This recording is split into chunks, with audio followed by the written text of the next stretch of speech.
rising up. In the jungle we unite and tripping orange and black and white. Whole day when we fight, live and die in these stripes.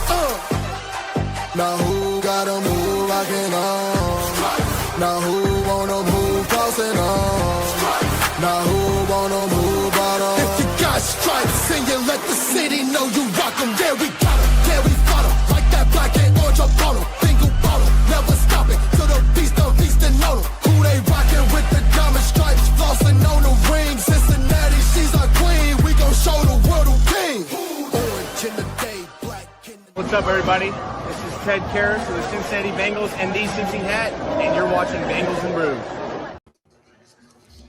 Yes, sir. Welcome to the show. It is night 2 of the draft. I will be on the screen momentarily. I'm finishing a heater, as you all are aware. Yeah. I'm nervous, man. I am nervous. I have like legitimate butterflies like it's a playoff game. Likewise. It's always the anticipation, and then as the pick gets closer, you get even more nervous. Then they hand the pick in, and then it's a second of like, oh, what was that? Or, oh, I'm excited. And then you kind of just deal with it, whatever happens. Well, yeah, and I am just so used to it, and it's the PTSD, and I hope it doesn't happen, but that it's like they're going to take one of the 2 or 3 guys that would actually upset me here. Yeah. Mainly Zion Young. Oh, yeah. That would be just don't see the explosiveness, you know. I think we need, if we're going to take a guy, take a Cashius Howell or even a TJ Parker, who I think is just a better Zion Young. He's still a power profile, power rusher kind of guy, but I think he's better than him. Yeah. I mean, I don't think this would happen, but like if they would like take an offensive lineman too, you know, I'd be like, you know what I mean? Like I'd probably not be in all that or a receiver yet. I kind of want to wait on that. So, I mean, my best case scenario is Pons is there, Rodriguez is there. I mean, CJ Allen. I mean, they're not all going to be there, but just like those are the short list of players. And then you got your edges. I mean, I kind of do think the Bengals are probably a little bit more still on edge than we probably think they are too, you know? So I don't know why they wouldn't be. I mean, yes, they added Mafe and they drafted Shamar last year and they have Murphy, but they haven't picked up that 5th-year option. But, you know, you lost Trey, you lost Osai. So if you're just counting bodies from last year, you lost 2, gained 1. Yeah. Yeah, so, exactly. Yeah. You can, you want to roll those pass rushers in as the season goes on too, you know? And that's like harking back to our 2021 Super Bowl run. Not like we were super deep with pass rushers, but I think we had enough of a rotation to keep guys fresh. And you're always looking to try to do that throughout the season too. So, you know. But yeah, I'm excited. We got Goodell on the stage. At least I do. I know I was behind last night. Who knows how far behind I am. Yeah, everybody was kind of commenting today that mostly that Jordan Schultz was obviously the ones tweeting out the picks, but it didn't seem like there was a lot of tipping of picks from other sites or other handles. So since Greg didn't hear what you're saying is I should refresh Jordan Schultz tonight and see. And the thing is, I bet he won't do it the whole round. I know the bigger guys like him that do it, usually it's first round. You might get a little bit on day 2, and then you might not get anything. Yep. Yeah. Exactly. Yeah.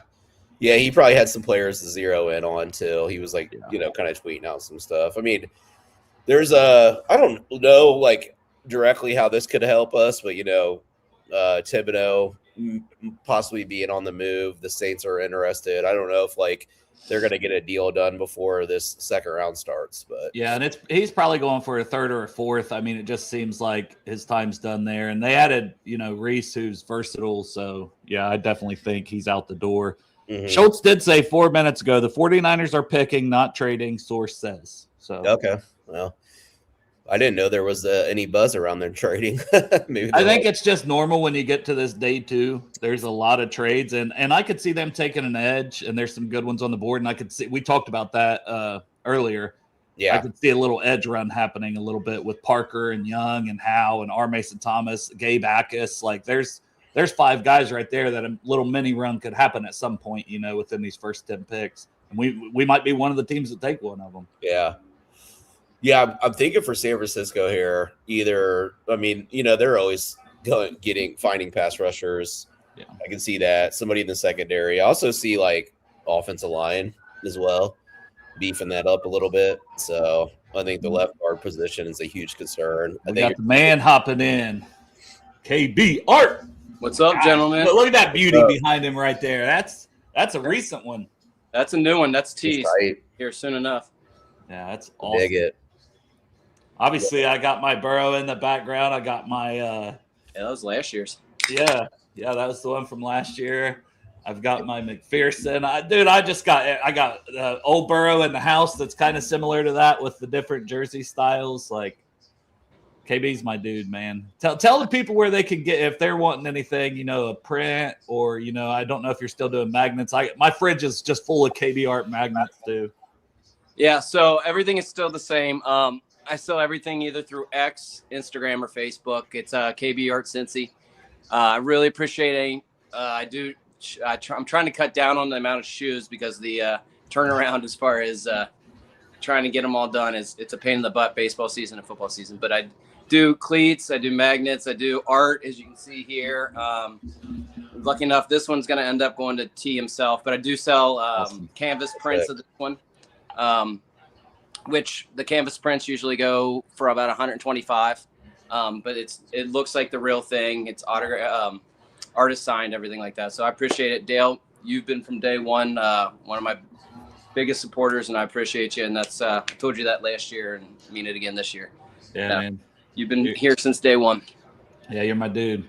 I do have this that we can pull up at times, and I like that PFF already put all the picks for the first round in, so maybe this will be a good way to keep up with it too, to show people, because I know we got to a point last night that it just gets crazy, but I'll try to do my best to update this. Trades is what's going to make it crazy, because what went for what and trying to do all that. Yeah. But we do have the 49ers officially on the clock. I'm thinking edge. That's what I have as a big need. I have left guard. So Pregnon, Basantas both played left guard. I could see those guys. And then corner, do they just take a swing on one of these corners? Jamon McCoy even. So, Dustin, your thoughts on what the 49ers might do, and then we'll kick it down to KB. And if anybody sees that pick come in, we'll talk about it.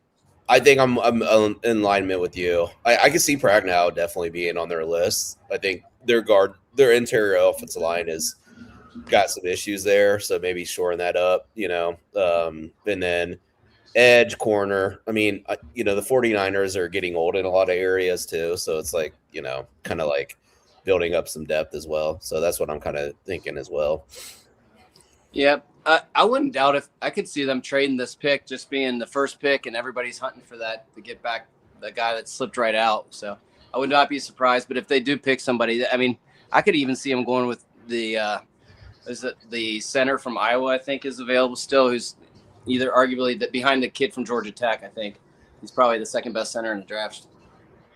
Yeah, I like Jones. I have Jones as my first center. Logan Jones, former wrestler, kind of came in the first year as a D tackle and then started transitioning over with Linderbaum. So while Linderbaum was still there, so he got to learn a little bit from him, and then was like a 4-year starter. So I'm a big fan of him. There's some good centers. I think the sweet spot's more 3rd, 4th round, 5th round even for those guys, because there's such a cluster of them. But once one goes, I can see 5 going. We're going to see some runs. That happens a lot. I mean, honestly, the run really last night was tackles, and we expected it, right? Went 7 of them? Yep. Yeah, it's hard to find tackles. That's why it's these, like you said, edge, probably what's left over on the offensive line on your higher end, right? Those guys are going to get taken. And then probably corner as well, I would think, KB, I did see you have obviously the ACC with T. Higgins. If I heard correctly, didn't both the ACC and the Big Ten have outpicks the SEC in the first round last night? I could be wrong on the amount of draft picks that they had. I'd imagine there's a decent amount. I mean, you have Indiana had 2, Ohio State had 4. I mean, that's 6 alone. Yeah, just with those 2 schools. Yeah, the ACC had. What was it, Rutledge? Yeah, the SEC, it kind of shows that why they haven't been to a championship in a couple of years now. Yeah, the Miami guys for the ACC, Peter Woods for the ACC. Mm-hmm. And the Big Ten, Vega is another one. Ioane, besides the one he mentioned. So yeah, I don't get too concerned with any of that, but yeah, it is interesting. Oh wow, this is surprising. You want me to tip it? Yeah, go for it. If you see Yeah. it, my TV's behind anyways. We established that. Yes, that's fine. They went with a wide receiver. I didn't think that. Old Miss, Deshaun Stribling. They went with Stribling over Denzel Boston? Yeah. Wow. Did not see that one. Okay. Did you have him at the late second, early third there? What did you have him as? Let me see. 115 on my board. They stuck him at 33. Wow. And listen, I get it. A lot of people had him a little higher than me. A lot of people had guys like Chris Brazell from Tennessee a little further down, and I still believe it. Like, I still think he can be useful in the NFL with his deep speed and size. So, but I get it with Stribling, man. He had a really good season for Ole Miss after transferring. Yeah, I will say the Niners do have a sneaky good track record of finding receivers too. So. Yeah, I like this too. If you want to do this, and then we can kind of pop that up at times too, with you putting the pick in the chat. Yeah, I can do that. Put my glasses on. I can't even read the chat anymore. I got glasses on. Oh, guys. I'll be right back. Oh, no worries. All right, so I'll go here on this simulator, and I'll try to find Stribling and get that put in. Hey, at least it wasn't a trade. That's when it's going to get difficult for me. Yeah, keep the. And I have the Cardinals on the clock next on this, so unless there's a trade. Yeah, it looks like they're still there. Haven't seen anything yet. Cardinals need help everywhere, and I can't believe Love's an unbelievable running back, but they have some glaring needs in other positions. Yeah. Well, and tackle, there's nobody I would take at tackle here. They really need a right tackle. Quarterback, are they going to reach on a quarterback? I don't know what they'll do. Honestly, if I was them, I'd just take, who I think's one of the better players on the board. Like McCoy. I don't think they need a corner as much after getting Will Johnson last year. And they drafted another guy too, and I think both those rookies started. Mm-hmm. But maybe a McNeil Warren here, maybe a Caden McDonald. Just take C.J. Allen. I could see too. I know they brought in Simon from the Buckeyes last year, but they could be thinking upgrade. That could be a Rodriguez spot too. But then you got Parker, as David's saying, or Howe. They could just go with pass rush and continue adding to that. No, here comes we thought a run on edges, but popping it in. Run on receivers? Oh, no, we got a guard. So they did go O-line. It looks like the Cardinals are going to go O-line. Really? Are you getting these from Schultz? Yeah, Schultz is popping. All right, I won't. If you're going to keep up with it, I won't have to. Yeah, I got it. I don't know if he'll put all of them up. I don't think he did last night, but he did a majority of them. So, yeah. You draft Love, start building that fort around him, So. I have Basantas at 58. I get some people are like, oh, he's so great. But Pregnon's sliding a little bit, from Oregon. He is older, so I get that. Basantas is young. I'll give that to him. He's like a 3-year starter at A&M and was only there 3 years. So the upside of Basantas is pretty high. It's a solid pick. Solid, yeah. Probably you might see some reaching for guys like this in the second round. It's we got to grab our guy now because they might not be around in the third and fourth round when we pick again. But this is a great start for the Bengals with the two picks off the board. All the safeties and cornerbacks and linebackers falling. This is trade back time. Yeah, I think they should. If you can get an extra fourth to trade down within 10 more spots, whether it's 8, 9, whatever it is, within 10 picks down, I think I'd do it with what's on the board. We'll see. Some guys will get picked here, but, man, I like it. It's a good start. Yeah, it's kind of a twist already. A wide receiver. We didn't really kind of call that out, and then well, that's last night was crazy too. It was a lot of the players we expected, but not at the teams that we expected. So it made it for a fun night one. I know we had our boy Bill Sparks on, but I don't think a lot of Browns like the draft that they had last night. Right, he just loves Concepcion. So What surprised you, KB, last night? Was there anything that jumped out or a team that took somebody? Obviously, the Makai Lemon stuff's pretty crazy. The Makai, that's Frank Ragnall all over again. Yeah. Had the Bengals been on the phone with Frank Ragnall, it would have been even more painful. But did you hear the backstory on that by any chance? That came out today?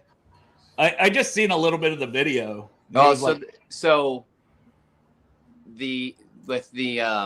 With Pittsburgh having, Dallas's former coach and everything, and a lot of their former personnel with the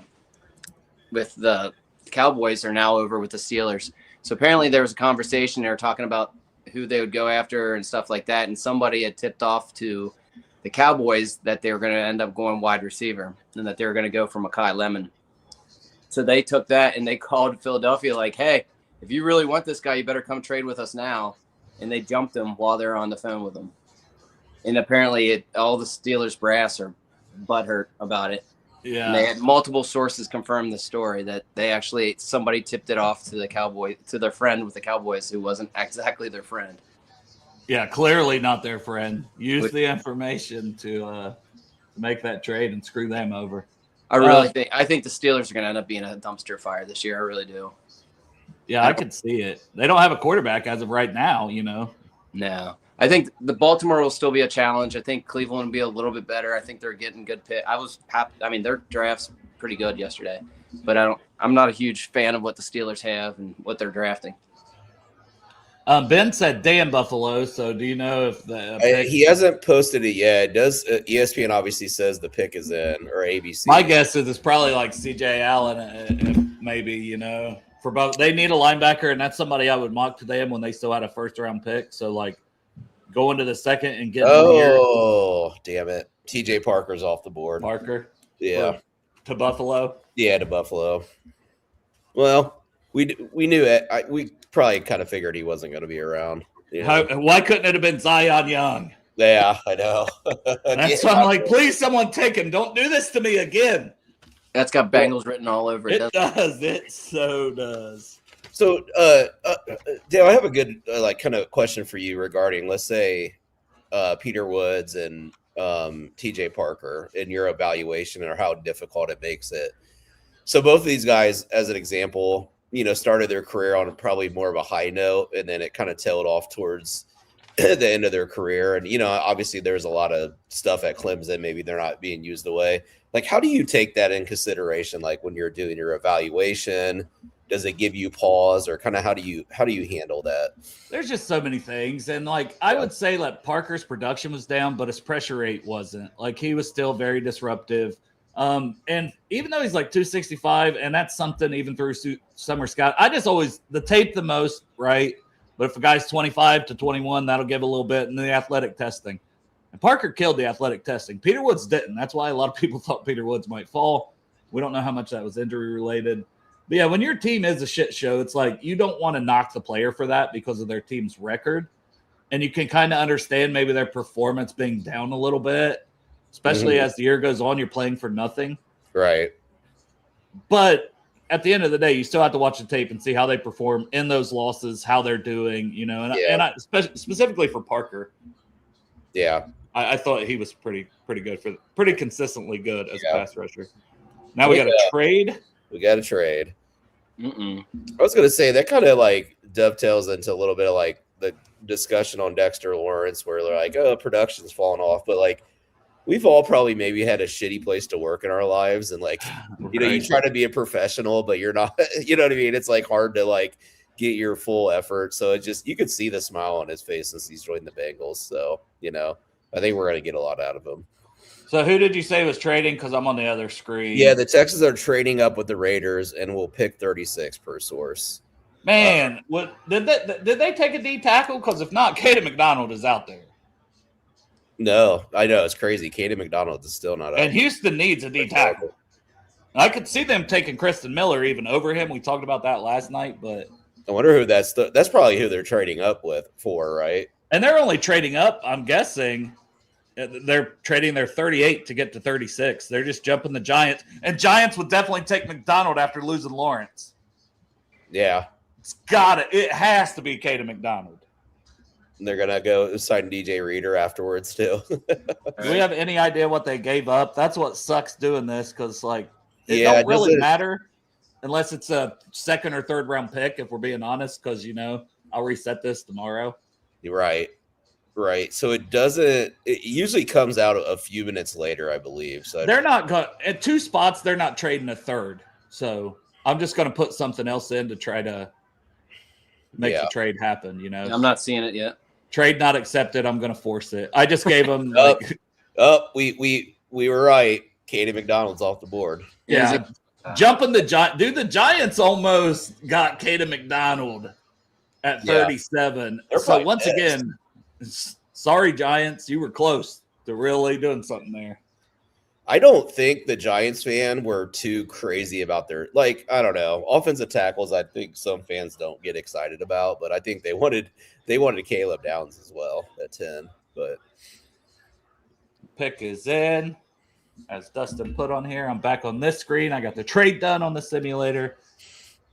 So yeah, we got Katie McDonald going to the Texans. That's great for them and great for him with that rest of that D line. Yeah. It's a good spot to land. You're surrounded by a bunch of good players, so yeah.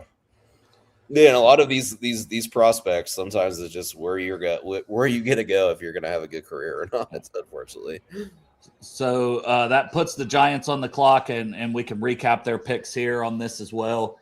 So they took Arvell Reese and they took Francis Malinoa. They still need a receiver, right? Denzel Boston's sitting right there. Yeah, still there. I would take Boston if I was them. We'll see because we're getting a lot of surprises.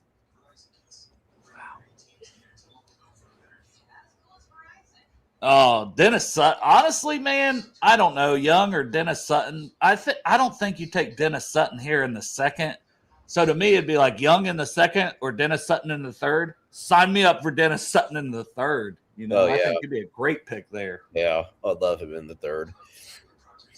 KB, who would you? As we're getting a lot closer to the Bengals pick, it's going to go fast. I kind of love it. Who are you feeling? Who are you thinking? Who's 2 or 3 guys even that on your boner meter, like I have, who's going to get you rock hard? So there's always pros and cons on it. I think I love Pons. I absolutely love him, but you've been next to me before. He's damn near my height. Yeah. And you dwarf me, so you know how tall I am. But that's my reservations with him. But I don't know.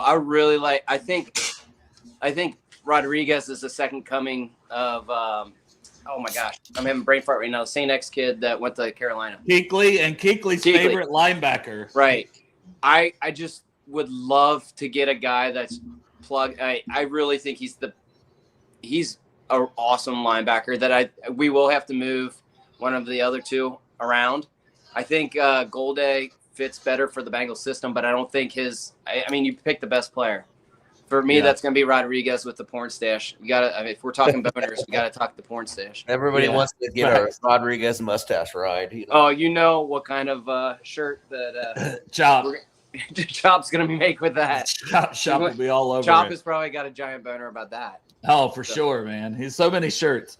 For me, the best player is Jermon McCoy, but obviously the knee's an issue or he wouldn't be here. So to me, I'm not counting him based on my board anymore. I'm just kind of he's off to the side.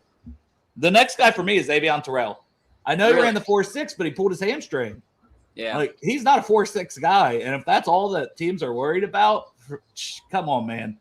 Immediate starter at Clemson, 3-year starter. His brother's A.J. Terrell. Reminds me of Trent McDuffie, the way he comes up and hits. He can play inside. He can play outside. He can play against bigger guys. He's I love 6'1", him. isn't he?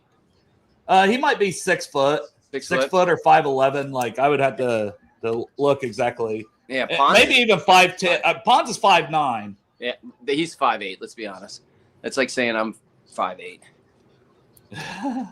Yeah, he's short. Yeah, so the Texans were, obviously considering the Giants after trading Dexter Lawrence would take 100%. So definitely they got cock blocked, just like the Steelers did. The Steelers were. Katie, I don't know if you heard that. They were on the phone with Mekhi Lemon. Yeah, no, that was sharing that story before. Yeah. That's a con. Omar Khan ate one. He ended up hanging up with him just to get on the line with Philly, which is amazing. Yeah. Love that. So I have Terrell. Terrell came in at 5'11", 186. So that's good enough size for sure. Yeah. Well, there's kind of one target off the board ish, you know? Yeah. I kind of feel like, I'm just scared with our nickelback right now. That's where it's like, we have such a run on corners. I mean, if there's no run on corners, just training back and still being able to get one and get that extra 4th round pick and still be able to get a quality linebacker there too. That's why I like Terrell. I think Terrell would fit, man. Katie McDonald crying, man. He's a great kid, by the way. But, yeah, Avion, Terrell, Pons, I think you could put them in the slot, and then I'm not as worried about their size. You know, we had Mike Hilton. We know how to. But, yeah, the Giants here, as Dustin popped up, the Giants are drafting Tennessee corner Colton Hood. So Colton Hood going before Jamal McCoy. That needs an issue, man. But Hood was 30th on my board. If he was there when the Bengals were on the clock at 41, I wasn't going to be mad if that's the direction they went. You know what's nice here? So the Giants pull Hood Raiders. I kind of feel like the Raiders are going to want to swoop up an offensive lineman. You know, you're committed to the quarterback. You drafted Genty last year. Maybe they go Emmanuel Pragnon. And then we got the Browns. You know, we'll see. Chiefs and then Banks. So I'm almost like, I knew some of us were probably thinking about trading back, but I kind of feel at this point I would rather just stick and pick, you know? Yeah. Because I think there's going to be a lot of good damn players I know, but there being a lot of good players makes you think trade down too, you know, in the same vein. Like, I guess you could, yeah. It's like, I think I can still get one of these really good players. So, I mean, I'm not going to be mad either way, depending who they pick. They're going to stick a pick and go, we could pass on Zion Young, and I'm going to go, you stupid. I don't know what happened to Dustin. But so I believe the Raiders are now on the clock. And Denzel, I'm going to just keep saying Denzel Boston this whole time. They got Mendoza. So Mendoza was their first pick. What happened, Dustin? I have a whole lot of depth. So I hit refresh on the screencast and not the Jordan Schultz. I was like, hey, he's gone. He's gone. He was like, he was so pissed that Hood got taken. You really wanted Colton Hood, apparently. I do like Colton Hood, though. He got a little kind of overshadowed, but I really like the Texans selection so far with Rutledge and then Caden. And that's what they needed, right? Yeah. They just got some dogs in their trenches, and that's exactly what they needed. Like, that's a team. I could see Bengals versus Texans AFC Championship. That's a team for whatever reason, those tough defenses like that just absolutely scare me in the playoffs. Well, yeah, I mean, we don't want to face that defense. You know, our line's improved, but come on now. Yeah, that defense is different. Because that's one of those games where it's like a turnover battle. It's like, oh, Will Anderson gets a strip sack, and then and then you're playing from behind. I don't know. It's just some matchups you don't want to see in the playoffs. But man, David, this hurts me because I'm a Buckeyes fan. But yeah, the Texans need a quarterback. They might. Man, he struggled in that playoff game. Yeah, he hasn't looked good for 2 years now. Yeah. I could see Derek. How would we feel if it is Derek Moore? With the other edge players there, I wouldn't love it. But Derek Moore is 57 on my board. You know what I mean? So, like. The Duke is some Duke picks. Yeah. Oh, we got a boss man up in here now. We got AC Anthony Kazenza, the Godfather. What's up? What's up, guys? How you doing? What's going on? You on chilling. the beach? You in the beach there in California with your banana hammock on or what? Not quite. Not quite. But, we get a Bengals show here. Not quite. Not quite. Is Dale's video is cut out. I'm a little worried. Is that? Oh, I'm ripping it. I just cut it out. I just cut it out. Heater time. Yeah, I mean, if you want to see my beautiful face, here it is, just so you can see it before I go away. But no, I'm also I'm going back and forth with the screen, trying to keep track of the picks on that. So it'll be and like showing clips and stuff. Well, we were doing clips last night, but that was pork chop. I had doing that. I don't want to have to do all that. And the picks are firing in, and Dustin's putting those in the chat as they get tipped off. So we're a little ahead. The most recent pick was Colton Hood after McDonald to the Giants. Okay, so that's where I'm at. Yep. So That's who went. Colton Hood went to the Giants, and now the Raiders are on the clock. What are you guys thinking the Raiders do? The pick is in for them. All right. Oh, okay. I see it now. So you got Another that. one of our Oh, targets. they got kind of. Stokes. Yeah, I like him. Damn. Older injury history, but man, was he phenomenal this season for Arizona. Yeah, phenomenal. He just didn't let completions up at all. 6'2". Yeah. Do we think Rodriguez's age is going to scare? I think if it's either Avion Terrell or CJ Allen, I think personally. Okay. Man, I'd be happy for my board. Yeah. I'd be happy with either of those guys. I just think, to your point, KB, I think if they were to, because CJ Allen's younger, right? He's Right. He's what, 21. Rodriguez a little older. I don't know. Well, we drafted older linebackers though with Logan. they did last year in the second round. That's Demetrius for sure. Knight. Yeah. Like an AARP and I guess it's not really a bad idea to draft older linebackers because the older linebackers kind of age out fast. So Yeah. you're probably not going to Bengals- extend them. Bengals aren't going to go 3 contracts into a linebacker anyway, so you get to No. do around 30 and cut them loose. I can see the Browns taking Rodriguez. I don't want to jinx. Wasn't Yeah, I can see Logan? it. Wasn't Logan Wilson older when they? Yeah, he drafted was him? like 25 or 4. Yeah. something like Yeah, that. he's probably 24, I would imagine. And he got what we. I hate to say it like this, but we got what we needed out of him, and now he's retired. It's like, Is that Matt Millen? Oh my gosh! Wow. is he having some troubles up here? No, Oh, he looks good. He actually looks good. for his age, he looks all right. It just I hadn't seen him in a long time, and He looks like a high school principal. yeah, he does. He does. Oh. So pick 38 was Traydon Stukes, Colton Hood at 37, the Browns on the clock at 39. And the pick is man, and that's perfect for them. Yeah. And so, they want wide receiver. Wow.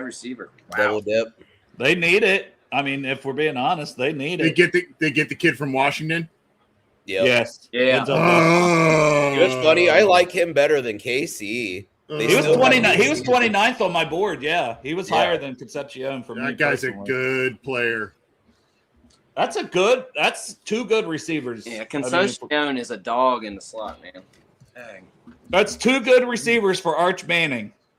2027. Dude, I feel like half the NFL is going to – if there's any year that the Bengals should make a run, it's this year. There's a lot of teams that didn't do anything in free agency and are probably just kicking the can down the road till next year. So there's no excuses, damn it. Golly. The NFL is going to be the NBA model this year where everybody just sits halfway through the season. This is insane, the amount of people that are dropping to the Bengals right now, though. I Yeah. know. And Oh my- all right, so we'll start with AC down to KB and then Dustin. Do you think we trade down? Who do you think there's some really good players. I might just take one for sure. But AC, what do you think the Bengals are thinking right now? The old Bengals would trade back and get another pick, but this year's been obviously a little different. So what my worry is, let's say they move back, whatever, 8 spots, whatever the case may be, then all of a sudden these 5-6 players that you're looking at, Rodriguez, Allen, Terrell, all the guys, McNeil Warren hasn't been picked yet, right? No. All of a He's sudden, sliding. what if you slide just too far and all those guys go in front of you? It'd be like, yeah. So to me, I'm inclined to just stay and take. I mean, you're getting potentially a first roundish talent at this spot right now. Yeah. KB, your thoughts? I think we're going to be surprised. It's going to be how we were. When, you remember a few years back when we picked Jackson Carman, we all went, "Oh fuck!" I'm so prepared for like Zion Young. I'm waiting for Zion Young, but if I just wait, we're going to get Caleb what is it, Elm's arm, the kid from TCU. It's going to be something like that. where we're all going to be like, well, that's a position. They do get that's weird not the in guy. these rounds. Yeah, they do get weird in these rounds sometimes. Yeah. Would you guys be fine with Cashius Howell? I would. Yeah. That's whatever. Yeah. You wouldn't hurt me. Yeah. The guys I'm really looking at, and once again, I'm not counting McCoy because the medicals clearly are an issue, but Avion Terrell, Emmanuel McNeil-Warren, hey, you could do a lot of stuff with him, put him on tight ends, CJ Allen at linebacker. Then I do have like Howell and Thomas, next guys on my board. Lee Hunter, we don't need, but D'Angelo Pons. Anthony Hill Jr., I'm still not ruling out from Texas. 17 sacks in 3 seasons in that Viper role, I think. Al Gordon would like him a lot. Yep. Cisse, I'm guessing they're going to be higher than I am on him, so I'm a little worried about that. He can hit, but sometimes he just chooses to ole. You're gonna kind of hate this, but I guess like it, but hate it. Our Mason Thomas is gone. Yeah. Bengals are on the board or on the clock. If they take Cashius Howell, I ain't mad at it. All right. But man, CJ Allen, Terrell, please give me one of them, please. It's gonna be CJ. They're gonna go back to the honey hole. CJ Allen. I think it's Georgia. Yeah. Yeah. That's what I think. Terrell would be I think it's a coin flip between those two guys, quite honestly. Boys, it feels like a layup right here with either of those guys. I'm nervous. I'm like sweating. It's a layup, and instead they run out to the 3-point line and do a fadeaway 3 when they had the layup. ESPN's on a commercial break, so that's wonderful. Oh, of course. Well, we're not actually on the clock yet because Jordan Schultz just tipped the pick. So it is still like they're showing like the Browns haven't actually turned. They haven't even announced it yet. Yeah. So I'm thinking Zion Young or Brandon Cisse just because those are the two that I would be like, ugh. It's going to be one of the two because this is what happens every year. My pessimism is fully back that we're. I know it's like you don't even. I know. Sorry. What happened? What happened? I was so happy, and now I hate everything. Is it because Joe Hayden's on your screen? All the shit. No, it's just that we're on the clock, and I'm like, man, it fell to us so beautifully here. It really did. There's Avion Terrell, D'Angelo Pons, Jacob Rodriguez, and CJ Allen. Please, for the love of God, take one of those 4 players. And if it's not one of them, Cashius Howell. I would be very surprised. Oh shit! It's Cashius Howell. Okay. 11 Okay. sacks. Wow. It was destiny. I set the show graphic with him in the middle. Wow. Jason Markham messaged me yesterday before the show started. Boom. And he said, hey, we need one on this. It was the pick from Jeff Hobson. Wow. It was Cashius Howell. And I said, I came on here yesterday at the start of the show and said, it might be destiny, Dustin. Bro, we manifested it. 11 and a half sacks. I loved him over the summer scouting when he was behind Stewart and Scourton and still had 4.5 sacks. He still doubled Shamari's total playing a rotational role behind him. Originally at Bowling Green, explosive, spin move, filthy. Like, I'm telling you, there's good linebackers, there's good corners. Guess what? I still think you can get a Jalen Kilgore or somebody in the 3rd round and feel really good. Cashius Howell is an explosive pass rusher that we don't have. And now he is 252. He's still, especially with the arm length, smaller than the Bengals norm. And he can drop in coverage. You know, Al love to drop those guys in coverage. I have clips out there where he drops. Guy. Yep, he wants a flexible. I love the pick. I love the pick. So so Dale, give me your insight on this. So are you viewing him as like kind of a 3-4 like stand-up guy, or like, I mean, it does feel like a 3-4 defense now, right? Am I mistaken? Multiple. I think, and I think that's what Al Gordon wants, right? He wants guys, versatility. And I mentioned how he can drop in coverage, but you're letting this guy rush off the edge on 3rd down and go get that fucking quarterback, baby. You know what I do like about it is, I mean, I know the measurables aren't there, but what I like about it is that is the change up, the different pitch, if you will, like from the stereotypical Bengals defensive ends that are 6'5". Yes. You know, it's that, Who was the kid? Who was the kid last year from Boston College that I really liked? Ezerike. Ezerike. Yeah. And I was like, you know what? Small guy, but you know what I mean? Like, even if he's a rotational guy, if you put him in on a third down, he could be effective. Just like to be like, oh my gosh, we've seen these huge, kind of slower, powerful guys, and now we've got this lightning bolt. And it's like, oh, it's kind of a jolt to the offensive line, right? He's very Boye-esque. That's kind of why I like it. I would have liked, just need-wise, I would have liked Terrell, Allen, Rodriguez a little bit more, but I see if Seattle taught you anything, get after the passer. That's it. Right. Well, I'll say this. They were a sieve last year on their defensive line. They're outside of like the Giants. Their defensive line is freaking good. Yep. Like it's all of a sudden. Yep. So let's kind of. So we have. We were talking about this a little bit yesterday, Anthony. Bringing it up. So we have Miles Murphy probably would exercise. I mean, does this impact that at all?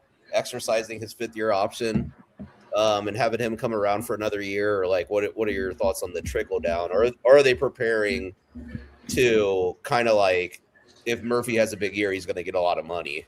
You know what I mean? Like, I don't really know what this points to, because old Bengals to me would have said, corner, we're in negotiations with 2 guys and we don't know where it's going to go, and they're going to play the leverage game.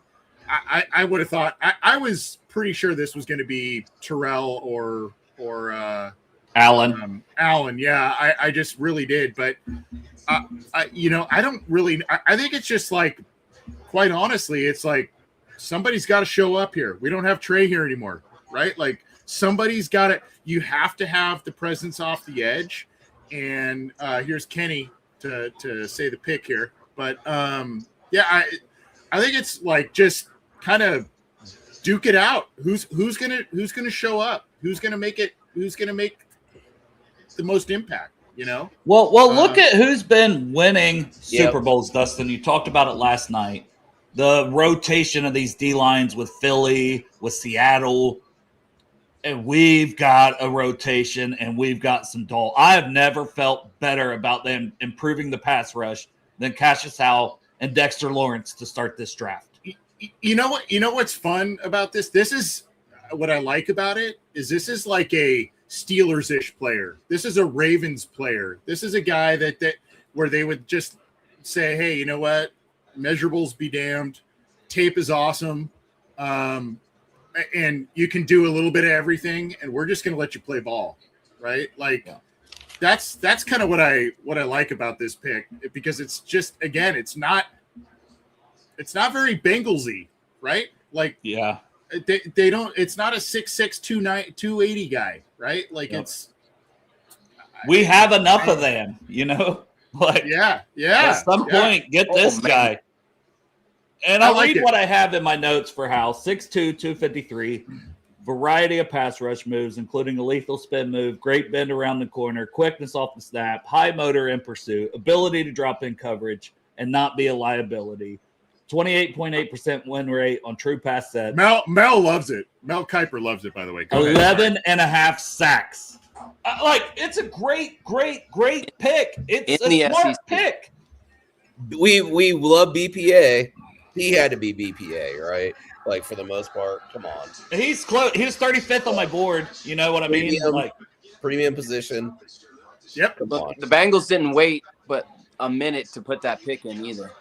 I mean, they were immediately. They ran, bro. Yeah. That's so true. Yeah. They ran to the table with that pick. I mean, he's basically 6'2.5", so he's 6'3", 253. That's good size, and look how rocked up he is, man. Yeah, he's a yoke dude. Ooh, he's so filthy. I'm behind you guys on the TV, so I'm seeing the highlights and stuff now, and love him. Fast. Look at that bend around the So edge. that's the difference between him and Shamar is he's fast, but he can actually bend. Yes. Yep. Exactly. Shamar is just straight up. That's the one thing he hasn't learned yet. I'm pumped, Matt. I am so happy. Like, I was so nervous about that pick, and they made a smart pick. Like, there was 5 players, and I said it. He was on that 5. the two linebackers, the two slot corners that I think will be slot corners, and Terrell and Pons, the linebackers in Allen and Rodriguez, and then Cashius Howell. Okay. And if you got one of those five, I was going to be thrilled. Now, the Bengals defensive line now has Boye Mafe, Dexter Lawrence, B.J. Hill, Jonathan Allen, Cashius Howell, Miles Murphy, Shamar Stewart, among others. It's loaded, Slayton. And I'm usually a pessimist, guys. Like, I'm looking at the glass half empty, Bengals PTSD. Boys, they have fully got me excited for this upcoming season. Yeah. So who's the odd man out? Do you guys think because of just his amount of pay, is it going to be Slayton? It could. I think they could keep him, but they're not really high on McKinley Jackson. Yeah. He was I think that's great. I think that's the guy who's out. Honestly, is McKinley Jackson. If there is a guy to be out, Right. Yeah. Tristan Miller, he went a little higher than I thought. Ish. No, I mean, this is about where he should go for me. He was getting Right. some first round buzz, and I'm like, he reminds me a little bit of Chris Jenkins. He's got pass rush upside, but he's never had been productive as a pass rusher. He's a dog against the run, but that's similar we said with Chris Jenkins. I guess the only difference is he's about 20 pounds bigger than Chris Jenkins. So I do think his upside's a little higher than Jenkins, but man, he's a good player, but this is about where he should have went. He would have been another one I would have been like, what are we doing? I'm just happy they didn't take Zion Young, boys. Let's be real about it. Oh, there was somebody, the old Duke was sitting there in the back when Al Golden was like, hey, let's go with Cashius Howell. He's probably like, okay. You know what I mean? Man, I'm happy about what we've done this offseason. Brian Cook, Jonathan Allen, they've really invested. Now, I still have huge concerns about linebacker that they are going to think that Carter and Knight can make this leap. And maybe Josiah Trotter, Anthony Hill, Jacob Rodriguez, Jake Golday fall to the third. If one of them are there in the third, man, I'm once again turning that pick in really quick. I know we need a slot corner, but I would take one of those linebackers at that point for sure. There's still a bunch of quality tight ends left as far as like other teams taking them right now that pick ahead of the Bengals this next go around. There's got to be at least another one that we thought would be someone to pick at 2 that will be able to pick at 3, you would think. I wouldn't be shocked if McCoy's knee drops him all the way to the 3rd. I mean, it's sounding bad, right? Like he's going to have another surgery. Like all that seems real, all that stuff that came out. yeah, the 3rd is where they'll get weird. They'll get they'll get weird. I'm fine with them. I trust them now. Get weird. Do whatever you guys want. I trust you guys. I'm fully on board. If they want to get weird. You're going too damn far for me. Yeah, I know. But I trust them now. Yeah. I'm happy. I appreciate what they've done, but I got to see it on the field. They got another 25 years to regain my trust. You know what I mean? Right. Yeah, I mean, again, it's model at yourself after who's been successful, right? Yep. Seattle. Copycat league. Yeah, copycat league. Get those pass rushers. And more time passes with that pick. It's like, you know what? We more or less, the Bengals mindset is we more or less sucked up front last year. So the more the merrier, I guess. I like it. I see other needs, but I like it. I know it's this. I think like more good players make your needs not as bad, if that makes sense, right? Because if you're trying to constantly draft for needs, and those guys don't hit anyways, it's still a need. But if you get a good player at a high value like Cashius Howell, I'd rather ride that pony all day.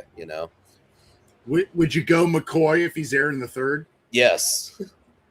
That's when you take the swing, right? Yeah. If he needs a year, cool. Give him a year.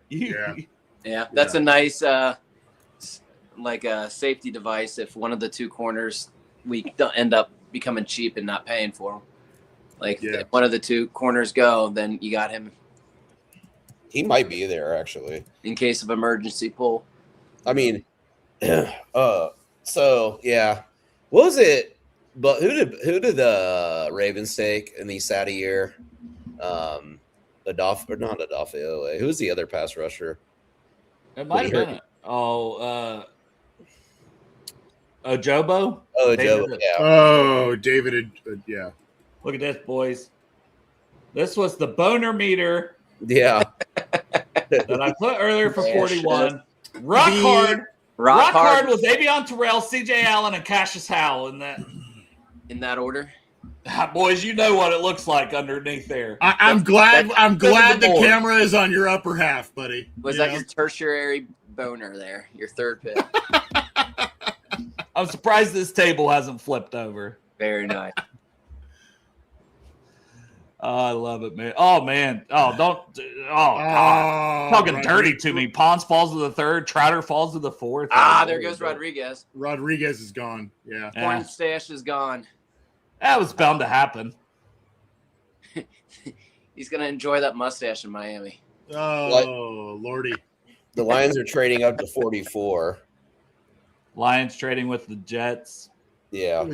So who did Detroit? They took an offensive lineman last night, right? Yeah, they took was it did they take was Monroe? it the other? It wasn't Monroe because they went 19. I mean, Blake Miller, right? Yeah, that's who it was. Yeah, Blake Miller from Clemson. Yeah, Blake Miller. Yeah. Because we said that means they're moving Sewell to left because this guy's played 4 years at right tackle at Clemson. Like they're moving Sewell to left. All right, and we got the trade compensation. Dustin, kill him. I don't know, man. Miami's made 3 good picks. Well, they got like 10,000 of them, so I know Proctor, whatever, but Chris Johnson late in the first, and then Rodriguez. I don't know, man. The Jets are duplicating. Remember that draft class with Sauce Gardner, everybody, but they never won games. Yes, yes. They traded everybody away. They're kind of duplicating it all over. It was a college bowl game. Yeah, exactly. Because they're having a good draft too. I like their first round. Dustin, you said Miami is trading up. Yeah, the Lions traded up with 44, and then this was the comp update from that 49ers pick from earlier. Was there a third round involved? No, it was a fifth round. All right, then I don't need it. You know what I mean? Okay, yeah. So what is the Jet? The Jets have what? Let's see where we are here. The Jets Derek have Moore went to the Lions. Megatron. Okay. And the Lions gave up 18. Okay, I'm on that other screen. So yeah, Derek Moore. So yeah, Derek Moore just got picked by the Lions. All right, so they traded 50. Yeah, Devin Moore. Yeah, Lions traded up to 44 and traded 50 and 128 to the Jets. Okay. Yeah, so. Trade accepted. Draft player, and they took which Moore did they take? Derek Moore. He's like 24 years old, ain't he? He's a good pass rusher. I think his win rate was like 36%. I like Barnum. Barnum. Isn't his name the other edge for Michigan? Yep. I think he's a better athlete overall. Yeah, and Barham, like he was a linebacker. Yeah. And this year he finally moved like more full-time edge. So oh man, Neil Warren's still out there. I know. It's weird. Well, that's like Xavier Watts slid last year. I mean, they're not the same player, but he fell all the way to the third? It's true. Yeah. I feel like safeties do kind of slip down sometimes, with like the run on these like kind of like, okay, this is our last chance at like a lineman or a pass rusher or something. They kind of squeeze by. But yeah, it is surprising he hasn't been picked yet, though. Rodriguez went to the Dolphins, right? I'm trying to. Yeah. Right. Yep. South Beach mustache rides for everybody. Right. That's what I was saying. It's going to work really well in Miami. He's going to be outside of the Clevelander or Wet Willies. Hey guys. No football player succeeds down there. It's too many distractions. Right. That's like the worst place you can go as a football player. It's like I could lay at the beach, or I can go like get hit by 330-pound offensive linemen. All right. Well, our boy Young's off the board. Zion. The Ravens are replacing the Bengals in their picking choices now. Oh, they took his. That's awesome. Yeah, they took Zion Young. Enjoy. Yeah, hey, I'm all for it. And there's our run, right? I said we might be part of that run. We started the show saying that. Derek Moore was in it, Zion Young, R. Mason Thomas, Cashius Howell, TJ Parker. They're all gone already.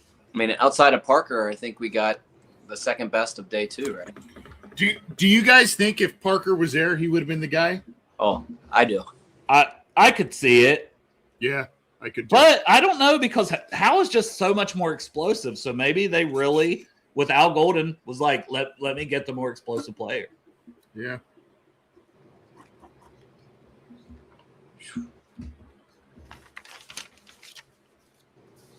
So, Cashius Howell, anything other details about him, Dale? Kind of in your scouting prospect, what do you?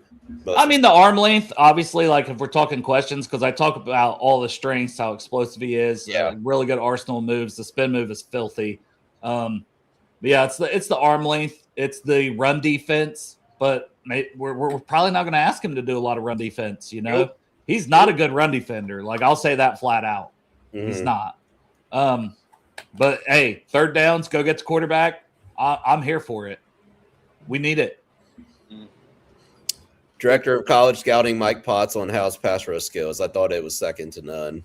So it was second to one. It was David Bailey, but he's got more bend than Bailey. Like, for pure pass rushers, it's those two guys. It really, like. It was so awesome to see Ruben Bain just take that hat off the little table and not even look at the mirror last night because he was pissed off. Oh, he was like RoboCop last night, man. He was on a mission. So Goodberry thinks we're gonna immediately go to a 3-4. It looks like, with Cashius in the fold. That'd be interesting. I don't think so, but I don't know. I mean, they can do either or, which is nice. They're versatile, and that's what he wants. He wants what? A Swiss Army knife, right? So yeah. can do multiple things, which is cool. Didn't have Josiah Trotter going before C.J. Allen on my bingo card. Well, that was another player we were kind of iffy because we maybe thought the Bengals were targeting him. So it's interesting to see another team take him before, C.J. Allen. So yeah, his coverage. I mean, I do have linebacker as their biggest need, but yeah, man, I would have thought, damn, you got Ruben Bain, you could have got C.J. Allen with your first 2 picks. That But hey, Trotter is young. That's the thing. Just turned 21 out of Missouri. Is that Jeremiah's kid? Yeah. What if we traded up and got Pons now and just call it a draft? I'm good.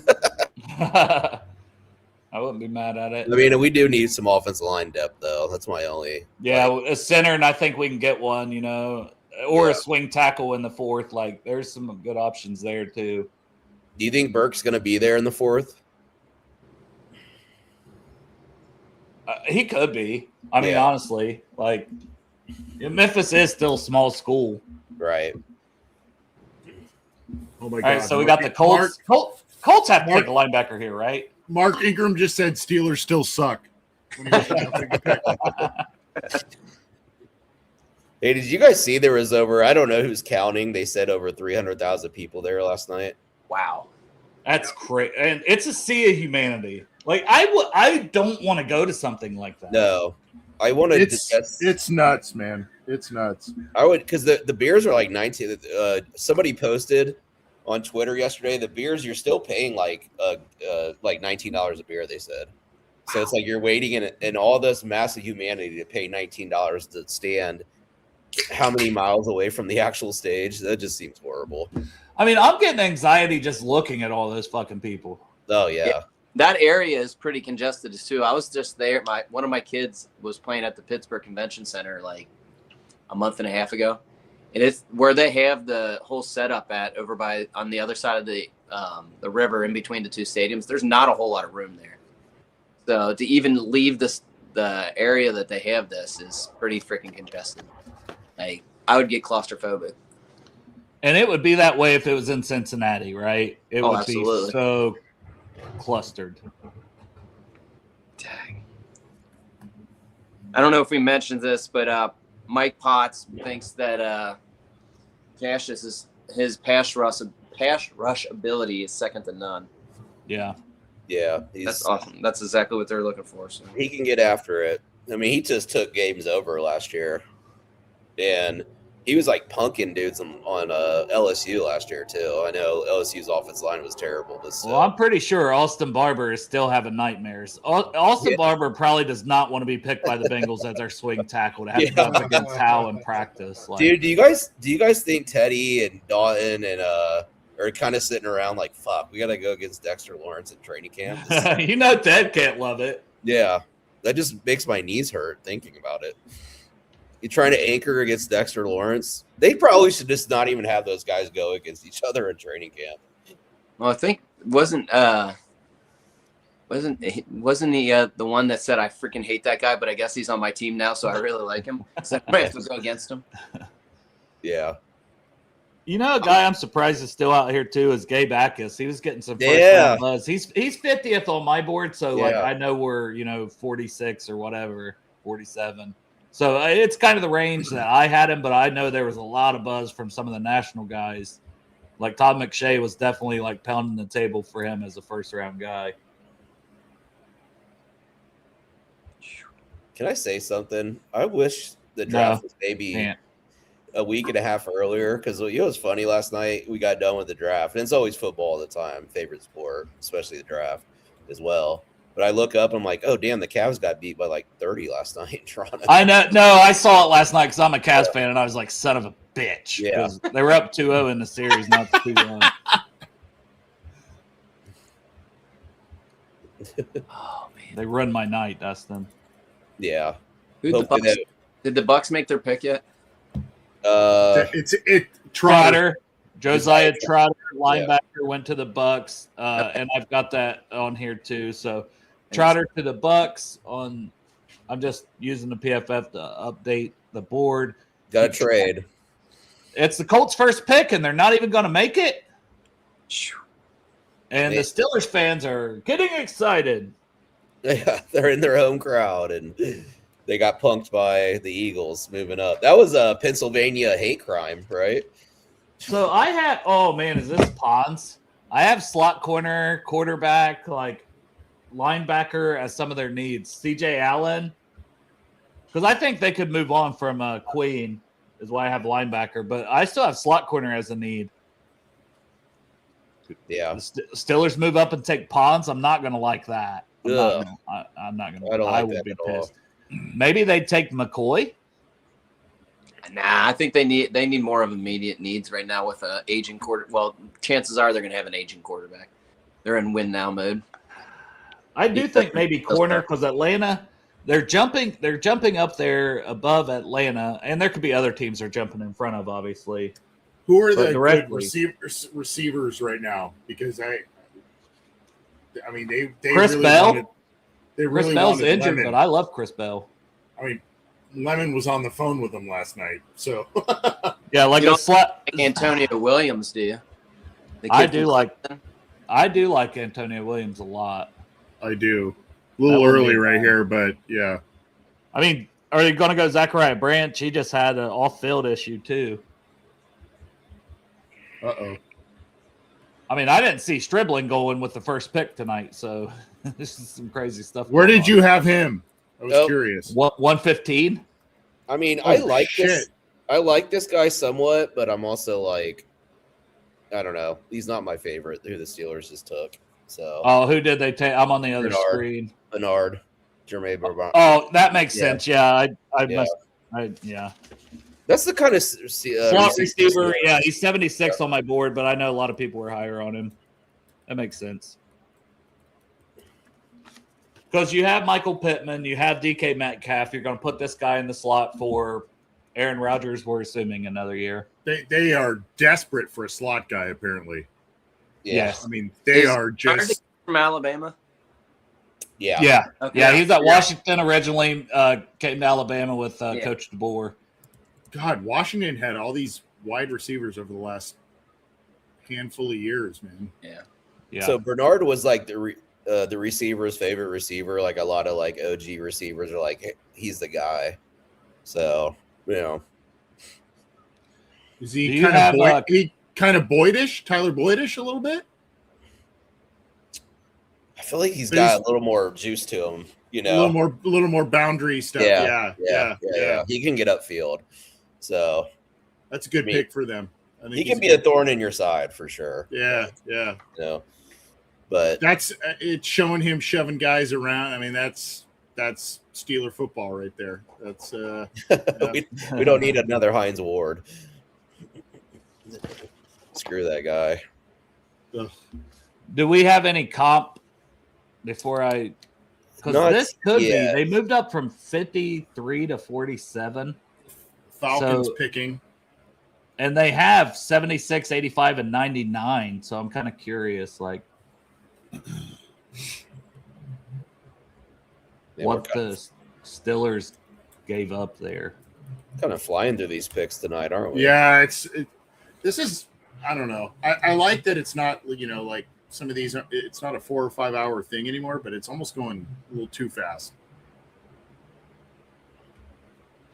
This is my favorite night of the draft, by the way. Personally.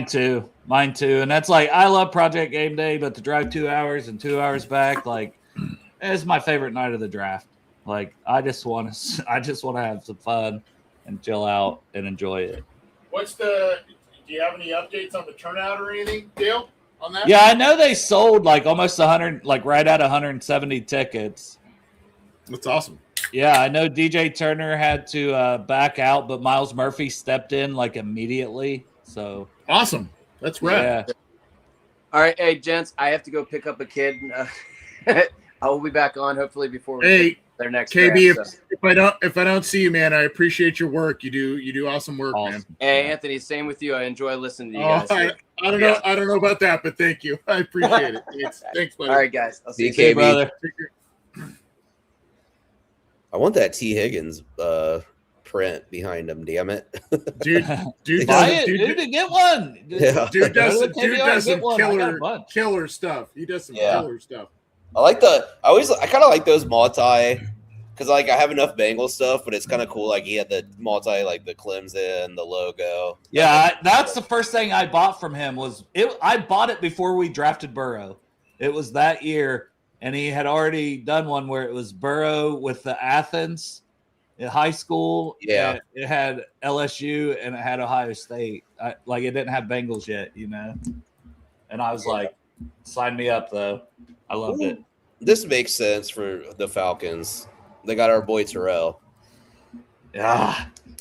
Paired him with his brother. Oh, my God. My God. Pretty legit.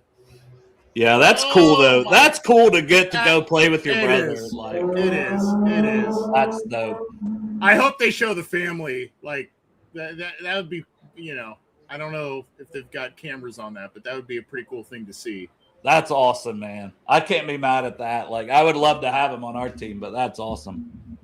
It's funny though, like the Falcons invested a lot in their secondary, and they're one of the worst pass defenses for the last 2 years. Oh yeah, their secondary's been bad. Atrocious. And they have big names back there. Terrell, Jesse, our boy Jesse Bates, but Xavier Watts. I mean, could maybe he's a guy that helps them a final piece there. I mean, they really do need to get themselves in the playoffs.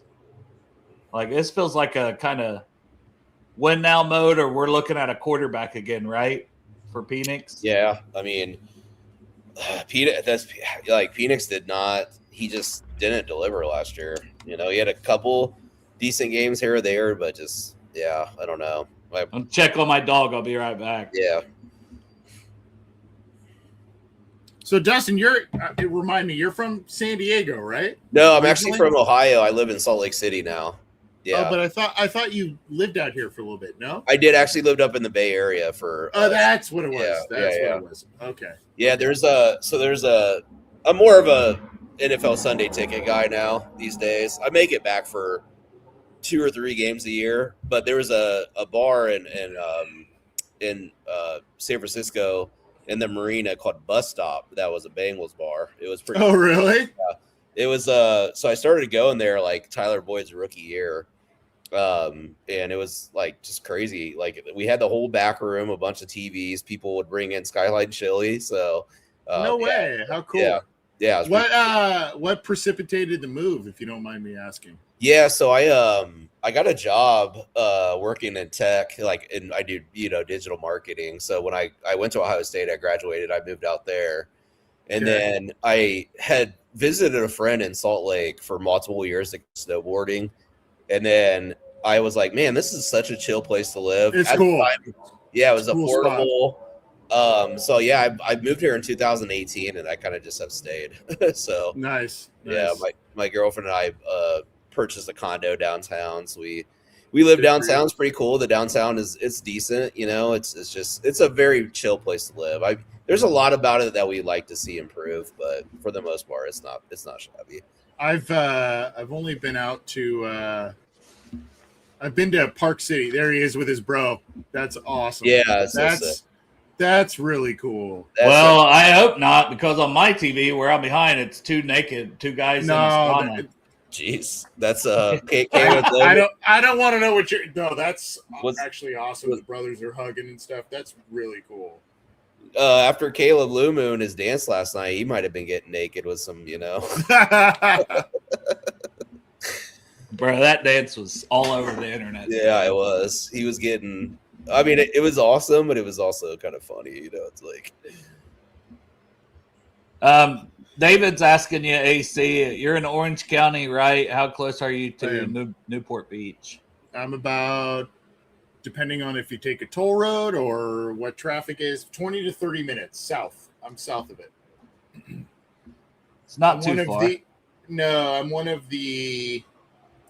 So if you think about LA County, yuck. Orange County, San Diego. I'm in the city's second most south city in Orange County from San Diego. So, yeah. Well, or third, depending on Dana Point and San Clemente's the furthest south, and then Dana Point, and then me, San Juan Capistrano. So what are we thinking for the bike? Oh man, they should take Emmanuel McNeil Warren. They need a safety. They do. Wow, the safety. They took Caleb Banks, right? Yeah. Oh, a lot God. of. Yeah, I mean, because we were saying they were going to take safety in the first round last night, and they. Yeah, we thought they'd take Thieneman. Do you? They should take McNeil Warren here without a doubt in my mind. But if not, it's crazy. I don't like. It's kind of interesting because it's like they're getting knocked for taking Caleb Banks, but it's also like, at one point, you just got to like take a swing because like players like that, you know what I mean? Like you just kind of like I don't know if I agree with like a lot of the criticism they got for taking Caleb Banks. It's a swing, and honestly, the Bengals took a swing on Shamar Stewart, I was just gonna say, it's kind of the same deal, right? That's a similar spot in the draft too. We were at 17, they were at 18. Yeah, exactly. Yeah, because I was saying last night that feels like no man's land. Although we landed Amarius Mims at like that same spot. Yeah, that was a great pick. This is your boy, Allen. Panthers, Lee Hunter. The Panthers. So did we miss the Vikings? I don't think we did. Did we? Or did they trade it up? They may have traded. Oh, they did. They trade. Yeah. I missed that. Sorry. I didn't see it anywhere. We'll see if you can find that. Carolina had 51, so they just traded up one spot. Okay. Or two spots over the Jets. No Bengals fans there, it looks like. No, that's I don't know what the comp is for this, but yeah, they just traded. Yeah, that. it's not going to be anything that I Yeah. need to worry about. Is that Delhomme? Is that Jake Delhomme? It is. That is. So No way. Wow. And you said the Panthers took Lee Hunter. Yeah, they needed some defense. Right? Yeah, he's 39th on my board, so get him at 49 is a good spot to get him. Yeah, that's a big old boy. Yeah, that's a big old boy. That's a good draft for them so far. Freeling and Hunter. I feel like the Panthers have been drafting pretty decent the last couple of years because they got Tate McMillan last year, and it's obviously everything comes down to Bryce Young, but I kind of feel like they're kind of up and coming, and they play in that shitty division, so. So we got the Jets on the clock, and I'll go back because I know they've had 3 picks. So Bailey, Sadiq, Cooper. This could be another McNeil Warren spot or a corner. Do they take the swing on Cooper or McCoy? All my friends are texting me. It's going to be McCoy in the third, isn't it? It's like, it might be. I mean, the Jets, though, after trading Sauce, like getting McCoy here, it's not crazy to me. Obviously, they need a quarterback, but I can't see him taking Nussmeier or Carson Beck. They need an offensive line, too. My buddy Steve might. I don't know how he feels about Carson Beck, but I could imagine he'll crash out about it. Yeah. They said Todd Monken might, have his eye on Carson Beck, too. So, Brownies, you might be having your... I just have no faith in them, man. Crip was asking, does McCoy go before Golladay? Draft guy Dale. Hey, it's impossible for me to say and I always say that I have no access to medicals, but McCoy would have been the top corner in this class had he been healthy. His 24 tape was awesome. Hey, Bob. So we don't know yet who the Jets are taking? No. Tipping the picks is really slowed down. They're on the clock. I think they've put the clamp down on that. I definitely think corner makes a lot of sense here. And it could be Cisse even, If they don't go McCoy, maybe they go Pons, but I think outside corner makes more sense for them. So this is a pretty good tidbit here. Potts says that they took calls all day to move both up and down. Says they fielded calls to move back, but compensation wasn't enough to come off Howell. They didn't think he'd make it to them, but things went last night, changed that. There was an offensive run late in round 1 that gave us hope, Golden said. It fell our way. Yet Golden added they rehearsed this exact scenario in their mock draft simulation just a few days ago. So they kind of had their eyes on Cashius Howell, probably. I think they liked him from the get-go. Yeah. And they should have, and it's different for us. That's what excites me, AC, that we were talking about, the fact that he's not the biggest guy. He's still 252. Honestly, I thought he would come in at 240. That was my fear. When he was 252, I was like, oh, okay. And the arm length, obviously, whatever. He makes up for it with explosiveness, bend, his pass rush arsenal. I'm not concerned about his length. I'm really not. I would be more concerned about Bain's length than Howe. Yeah. Because he's more of a power rusher that almost sometimes needs to get into the body of the offensive lineman. Yeah, that's a good point. Good point. Such a good point. Okay. Fuck. Pons is gone. Jets. Yeah. That's a good pick, man. That's a good draft. David Bailey, Sadiq, Cooper, and now Pons. Man, Steve might have to come on just to. Now you know why they racked up all them picks. They're doing it again. Time's a flat circle. They're going to have this amazing draft class, and they're going to be doing it again in 5 years because they don't have a quarterback. So now we have the Vikings on the clock after that trade down with the Panthers for 2 spots. Yeah. McNeil Warren here. Oh, I mean, they should. Yeah. But like I don't know. The small school concerns, I guess. Yeah, why is he falling, you think? Like, what's going on? I love his tape. I don't know. He had a high coverage grade, but I'll say this: like the coverage is still spotty, you know. Right. So maybe it's that, but I don't know. He flies around. He's 6'3". I'd feel good about putting him up against a tight end. You know, he moves well athletically on the field. What was Nick Amorori's like coverage like? If you could go back to that profile, what was his like coverage? I don't think he was like phenomenal in coverage in college. Like it was more like, oh, this guy's almost that down, you know, in the box safety was a lot of people's thoughts with his size, but he's just such a freak athletically that he can do it all. That's the difference with him and Warrior, and where McNeil Warren's not that type of athlete. Yeah. All right. Investor said JETS dead last place. Nah. It's pretty good.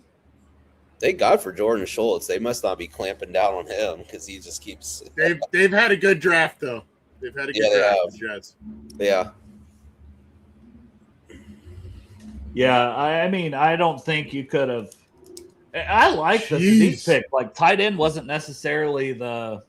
No, it's just spot I thought they'd go, but then they traded back up and got Cooper. Like a lot of people thought they could take Cooper or Lemon at 16. Whew.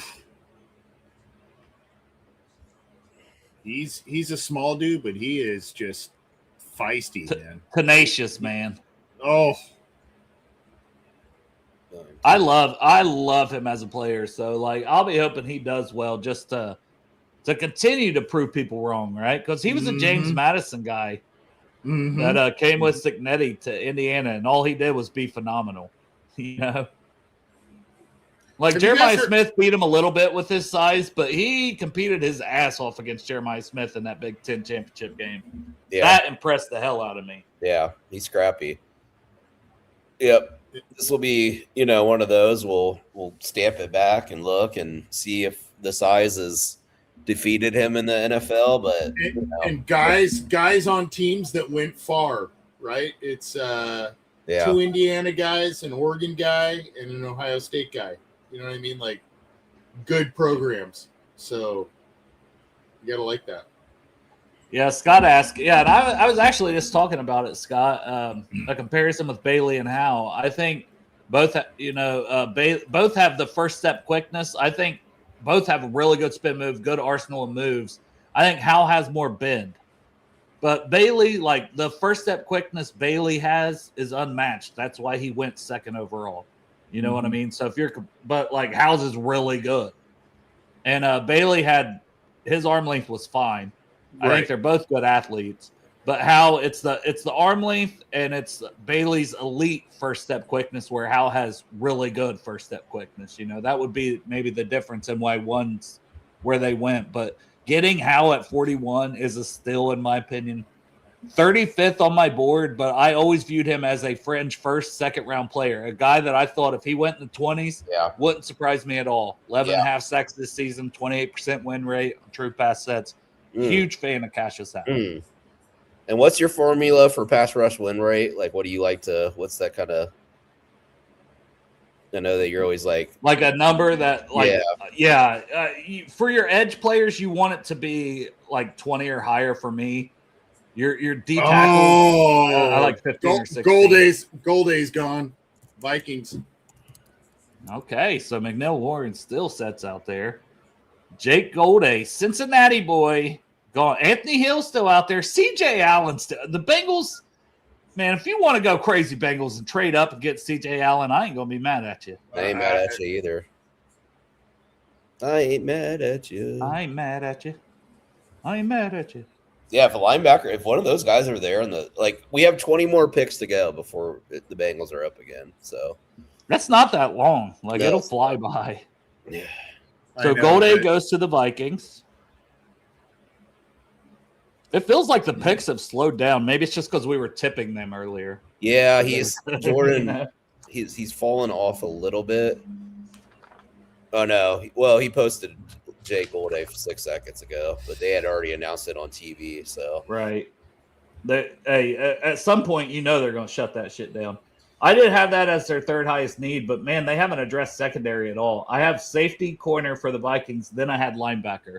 Then I had D tackle. So they've taken the D tackle and the linebacker. They have not addressed secondary at all. A little surprising. Yeah.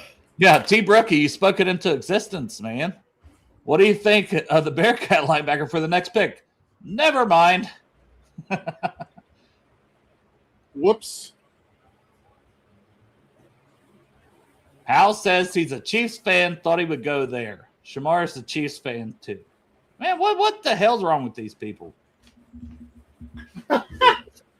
Chiefs are the Walmart of the NFL. That's true. It's like, you're a fan of – I was a fan of the Rams at one point when I was in school because they were so damn good and so fun.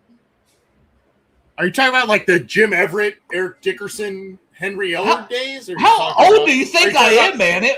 I was in high school, dude. Talking about the greatest show on turf. Okay. Well, Jesus. Dude. I became a Bengals fan right after I graduated. My cousin Michael Scott had season tickets right by the Bengals tunnel. He took me to a game. It was Chad Johnson, T.O., 49ers versus Bengals, an incredible game in the snow, and I was hooked. Like, I like the Bengals, but, like, that's the year, whatever year that was. It was right before they got Palmer. I think that was 04. Was it? Or was it? Yeah, it might have been right after. But I think Kitna was starting. Kitna was starting. They had Rudy Johnson. Then, yeah. Rudy. In the snow. I remember Rudy in the snow, dude, right? Yeah, and Chad held up, and that was right in their end zone. Please, I remember NFL, that do not find me, little thing. Like, yeah, I was at that game, and I was hooked. The Niners were like starting Jeff Garcia or something, right? Isn't that? Oh, I think so. Yeah, I do. Yeah. Man, AC is on it. This makes sense for the Packers. The only reason I asked about, the 80s Rams I mentioned were fun with Everett and all those guys, but they used to play out here in Anaheim Stadium where the Angels play, dude. And I remember going to some games and I'm like, oh my God, I'm watching these guys. But Flipper Anderson, remember Flipper Anderson? Probably not. I'm old. Nope. The Los Angeles Rams of Anaheim. Yeah, exactly. So this is the Packers' first pick, right? Yeah. Oh, man, they got some good options for them. And I know they needed a corner. So, like, McCoy, Cisse, Abney. I know my buddy Newt, who did that Sunday mock draft with me. And I do summer scouting with him. He's a Packers fan. I think he said corner's their biggest need. So we'll see. They went Brandon Cisse. Did they? Yeah. So good foresight on that. Makes We're sense. moving, boys. We're moving. So the Packers go Brandon Cisse. So to recap the latest pick, Terrell goes to play with his brother in Atlanta at 48. Lee Hunter, the Panthers traded up, took Lee Hunter, defensive tackle from Texas Tech. D'Angelo Pons at 50 to the Jets. 51, Jake Golday goes to the Vikings. Cincinnati linebacker, he's off the board. And the Green Bay Packers just took corner Brandon Cisse from South Carolina. And that should put the Colts back on the clock. And they also need a linebacker. I kept mocking Golday to them. They traded down, let him go. This is Lou Anarumo. So what are you guys thinking Lou Anarumo is wanting here? Trying to think. I definitely think some kind of corner situation too, because I can look at their needs that I have. I have edge, receiver, because they traded Pittman away, linebacker, safety, McNeil Warren maybe. Right tackle, I don't think you go tackle this early. D tackle, interior O-line. So, like, what about edge? Like, who would be at edge that's still available? Yeah, I don't know. Yeah, that's the edge kind of. I don't know if. It went. They're still good. Gabe Ack is still there, right? Yeah, he's still out there. I mean, right there. He's number one here. I know Lou likes versatile players. He could go Jayshon Barham too, right? Yeah, that's true. Right. I would go Akis if I'm going edge here. Yeah, like far and away the best edge left. I liked him. I like him a lot. McNeil Warren makes a lot of sense too. I was going to say him, but a linebacker, CJ Allen is right there. Like, what are we doing? Yeah, what are we doing? Did CJ Allen murder somebody? I mean, they do like to drive fast in Georgia. I mean, it's a Georgia boy, so there's a So- possibility. Yeah, I agree, David. Akis is still there. So, well, we got a minute. Who do you got? So the Packers take Cisse. I don't know if that's been on the TV yet, but probably getting ready to be announced if They not just already. announced it, yeah. Okay. It's announced, yeah. So the I Colts, could easily see McNeil Warren with this pick. Easily. it would make a ton of sense. So would CJ Allen. They just didn't they lose the one? Was it Nick Cross? Didn't they Yeah. lose him? Yep. I think this is McNeil Warren. Come on, Jordan Schultz. You're not tipping the picks. Yeah, you're slacking, bro. Slacking, Jack. You're slacking, Jack. David says CJ Allen's been hanging out with Jermaine Burton. Ah! It's the only thing that makes sense. Ah! The only thing. Didn't Burton have a spell in Georgia at one point? Was he in Yeah, Georgia? he did actually. Yeah, He did. Georgia before Bama, but it might have. I don't know if they would have had it crossed over a season or not. Probably. I not. don't know. I don't think they would because I know, God, and it's all joke. But I'm just trying to think though. I think we Allen. got freaking McAfee on the stage here. Okay, for the He's Colts. Maybe they should take a punter. Take a punter. Yeah. Let's do it. Why was he I'm wearing thinking Allen or McNeil Warren if you just want to go value here. Yeah. I'm feeling maybe CJ Allen. How high of a blood pressure do you think Pat McAfee has? Yeah. Look at his face. His face.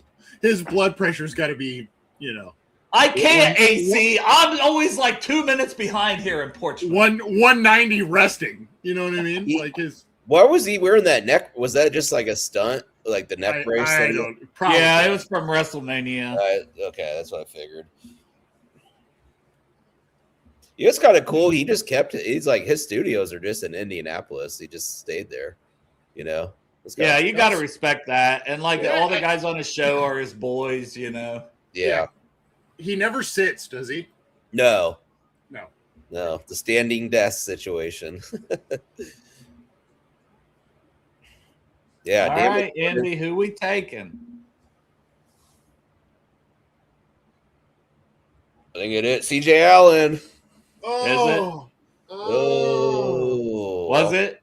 Yeah, it's CJ Allen. That makes sense. They needed a linebacker, and man, he shouldn't even be there, in my opinion. Golday's gone, Trotter's gone. Anthony Hill is kind of the last man That standing. is a very good pick right there. That is a very good pick right there. Yep. That's a great pick. Yeah. Like he's It's a very 24th good on pick. my board. Like CJ's shushing his family. He's hey, I'm on the phone. shut the hell up. And then the Bengals actually traded up. No, that was Mekhi Lemon. No, Your guy Mekhi Lemon really going through it yesterday, AC. I think he landed in a good spot though. For sure. To go to Philly instead of Pittsburgh. Yeah. But he would have been good in Pittsburgh. That's what scared me. Like with Pittman and Metcalf, and you would add Lemon to that. Whoever. If it's Rodgers. I just think teams. I think they underestimate what he can do on the outside. I think they just see him primarily as a slot and a very, very, very, very good one. But I think they underestimate what he can do outside. But I saw a scenario where it's like, yeah, he's not going to be the first receiver gone. He's not going to be top 12, but he fell a little further than I thought he could. But I think he's going to be a good player. I agree. Another good quote here from Potts that Paul Daner posted. Potts on Howell's 30 and 1/4 inch arms. Arm length is always going to be a piece of the process. I think he uses his hands and arms really well. He plays longer than what his size on paper suggests. I don't see it as a super big hindrance in his game, but it's something you take into account. And that's how he gets to you at 41. Yeah. You know what I mean? Right. Instead of being up there with Bailey. I mean, that's just the truth of it. So Cashius Howell took notice of what happened the pick before the Bengals. He thought going to Kansas City was possible. took an edge rusher before me. Grew up a KC fan. Oh, he's pissed. I like it. Be This pissed. point, this point, I'm thankful to be a Bengal. We're gonna see them when we see them. I love that. Eli Stowers to the Eagles. Oh, Yep, that's a damn near a chalky pick. The fact that he's there for them. that's an Eagle special, man. They got to get younger. Yeah, they do. He's basically a wide receiver is the thing, but we think they're getting rid of AJ Brown. They brought Mekhi Lemon in. It makes sense because you can split him out. You can move him in a lot of spots. Very versatile. What does Diana Rossini say about AJ Brown? Oh God. Well, the horny Patriots pick is in. The horny Patriot. Yeah, the Vrabel horny. The Eagles are giving Jalen Hurts every shot, right? Like weapons, right? Like, I still like Max Clare. Like, I would have probably taken Max Clare over him because Max Clare showed more as an overall tight end. And the Patriots, I mocked this, but it's crazy he's here. Gabe Akers to the Patriots. Hey guys, I got to step out for a little bit, worries. but are you going all the way through? Oh yeah. Okay, I'll be back on. All right, love you, brother. All right, see you guys. Bye. Well, that's a weird post because it was supposed to be the Chargers. Oh wait, they did trade up. Okay, God. The Patriots inside her. Yeah. But yeah, so the Patriots traded up, so I'll need to do that. But first we had Philly because I'm trying to mark up all this stuff on my papers, Dustin, but I'm also trying to keep track of this. So Philly took and you're killing it with the stuff you're posting up for the show. I really appreciate it, man. Yeah, no doubt. Jordan is serving us well. So we have a trade. It's the Patriots coming to get Akis.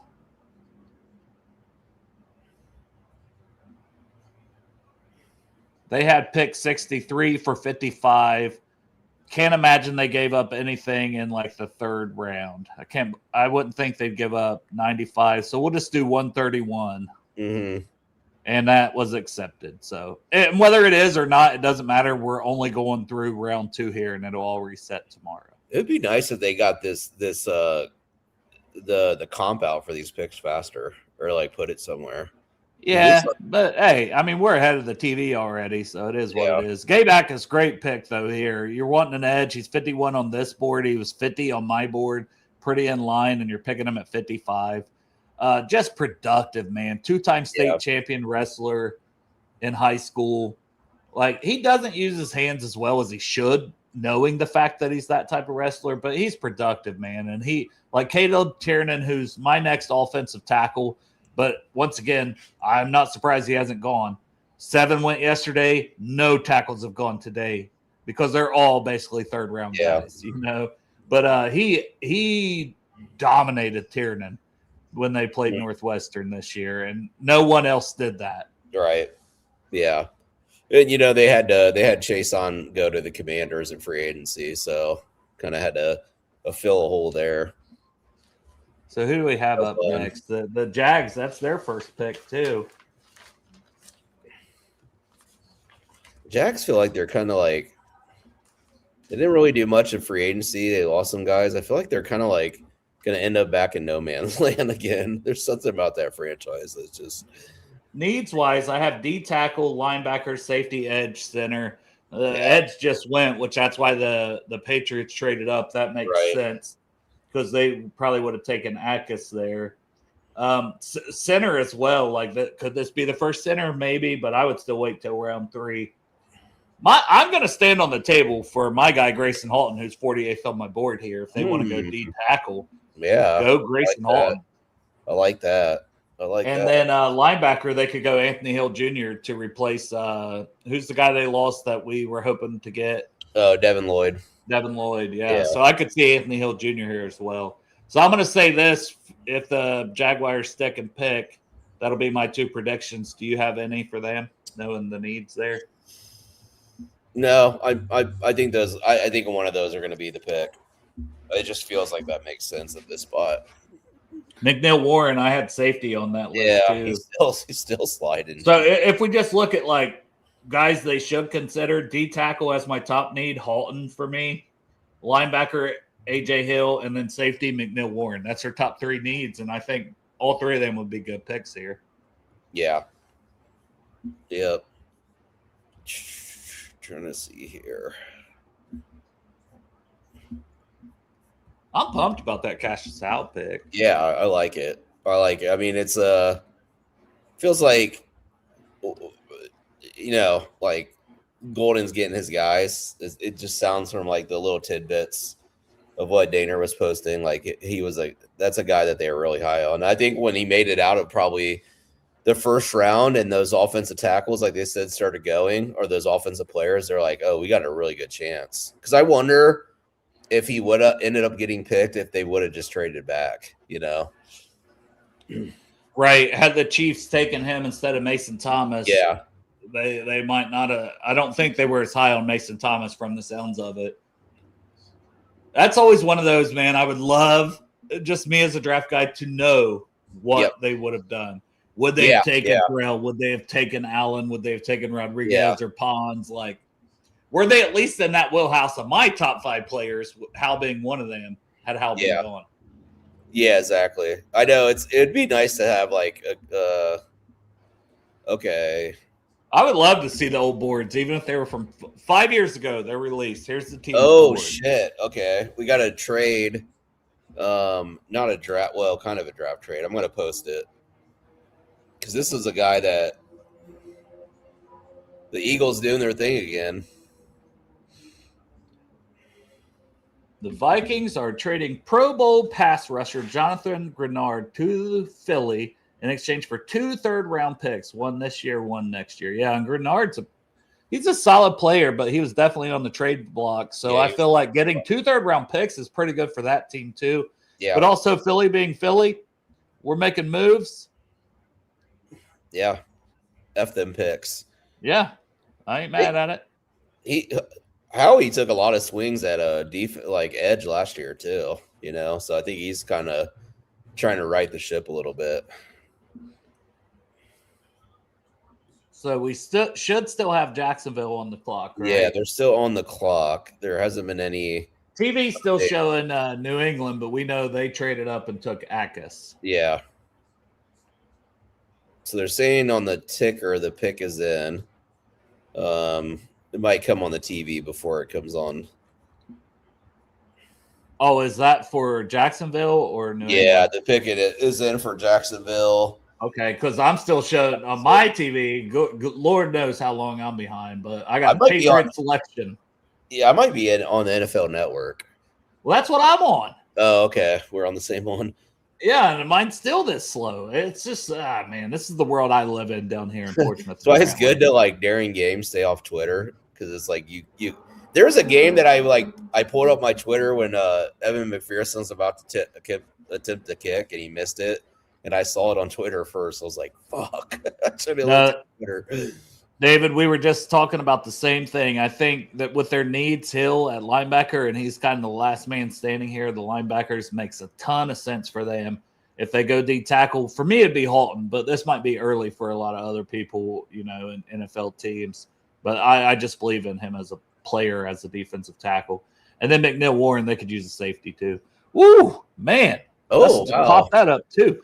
Jonathan Grenard is signing a 4-year, $100 million extension, $50 million guaranteed with Philly. What? Jacksonville went tight end, Texas A&M, Nate Borkircher. What? Yeah. Damn, dude. Bro has no production. I get this is your first pick though. Like I know a lot of people had him in this range. Not for me, man. He's a 6th, 7th round player for me. He is a blocker. He is 25. He is. But once again, I didn't like Drew Sample that much. So, but if you get 10 years out of his career and he's really good at what he does, you know what I mean? Can you be mad at the end of the day? Yeah. Drew Sample pick. we always got to have one in the 2nd round, right? That's crazy to me at pick 56. Yeah, it's kind of Nate Borkircher. I like him. I like his smoothness and his route running, but it's just, Max Clare, if you're going to take a tight end, take Max Clare. What are we doing? Yeah. What are we doing? He's 158. He's 158 on this board. So even this board, Man, It's high, but me, I've got to flip through the pages to find Nate forfeiture. yeah, Industry, we can't get the Drew Sample hate anymore because somebody one-upped us. They did. Man, please don't I let have him at 258. Last page. if Oscar Delp's there in the 4th round. It'll be hard pressed for me not to want to sprint to the podium for Dude, him. he's gonna be so good in the NFL. Yeah, I love it. He's so nasty. Bro, how is this gonna help Trevor Lawrence and the Jaguars? Like, Yeah. and they lost their running back. I know they drafted some guys last year, but I'm not seeing the vision. Because they had that young GM that traded up for Travis Hunter and had that weird press conference last year where he was like calling him like the best thing ever, and now they're just like, oh no, we're just gonna play him at corner this year, which is where I had him playing. Yeah, the whole time. Like, oh boy. All right, the Bears are on the clock. They're saying the pick is in. I wonder if I missed. Did they only have one? Yeah, they had Thieneman at safety. So I have edge and D tackle, wide receiver. You know, they could add to that room. Center. Antonio Williams, maybe. Well, it's Antonio Williams. Could it be a center? Could this be, first center Could off use the that. board? Or edge or D tackle? Like, what are we looking at there? Edge looked weak. I know we looked at it earlier. And then my guy at D tackle that I don't think teams are as high on. Dennis Sutton would be a good pick here. Oh yeah. Oh yeah. He would. I forgot. I kind of almost forgot about him. Or like, I'm not that high on Dominic Orange to go at 57, but are you wanting that type of player, that run stuffer, that gap filler, that all that stuff? I think it would make sense for Chicago to go. Here's Job. The Jake Fellas, I'm here at Project Game Day. People ask what I think about the pick. I say I thrust in Dale. Why are you thrusting in me? I hope he meant trust, but it literally says thrust. And this is the guy he wanted, my boy. Damn, why is he thrusting in me, Dustin? Oh man, he's doing that Mike Vrabel on you. That's crazy. I'm not Diana Racina. I am not going to name my child Michael. I'm not going to marry a guy that looks like Mike Vrabel. That's crazy. Yeah, something's crazy going on there. Okay, no. It's saying the pick is in for Chicago, but I'm not seeing any updates or just on the NFL draft tracker they have it, but nothing for Jordan Schultz. He's slowing up just a little bit. And it always happens. He's getting tired. He's cooking dinner. Yeah, it's like, all right, I'm tired of doing this. It's been fun, but is Jordan Schultz independent or does he actually work for like a network? I thought he did, but I don't know which one. NFL Insider. Yeah. No, I mean, he's sponsored by Fanatics. Yeah. I thought he was like Fox or something at one point. I was going to say, and that's the only reason he can do it then. It makes sense. Yeah, that's true. Because the NFL be all over his ass if he worked for a network. Fuck them roles. I do what I want. Yeah, I like it. Keep doing it. Don't be a pussy. Don't puss out now. Yeah, don't puss out now. We got another round to go, bro. You can't be teetering out now. Only the strong survive. Only the strong survive. I have no idea what Chicago's going to do. They should do it because they lost DJ Moore, so they should probably go Antonio Williams. Nostradamus says McCoy or Kilgore at 70. Yeah, man. Hey, if Kilgore's there, like that's the one, man. We mocked that the other day too. Like, we love that draft that we did. Like, let's go, man. And Cashius Howell and Kilgore, I'd feel good. Like, and obviously they feel better about the linebackers than us. I will also say this. He might get snatched soon, but Anthony Hill Jr. would be a great pick in the third round. Yeah. Because Chandler Rivers is still out there too. Could you get a Chandler Rivers in the fourth? Yeah. Now we're talking like really, really good scenarios where you get Anthony Hill Jr. in the third and a Chandler Rivers falls to the fourth. Mm-hmm. Woo! With Cashius Howell, like you just hammered three of your biggest needs. And really, you have to count Dexter Lawrence. That would be an A+++ draft. Yeah, if Chandler Rivers is still on the board after the third, I'm trading something to go up and get him in the fourth. I'm with you. You know what I mean? Oh, God. And if they take him in the third, I won't be mad. Like Kilgore, I still think Kilgore is going to get snatched between 57 and 72. I think somebody's going to take Kilgore before we get a chance to take him. If that's the case, then take Chandler Rivers. Just go ahead and take Chandler Rivers. You were right. You were right. Center for the Bears, Logan Jones. And my number one center is the first center drafted. Oh, dude, you picked like 3 picks so far. This is where I thrive, brother. I'll be picking day 3 picks, you know. Yeah. The first round almost too unpredictable for me, or I'm too locked in on like. I should stick with needs because to me, the Titans needed a wide receiver, so Carnell Tate made sense. You know, Jeremiah Love kind of threw everything off. To be fair, Love at 3 was they brought back the dude from that was originally with the Steelers, James Conner, and they brought in another running back and then still drafted Jeremiah Love 3rd. I didn't see that from the Cardinals. Mm-hmm. But yeah, Logan Jones for me is at 62 on my board, which was way higher, I believe, than consensus, and he just went at 57. Yep. The vindication is real for me on that one. Love him. What was Cashius on the consensus board? Like in the 35th. 30. Okay. Yeah. Oh, consensus? I don't know. Yeah. I was talking about my board. Yeah. I think he was like 30 something, but yeah, I had him at 35, and I did have R. Mason Thomas at 33, and it was like they were close, and they went that so close. Yeah, they went like back to back, right? Trade. Browns are now picking at 59 and traded with the 49ers. Okay. I don't know. They're trading. Dude. Browns are picking at 58.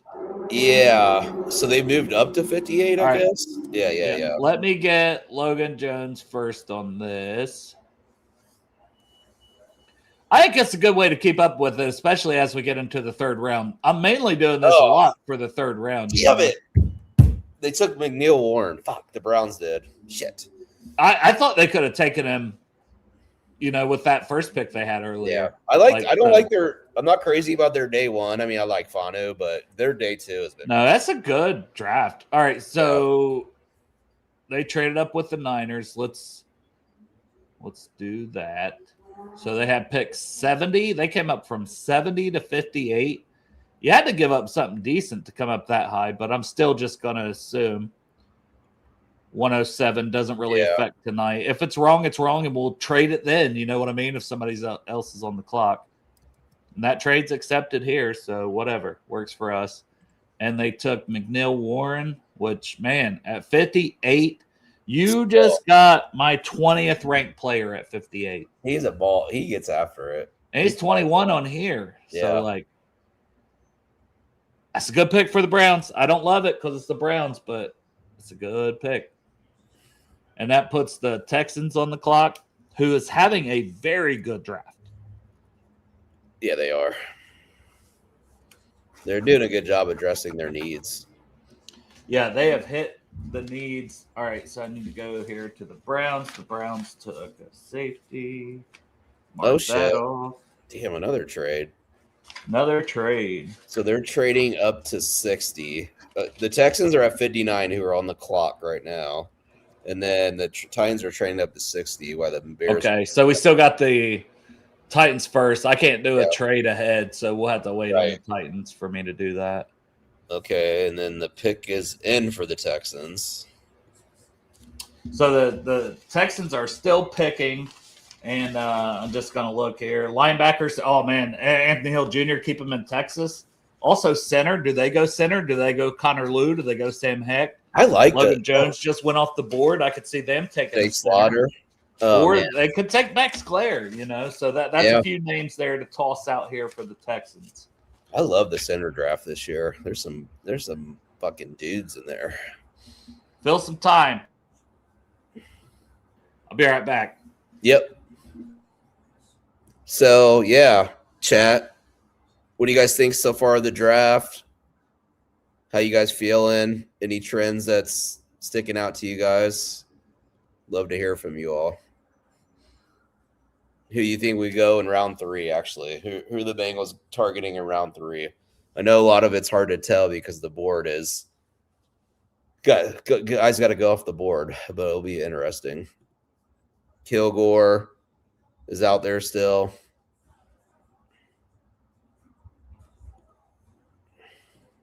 Let's see. Yeah, I'm panicking too. A lot of trades here now. There's the action heating up. The Browns do trade a lot in the draft. It's kind of wild.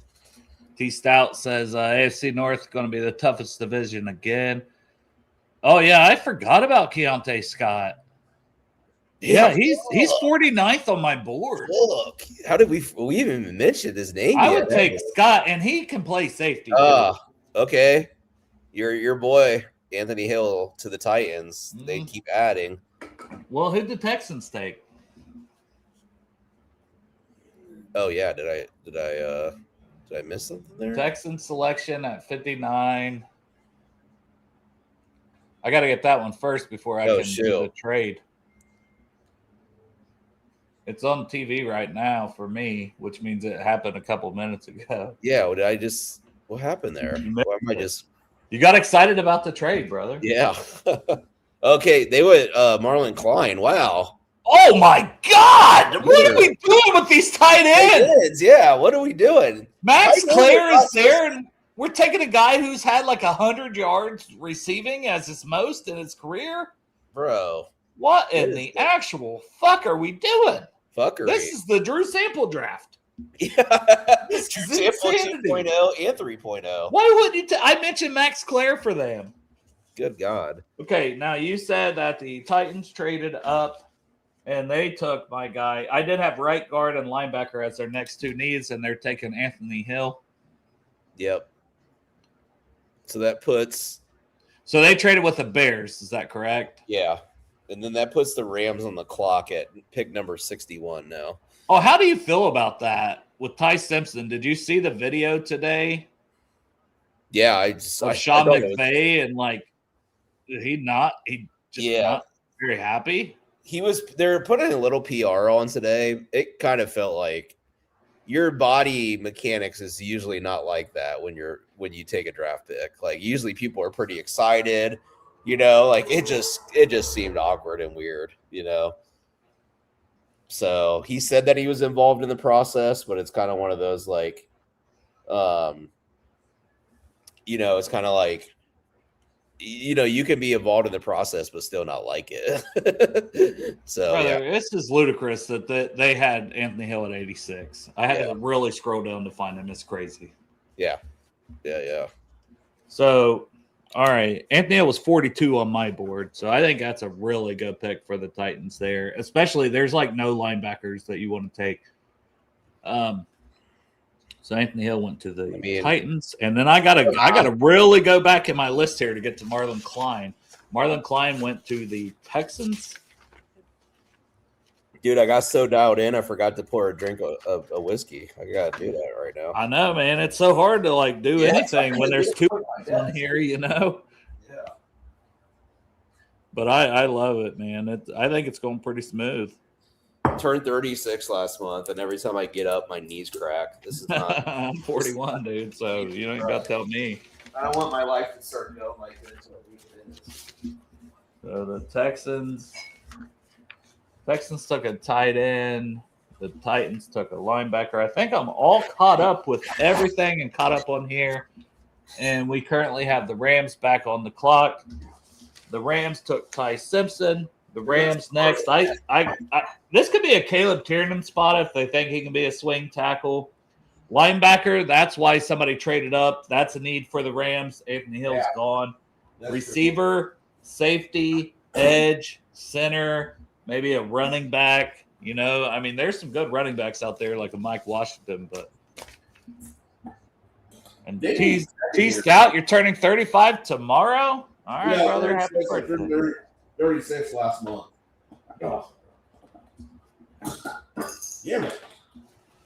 Dustin's having some problems in the background there. I'm trying to open this ginger. I'm making a whiskey and ginger. I'm making a Miller Lite and just cracking the good. top open and drinking. You're making a Miller Lite because you saw, was it Libby Dunn? She wants me so bad. She knows I love Miller Lite. Yeah, She's like, maybe I'll get his attention. Yeah. And it's like, girl, I'm married. Like, calm down. You're like, calm down. You don't need to be. I know it'd be tough to be Paul Skeens. You're just like every time you pull up Twitter, your girl's in a bathing suit. Yeah. Oh, Max Clare, great pick by the Rams. Great pick, your boy. Man, but who did they take a tight end last year? Did they take the kid out of Oregon? T. Ferg? Was that them? Their draft is it's very interesting. And then somebody was citing a source today that they might still go to try to extend Stafford for a few more years too. So I thought he did get extended the other day. Was that just a report or longer too? I don't know what's going on. Hey, we drafted Ty Simpson, but so Max Clare to the Rams puts the Broncos on the clock. I believe this is their first pick. So Crip was asking if you could put the BPA on the screen. Maybe you have that. Yeah. I mean, this is the BPA for PFF. Okay, no, you're good. Scroll through it. You must have McCoy, Emmanuel Pregnon, Chris Bell, Keith Abney, AJ Halsey, Keontae Scott, who's very intriguing. God, to me. We're getting Jennings Dunker, Chris Brazel, Skylar Bell, Bryce Lance, Joshua Josephs, Caleb Tiernan, Dennis Sutton. We took our edge though. Igbinosa, Antonio Williams, man, I'm telling you. Yes. I would not hate that. Even Grayson Halton, like maybe that spells the end for somebody like Chris Jenkins, but I love Halton if he's there in the third. Mike Washington Jr., Dominic Orange, Eliza Sherratt, which I'm surprised the Raiders haven't taken him yet. Zachariah Branch, Ramella Height, Deion Burks, Daryl Jackson, Connor Lew. Connor Lew is a sneaky pick for the Bengals in the third round. Coming off that ACL, having Ted Karras, but would have been center one in this class otherwise. He intrigues me. Chandler Rivers, the guy we need to talk about more. Kilgore, which where's he at? Maybe I already mentioned that one, but yeah, some good options, some good players. That's kind of the board here for PFF. I will say for my board, Crip, I'll say I have McCoy, but obviously the knee is a problem.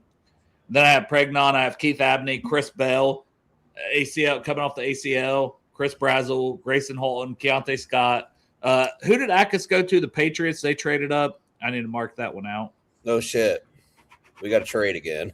Wheatley, Zakee Wheatley. You guys know I love him more than most. Oh, yeah. Halsey.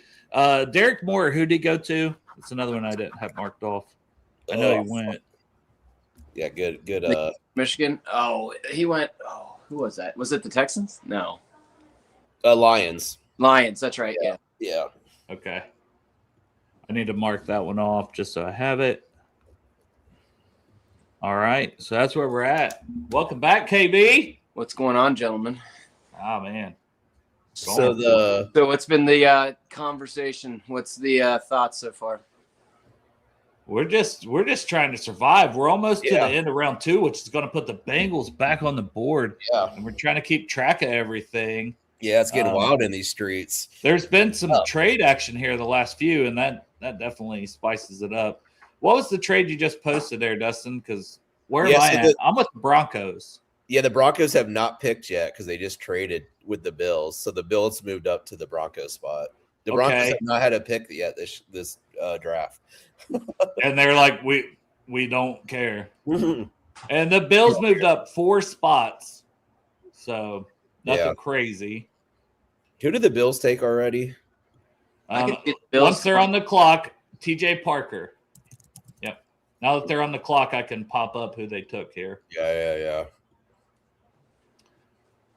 What direction? Chris Bell? I don't know what direction. They need some. They need some. They need some outside weapons. Like receivers still a problem. Yeah, David said Bill's trading up. It could be Antonio Williams. You could just keep the Clemson guys, I guess.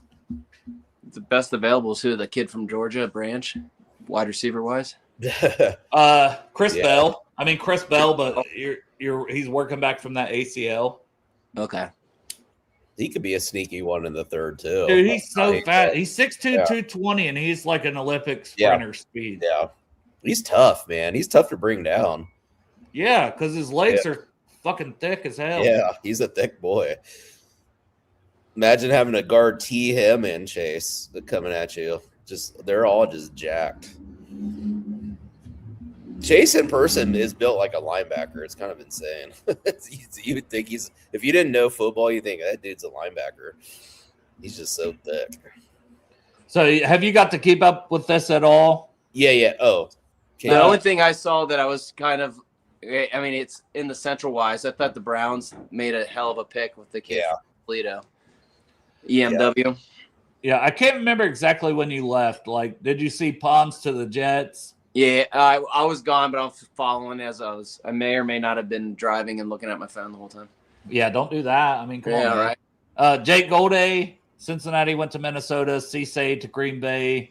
Allen went to the Colts after they had traded down. Stowers to Philly. Gabe Akis, the Patriots traded up. Borkacher to the Jaguars. I'm like, what are we doing here? What in the Drew Samples going on here? He's a blocking tight end. It's crazy. But second round. It's the Drew Sample draft because we had two of them. Yes, and then Marlon Klein goes at 59 to the Texans. McNeil Warren to the Browns. Logan Jones to the Bears. Anthony Hill Jr. to the Titans, which I think is a great pick.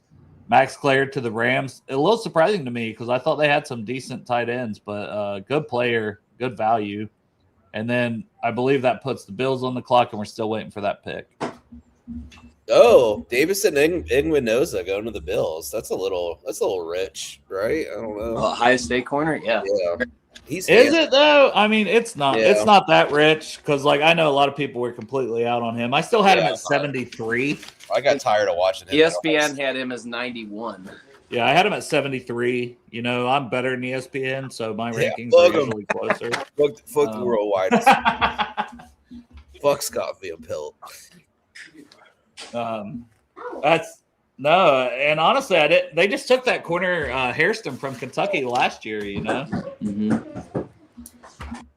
I can't say I love the Bills draft. Right? I mean, what was it, Parker? Which I think that was solid, but it does feel like a bit of a reach here. But hey, is Sparks on? Is he on another podcast right now? Probably. I assumed he was. I didn't send him a link just because I assumed he was. But I also don't want to hear him gloat about getting McNeil Warren either. yeah, fucking. Because man, that's a good pick for them, though. You know. I thought the Jets have killed it too. Our guy Steve, you know, which I did send him a link just in case he wanted to pop in anytime tonight. He didn't really say, so he's probably busy. He is supposed to hop on with us tomorrow, so we'll definitely get Steve's thoughts tomorrow. We got quite a few people that might hop in tomorrow, which is great because that starts at noon and it's like a long day with long day, and stuff flying in. So it's like. I know Clint Goss, who does a lot of clips and stuff too, and a lot of draft stuff. I haven't had him on a podcast, so I'm excited. He's supposed to come on, and some other people, so it should be fun. Yeah, those rounds do fly, but that's when you start getting into like, do I even have this guy on my draft list? You know, it's like some dudes are just like, where'd he come from? So this has got to be the Bills' first Ohio State corner since like Nate Clements. Dude, Nate Clements was such an underrated, you know. Yeah, and he was kind of at the end of his road when he came here, you know. Yeah, he was. You know what's kind of disappointing in a way? So, like, an insane career, not talked about enough, but Chris Gamble.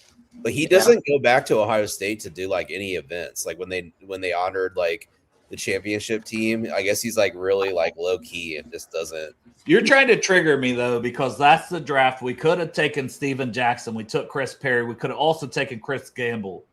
I remember that. Yeah, dude. Yeah. Oh, my God. I was so like hurt. Chris Perry, though, a lot. I was like two-way starter there. I thought he was because he took, like, one screen pass, like 70 yards against, like, Chicago Bears. I was like, oh, he's so good. And then, it just never happened. So what are we thinking here? We got the Chargers up. They took an edge player. They don't could know use who. a. They could use They it. took Messidor, yeah. Yeah. So I have them with like guard and D tackle. I don't know. Pregnon would make a ton of sense here. That he's still on the board. Yeah. I mean, Herbert got hit a lot, so you might want to. I know they had some injured guys, but man, their whole.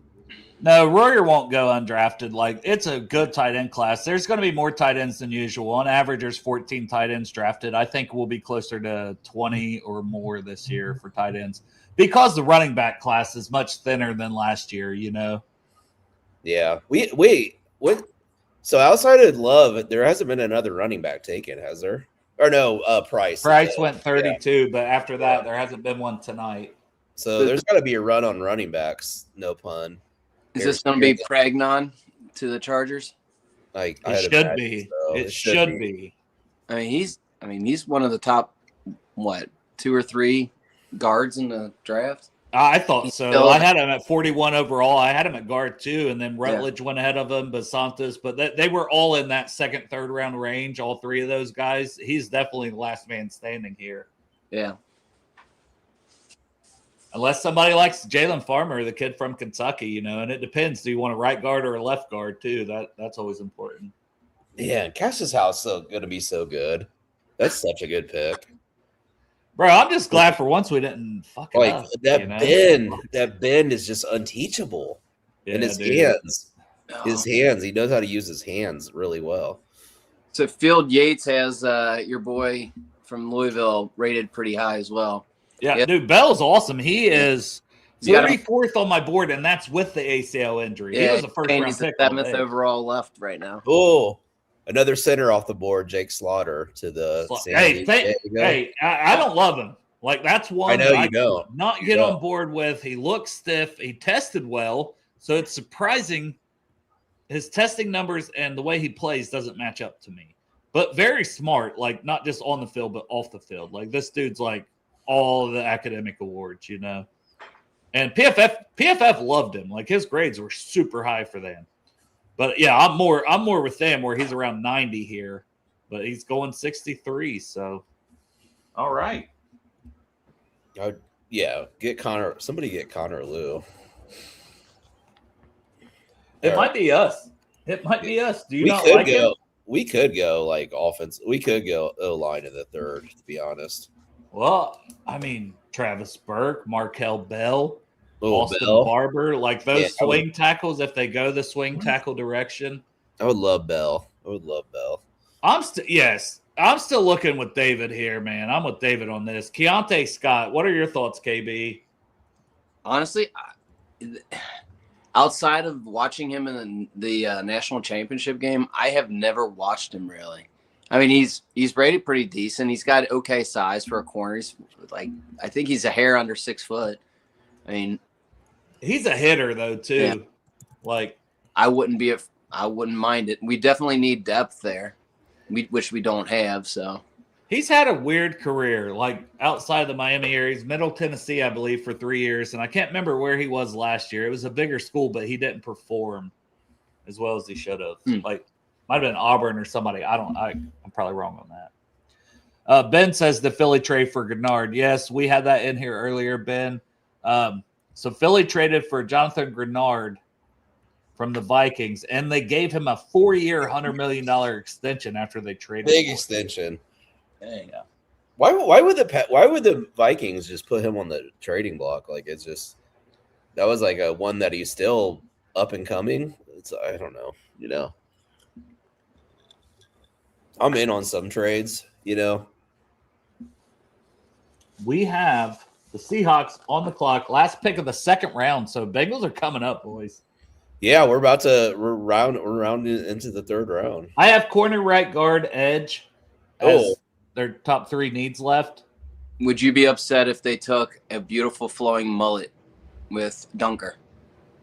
Oh no, I mean, yeah, because they could play him at right guard. He's you could put projected him to at kick guard, into guard. tackle. Yeah, dude, and they would really have upgraded their guards over the last 2 years after the kid they picked in the first round last year. Yeah, I would like it. I mean, I know everybody's That makes sense. Not a sexy pick, but Oh, I didn't see what you put, T Stout. I'll scroll back up. He wants to let KB know what I put up there. You guys should be getting some KB art if you haven't already. Just say. Yeah, it's tight. I like how you did the multi like T, and then like the logos are always sick in the back. So Thank you. So yeah, I'm trying to find what he put here. Like, let's see if I can put this up. the Seahawks went Bud Clark.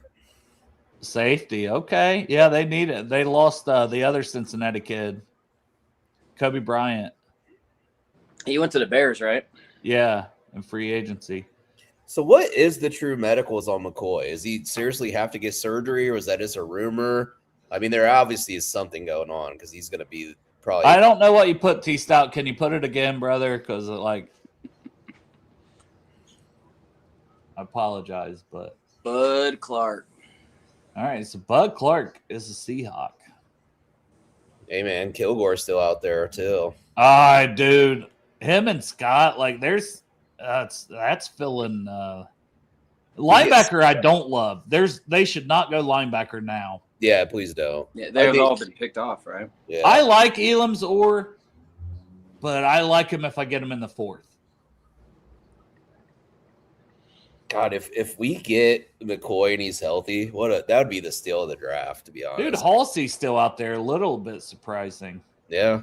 Because like, Dale, who do you have rated higher on as a lineman, offensive lineman, Pregnon or that Dunker did?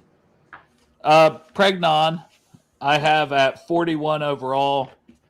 Dunker, I have. Where do I have Dunker?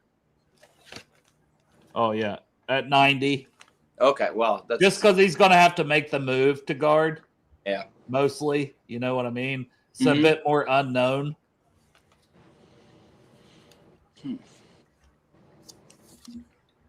So we have the Cardinals on the clock to start round 3. we may not go linebacker at all, dude. Like, it's just whatever. I wouldn't be surprised if we don't, Yeah. but I would love like a Red Murdoch, you know. Oh, yeah. Maybe if that's 4th round, but maybe he falls to the 6th because once again, small school. We saw McNeil Warren fall farther than I thought he should. It's funny is like I feel like there's a gap there, like a little like 1 or 2, 3 year span there where nobody cared about linebacker in the NFL, and now all of a sudden it's like kind of becoming like a premium position again, you know, like because they got to cover tight ends, you know, they got to do a lot. So, does somebody take a swing on like Nussmeier, Carson Beck? I'm saying that because the Cardinals are on the clock. Yeah, Nussmeier. Good point. I don't think he's going to even go until the late 4th round if he's. Really? See, he's my next quarterback. But Aller might be the guy. Like, if you're looking for upside, I would take the swing on Aller. Okay. Man, Kilgore, just make it to us. I love Kilgore. We probably wouldn't take him, but I don't know. We showed interest in him, so. Or Scott, goddamn. Ugh. We had Howell in for a visit too. Like, we can't downplay these visits, you know. Yeah. Boner City over here. My boner meter is hard.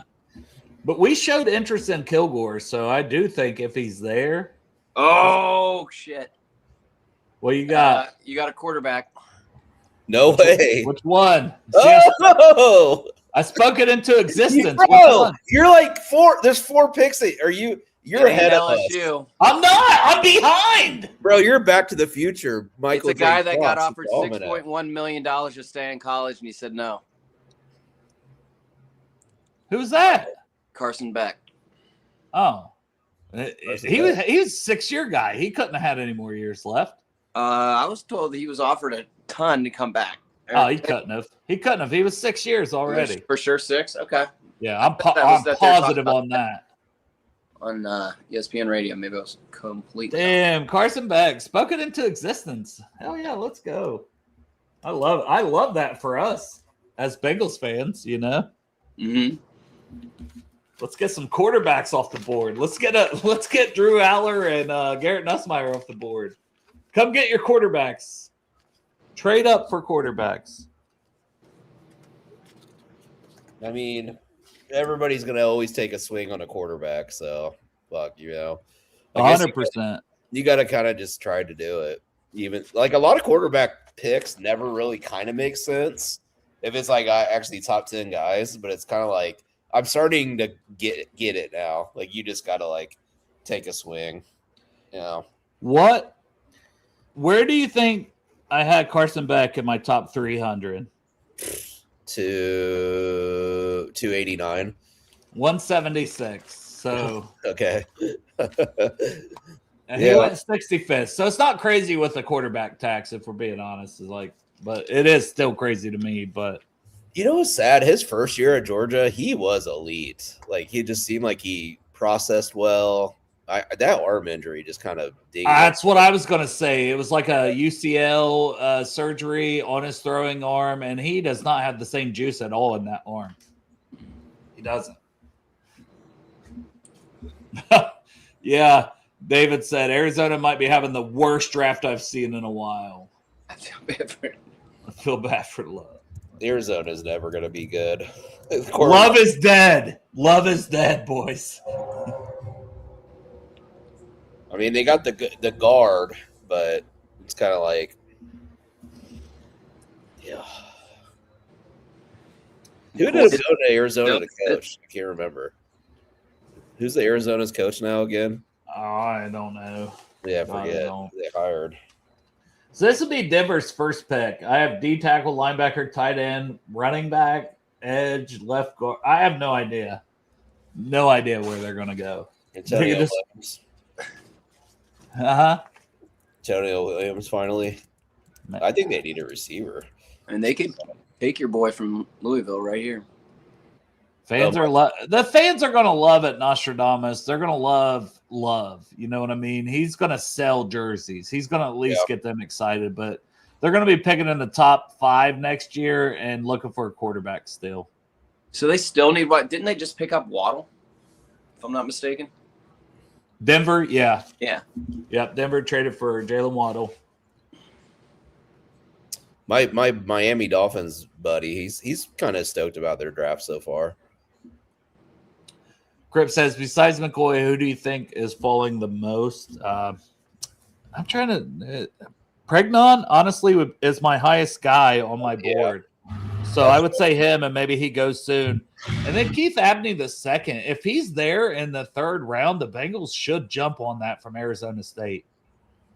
He is a dog. Like, he doesn't get the love that he deserves either. So him, and then Chris Bell, but I get it because the ACL. How early do you want to take a guy that might not play most of the season, if at all? Because he tore that in like November. Yeah, but other than that, honestly, there's not really, because then I'm basically almost to the 50s at that point. We're at 65. Nothing crazy on my board. Really, really not. It's just McCoy. Yeah. I guess you could, if we're going backwards, McNeil Warren kind of fell longer than we probably thought, but yeah. All right, T-Stout, I see you now. So I sent KB a DM on Instagram, Dale, asking about golf shoes. Sorry for spamming everyone.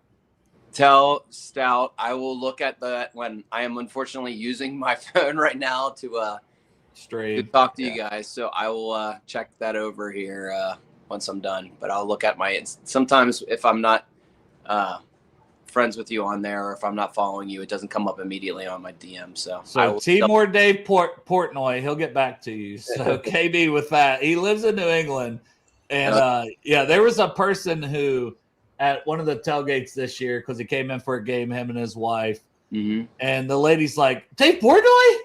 Like, are you Dave? Like, so he's the Timu Dave Portnoy. Very nice. Okay. Good guy though, man. He's come on here a few times. Broncos pick is in. Our boy. Oh, I love him. Yeah, you do. Yes, I am so happy he went, because I talked about him how many times you did before the Beast came out and everything else. How many times did I talk about this guy? A lot. I was going to say, this is your boy. This is your boy. He's good. He's amazing. He has over a 10% stop rate, which is as a run defender, which is phenomenal. But then he's got juice as a pass rusher. Like, his spin move is really nice for an interior defensive lineman.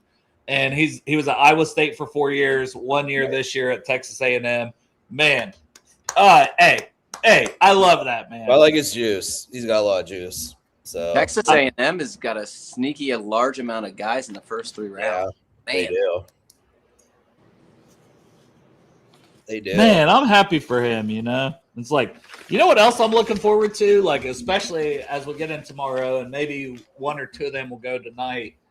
But the guys we were fortunate enough to interview this year, Travis Burke, Landon Robinson, Renee Conga, like, man, I'm going to be so happy, like, wherever they go, that their dream is coming true to be drafted to the NFL. You know, that's awesome, man.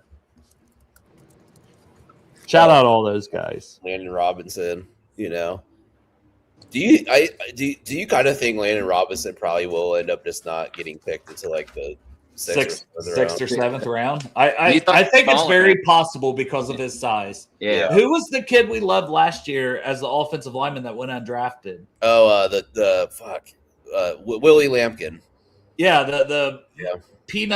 power peanut, as Ryan Power Sparks peanut, called yeah. him. Yeah, like, you know, unfortunate injury, but This is a guy you talked a little bit about too here recently. The pick is in for the Rangers. Crawford from Auburn, defense end. Yeah. And he's kind of like, so do they run a 3-4? Because I think that's, you know, he's kind of that 3-4 outside linebacker, stand-up rusher type of player to me. Dude, Scott keeps falling. And Kilgore. Come on. I know, man. We're getting close. I'm not going to say anything else because I don't want to jinx it. So, We're 5-4 away. yeah. Oh, So Slaughter went to the Chargers because I didn't have that one. Where did Crawford go? He went to the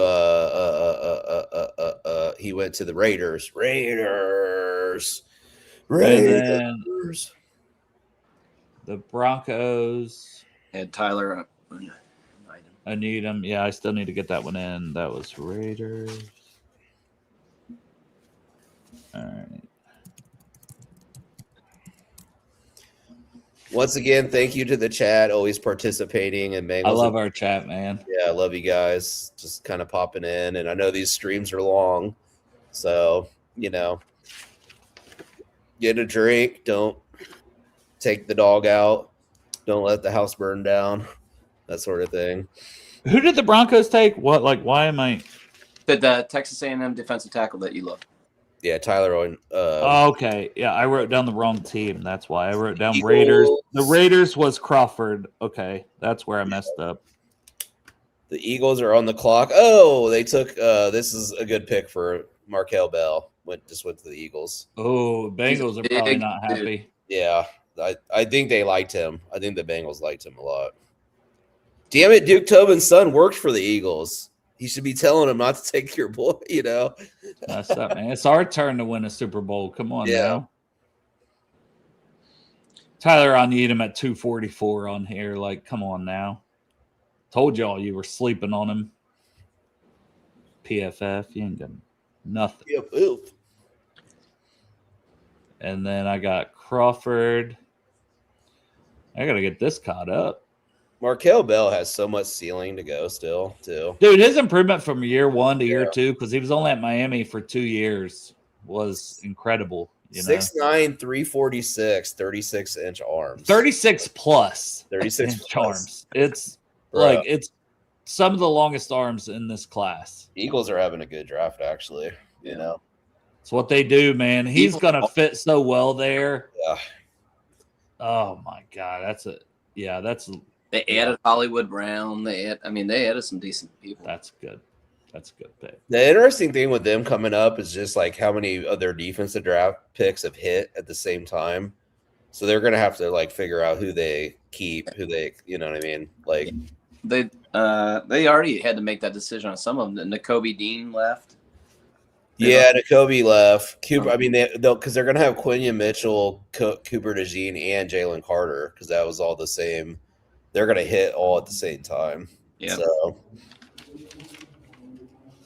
and I don't know if those draft or those trade rumors about Jalen Carter were ever accurate, but I wonder if they're kind of just like would rather go with like the other guys and kind of let him walk because he's a pain in the ass. But I don't know.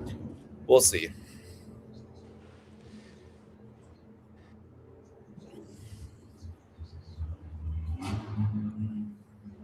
So where's your boner gonna lead you there, Mr. Where's that boner going, bro? I mean, honestly, I said I'd be confused about Jermon McCoy in the second round, but we're talking it as we're getting into the third. I think Abney would be like one of those boners, like pretty rock hard. Keontae Scott would be pretty rock hard for. Looking at and Dennis. Well, we're not going to go Dennis Sutton because we took Howe, and then Antonio Williams. Honestly, it's the board is kind of drying up, so it's going to be interesting where the Bengals go here in the third. Yeah, I don't know. We'll see. I think Brazel, he's a bigger guy, isn't he? I would. Yeah, he's like 6'4". I mean, for what we need, I would like that more of the kid from Georgia, that Branch, whatever the hell his name is. I think he fits more of a slot. We could improve there, but we do love these middle round wide receivers. That's for sure. I mean, Deion Burks, if we're talking like slot guys, Zachariah Branch and Antonio Williams, like if they do want to try to upgrade in that slot spot at wide receiver, those are the three names I'd be circling right now. And I'm not saying Chris Bell couldn't play in the slot, but come on, man. Like, if you're going to need a year, the Bengals are clearly all in, as KB texted me. Like, I was watching the show. I talked about that on here. And I had like 60-some missed messages. The first one I saw was KB, and he just said, all in. We're all in. And I was like, oh, shit. Like, it was an hour after the trade had happened, the first time I looked at my phone. That was, we got Dexter Lawrence, yeah. Now the NFL Network's falling behind because now like the NFL Draft Tracker is saying the pick is in. That's a good one too, Gabbard. I'm glad you brought that up. Skylar Bell. Yeah, I like Skylar Bell like, from UConn. He has the footwork. He has the shiftiness. Mm-hmm. He feels like he's the most like professional, ready wide receiver. You know, like you just kind of know like plug and play. Like he's gonna get it done. Yeah. I like those kind of guys. You know, we have enough guys that we got to wait to develop. So you need some of those like plug and play guys sometimes. Yeah. So what do you like? Like, how do you, Dale KB? How do you? I know this is thinking far in the future now, and you know we have a lot of like preseason training camp, but like the utilization of our defensive line rotation. What do you guys kind of thinking with our edges and defensive tackles and whatnot? I think you have the ability now with that they haven't had in a while, at least since DJ left when we had more. You can just keep putting people in waves, and when you have a Boye and then you have follow him with the kid we just drafted, when you have the speed coming out there and there's no letting up, you're not giving an offensive tackle a break. They're not getting plays off at all. And you just keep coming in waves, which I don't think we've ever had that ability, especially when Finn went down. We're playing guys that are damn near shouldn't be starting at East Carolina, but they're playing for us. So I love what they did on the depth piece, which we've never had in a long time. Because there's going to be injuries. We're going to have those, but you're not going to miss a beat right now, which is awesome. Man, we are almost on the clock. We're at pick 69. Nice. And we are up at 72, boys. I don't mind this pick here. Sam Roush from Stanford. I like Sam Roush. Yeah, Roush, sorry. No. My name pounds. I sell like strawberry ice with my name pronunciation. No, man, I was shocked he tested like a 9.99 relative athletic score guy. And he's like 260. Very physical. But he doesn't block as well as he should at his size. But he's a better like pass catching playmaker, run after catch player at his size than you'd expect. So I think Roush is a solid pick. And we're starting to see these we already saw Borgature and Marlon Klein that surprised us. But then boom, there's Max Clare. Boom, there's Roush. I think Justin Joly's another guy that's very exciting as a tight end. I like him. Prospect. I like Joly a lot. I like the Old Miss dude. I mean, later, right?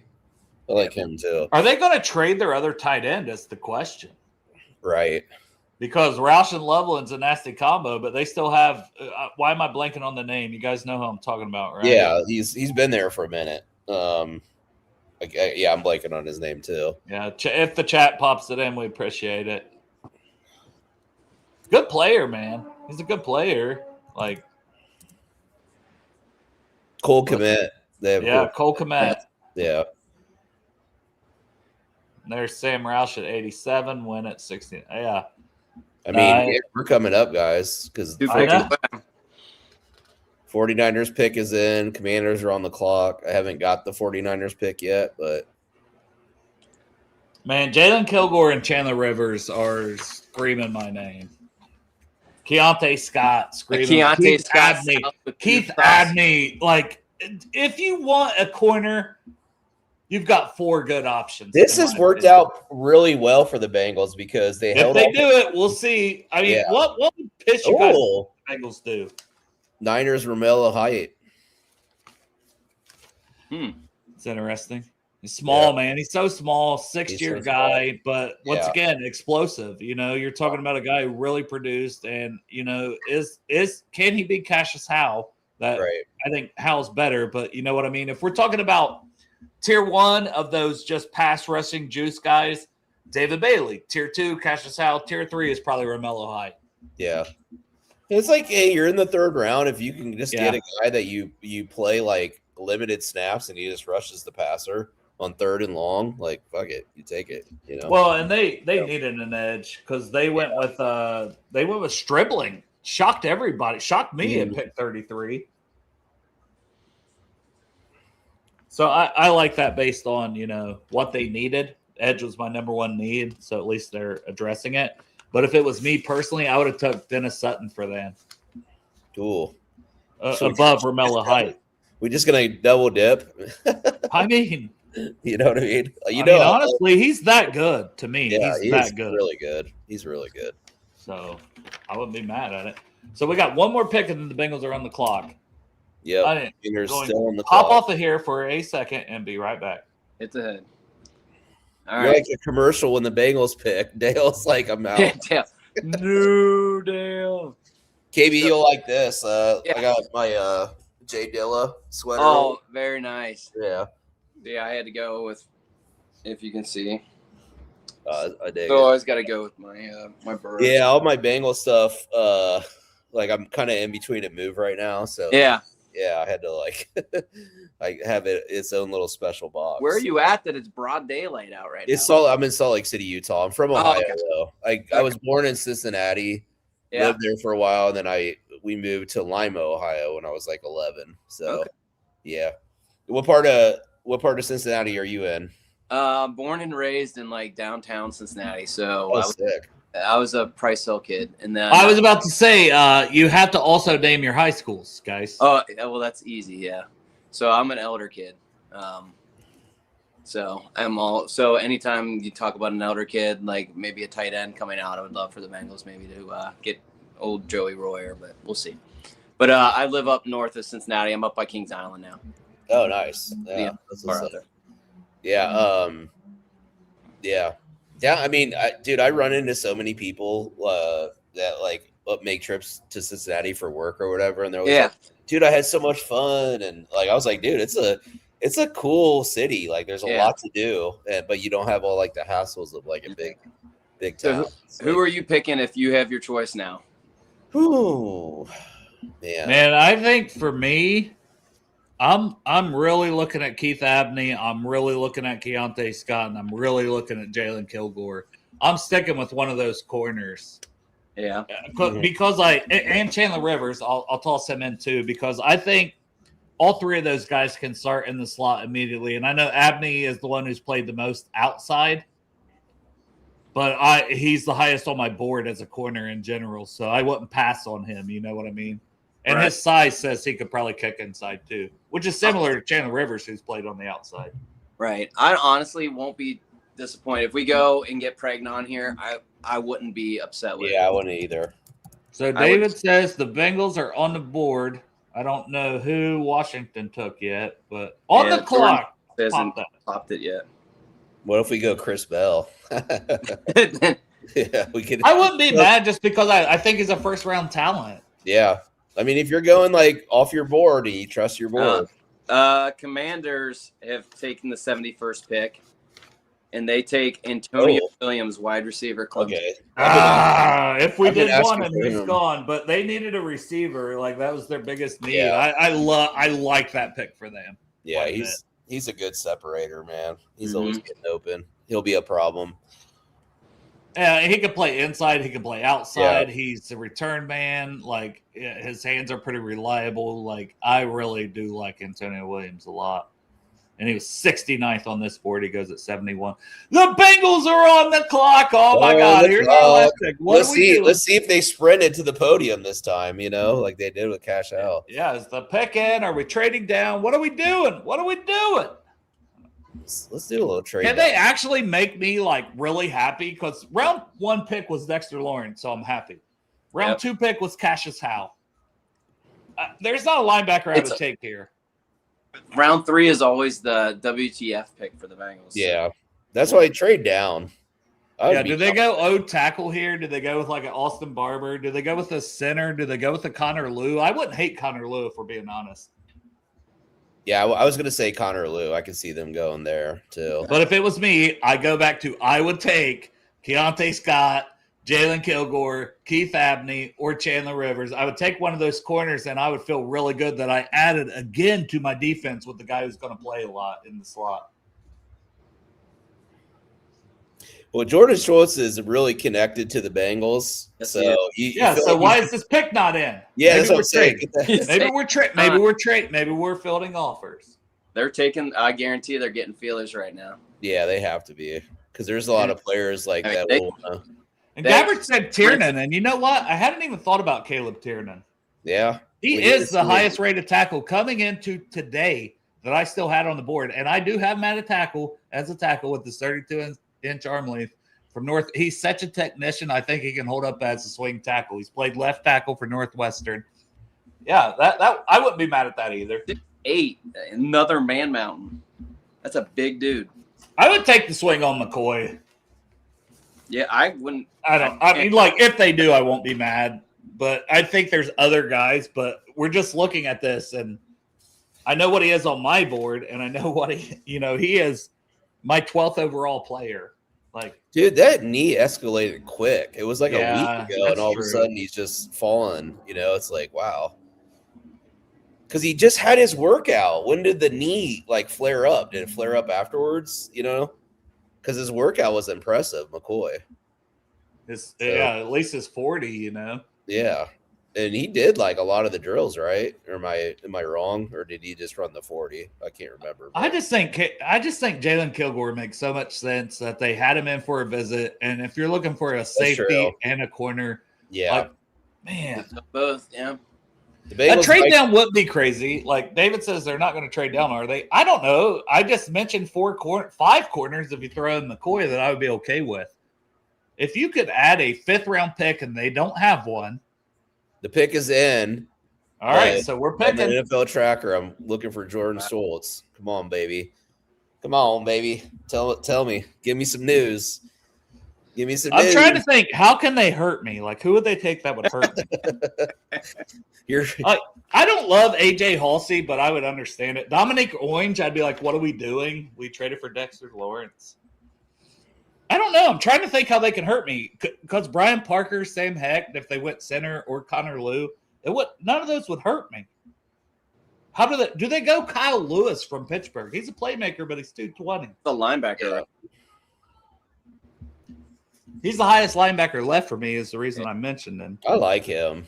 Swiss Army knife guy, you know. I really, man, I just think corner makes so much sense. Man, they're really drawing this out, huh? Somebody, let's go. God damn it. I'm not getting any updates. Of course not. Jordan, come on, boy. You're supposed to be you're T and Jamar's best friend. Let's go. Right. There's some Bengals fans. Yeah, I've seen a few Dakari Davis from Washington.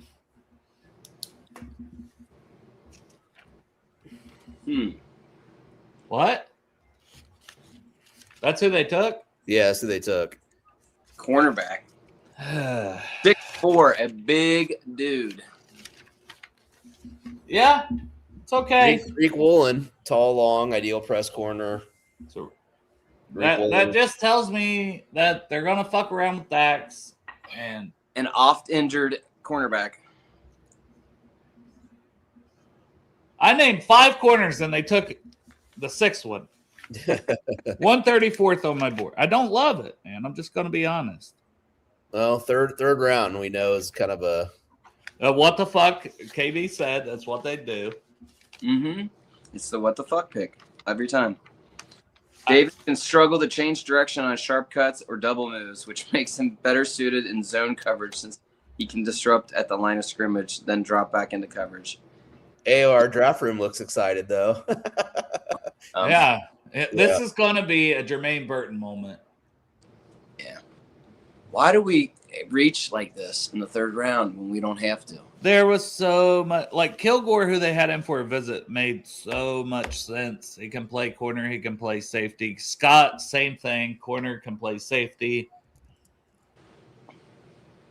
Abney, if you just want a pure corner, if you're going that route, you go Keith Abney 10 out of 10 times over Tacario Davis. I don't get it.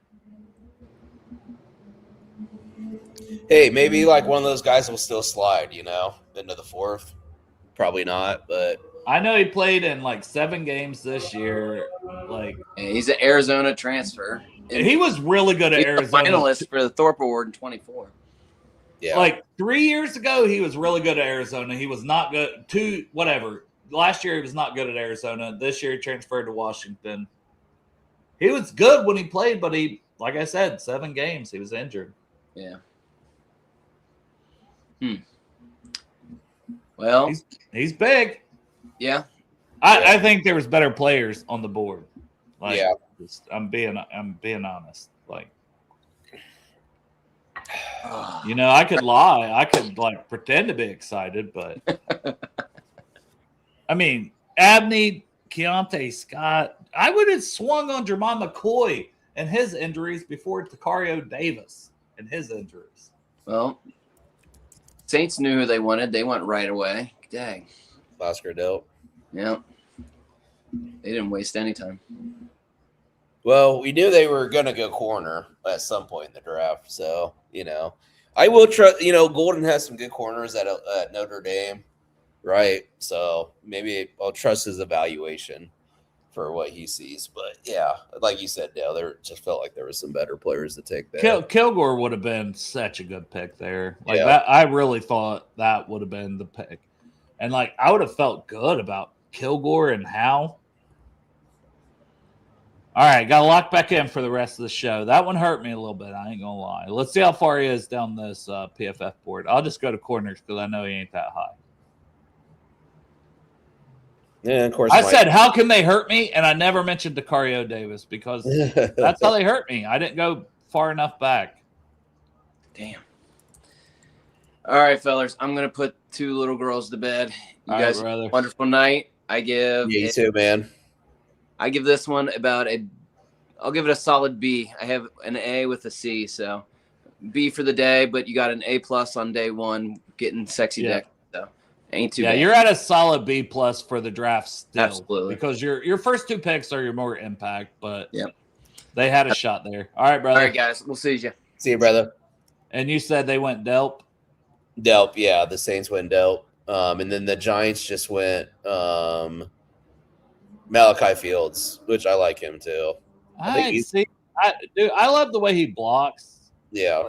But it's like, and I told you this PFF. That's why I did not want to take him in these mocks because I'm like, Delp's going a lot higher. And I was thinking day 2, and well, sure did. I mean, Davis has some pretty he had some good testing scores too, Tacario Davis, 4.41. Yeah. Size speed, athletic wise. And, I may, all right. Where to that point?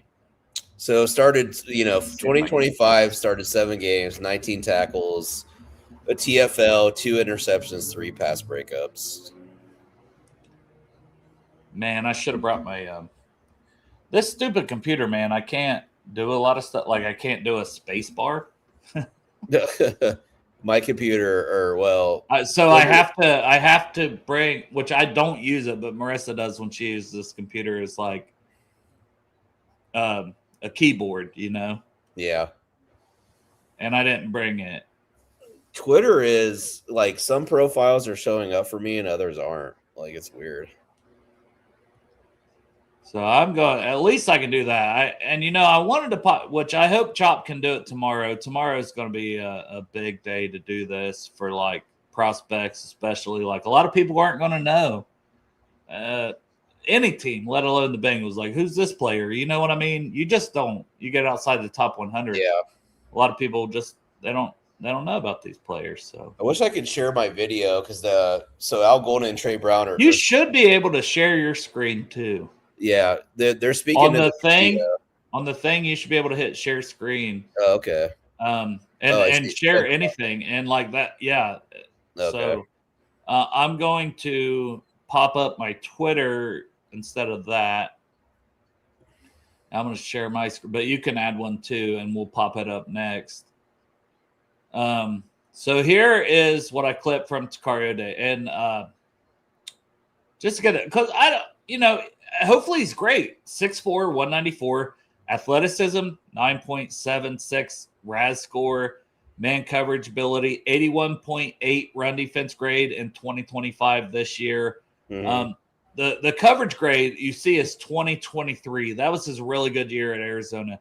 His coverage grade was 65 this year. Not great in 7 games played, and he was injured. Dealt with rib injury and a hamstring injury. 6 penalties this year in 7 games. That's fucking frightening. Yeah. And I think he lacks explosiveness, but you're talking, almost 33.5-inch arm length, 49.7 completion rate allowed against him for his career. But how many of that is because of the penalties? You know what I mean? Yeah. They're not complete passes if I'm getting a penalty call. Yeah. But a reliable tackler, 5% missed tackle rate this year. And then I will pop up the clips. And like, I'm not shitting on the pick because I get it. He's a third, and I actually put day 2. Yeah, it's not like a huge reach necessarily, but it's just I put day 2, especially after his test. I did that after I remember doing this when it was after the testing, and I'm like, that size, his testing, that'll get him drafted day 2. So here's a look at him outside. Corner is one of the hardest to clip up, by the way. Yeah, it is really. Because they don't have a lot of isolation. Well, the angles suck, but there he was basically beat on that. To be fair, yeah, he reached. That was bad technique. Yes, good recovery though. Yes, and see, that was a hold. Like even that's a good rep. Like the ball didn't come his way, but it's a good rep. He's physical. Here, shedding the block and getting in the action is good. So I don't know. It's a swing. It's a swing. It's a guy 2 years ago from his 23 tape at Arizona was a projected first-round pick going into that next year, and then he had a bad season in Arizona before he transferred to. Oh, I kind of like that though. Yeah, I like that too. Yeah. Like that's why I like that. Yeah.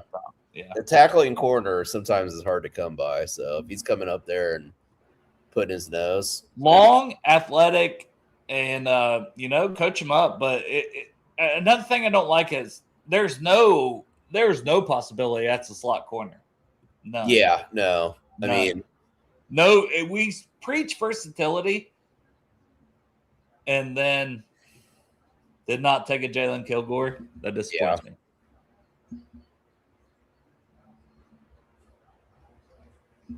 All right, I like it. I mean, did you share your screen? Yeah, I was going to share the press conference that Trey Brown and okay. I don't know. I don't see it. I see it before I pop mine up. Yeah, we can.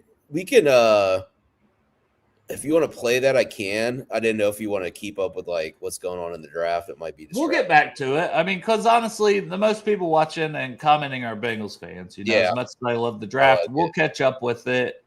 But let's do Bengals because now both our picks are done. So yeah. Hey, somebody said on the positive side, Dustin's hair is on point.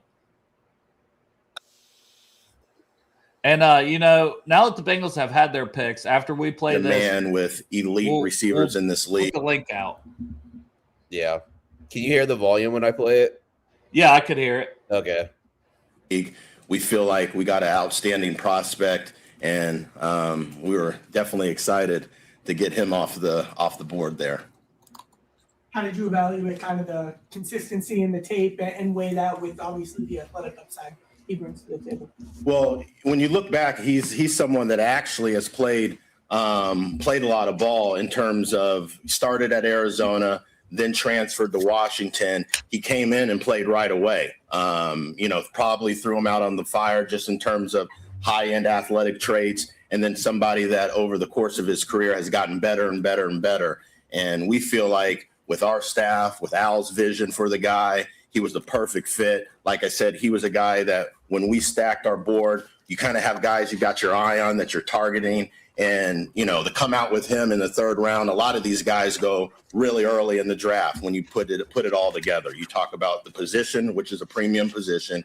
You talk about the size and length. The guy's got over 33-inch arms, and he's running in the low 4.4s. That's just hard to find. And, we were lucky to get him at this point, and we felt great about it. Versatile is he can play inside? Is that something?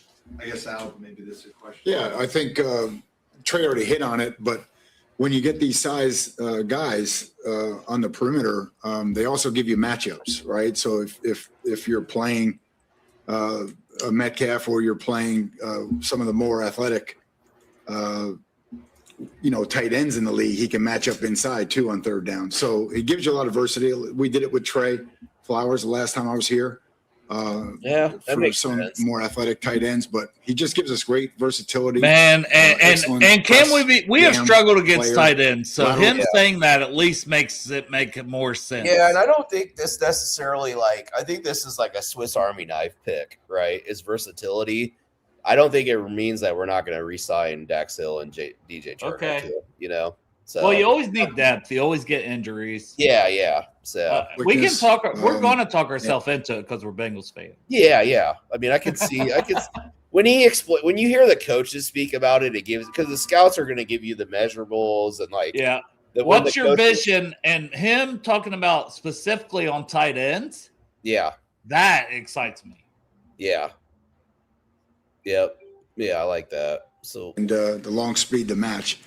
I know you guys will be talking to Zach, but he spent a lot of time with Jed, and obviously it says a lot about Jed bringing him with him, from Arizona to Washington, and then ultimately him starting. So we think he's an impact guy, and really excited about him. Can he help you pretty quickly? They already did, David. They already hit us with that. Okay. Oh no, he's ready to go. He's Your number 3 guy. Oh yeah, he'll be in the mix right away, and he could play outside, and like we said, he can also play inside, and we expect him to help us on special teams too. As you, Hold up. Can you pause that? Yeah. So they said he could play inside. They're talking about Davis still. yeah, maybe when they're saying inside, meaning more on tight ends. Tight ends. Yeah, I don't think you're putting them on a. I was gonna say, you're not putting him on a shifty slot receiver. Yeah. Drew yeah. Aller to the Steelers. Ooh. Okay.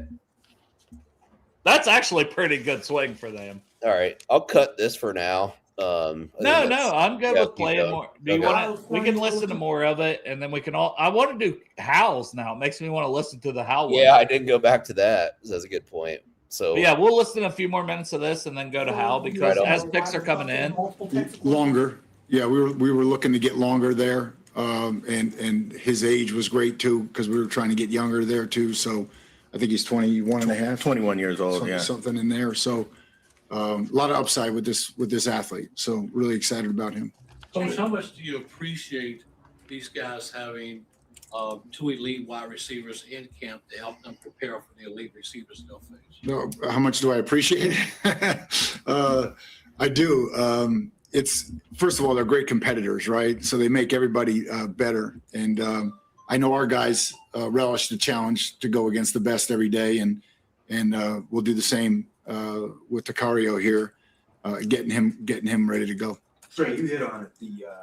Just the size of the guy, with his speed. I mean, just can you kind of have an example of how just rare that is? I mean, Yeah, there's not many guys really at that position when you talk about being able to change directions, be able to line up and play physical at the line of scrimmage, but then also match the routes vertically. There's not a lot of guys just athletically that can do that. We saw that on tape and also saw it with all the workouts that he's had. He was a guy that really every step of the way, you're like, wow, look at him there. Wow, he did another thing. And you just, when you stack the guys, you know, from top to bottom, he really is one of the top guys we felt that fit us, you know, in terms of, I always say you can never have enough good corners in this league. It's a passing league. Guys try to attack you down the field, and you got to have high-end athletes to match up with these talented receivers day in and day out.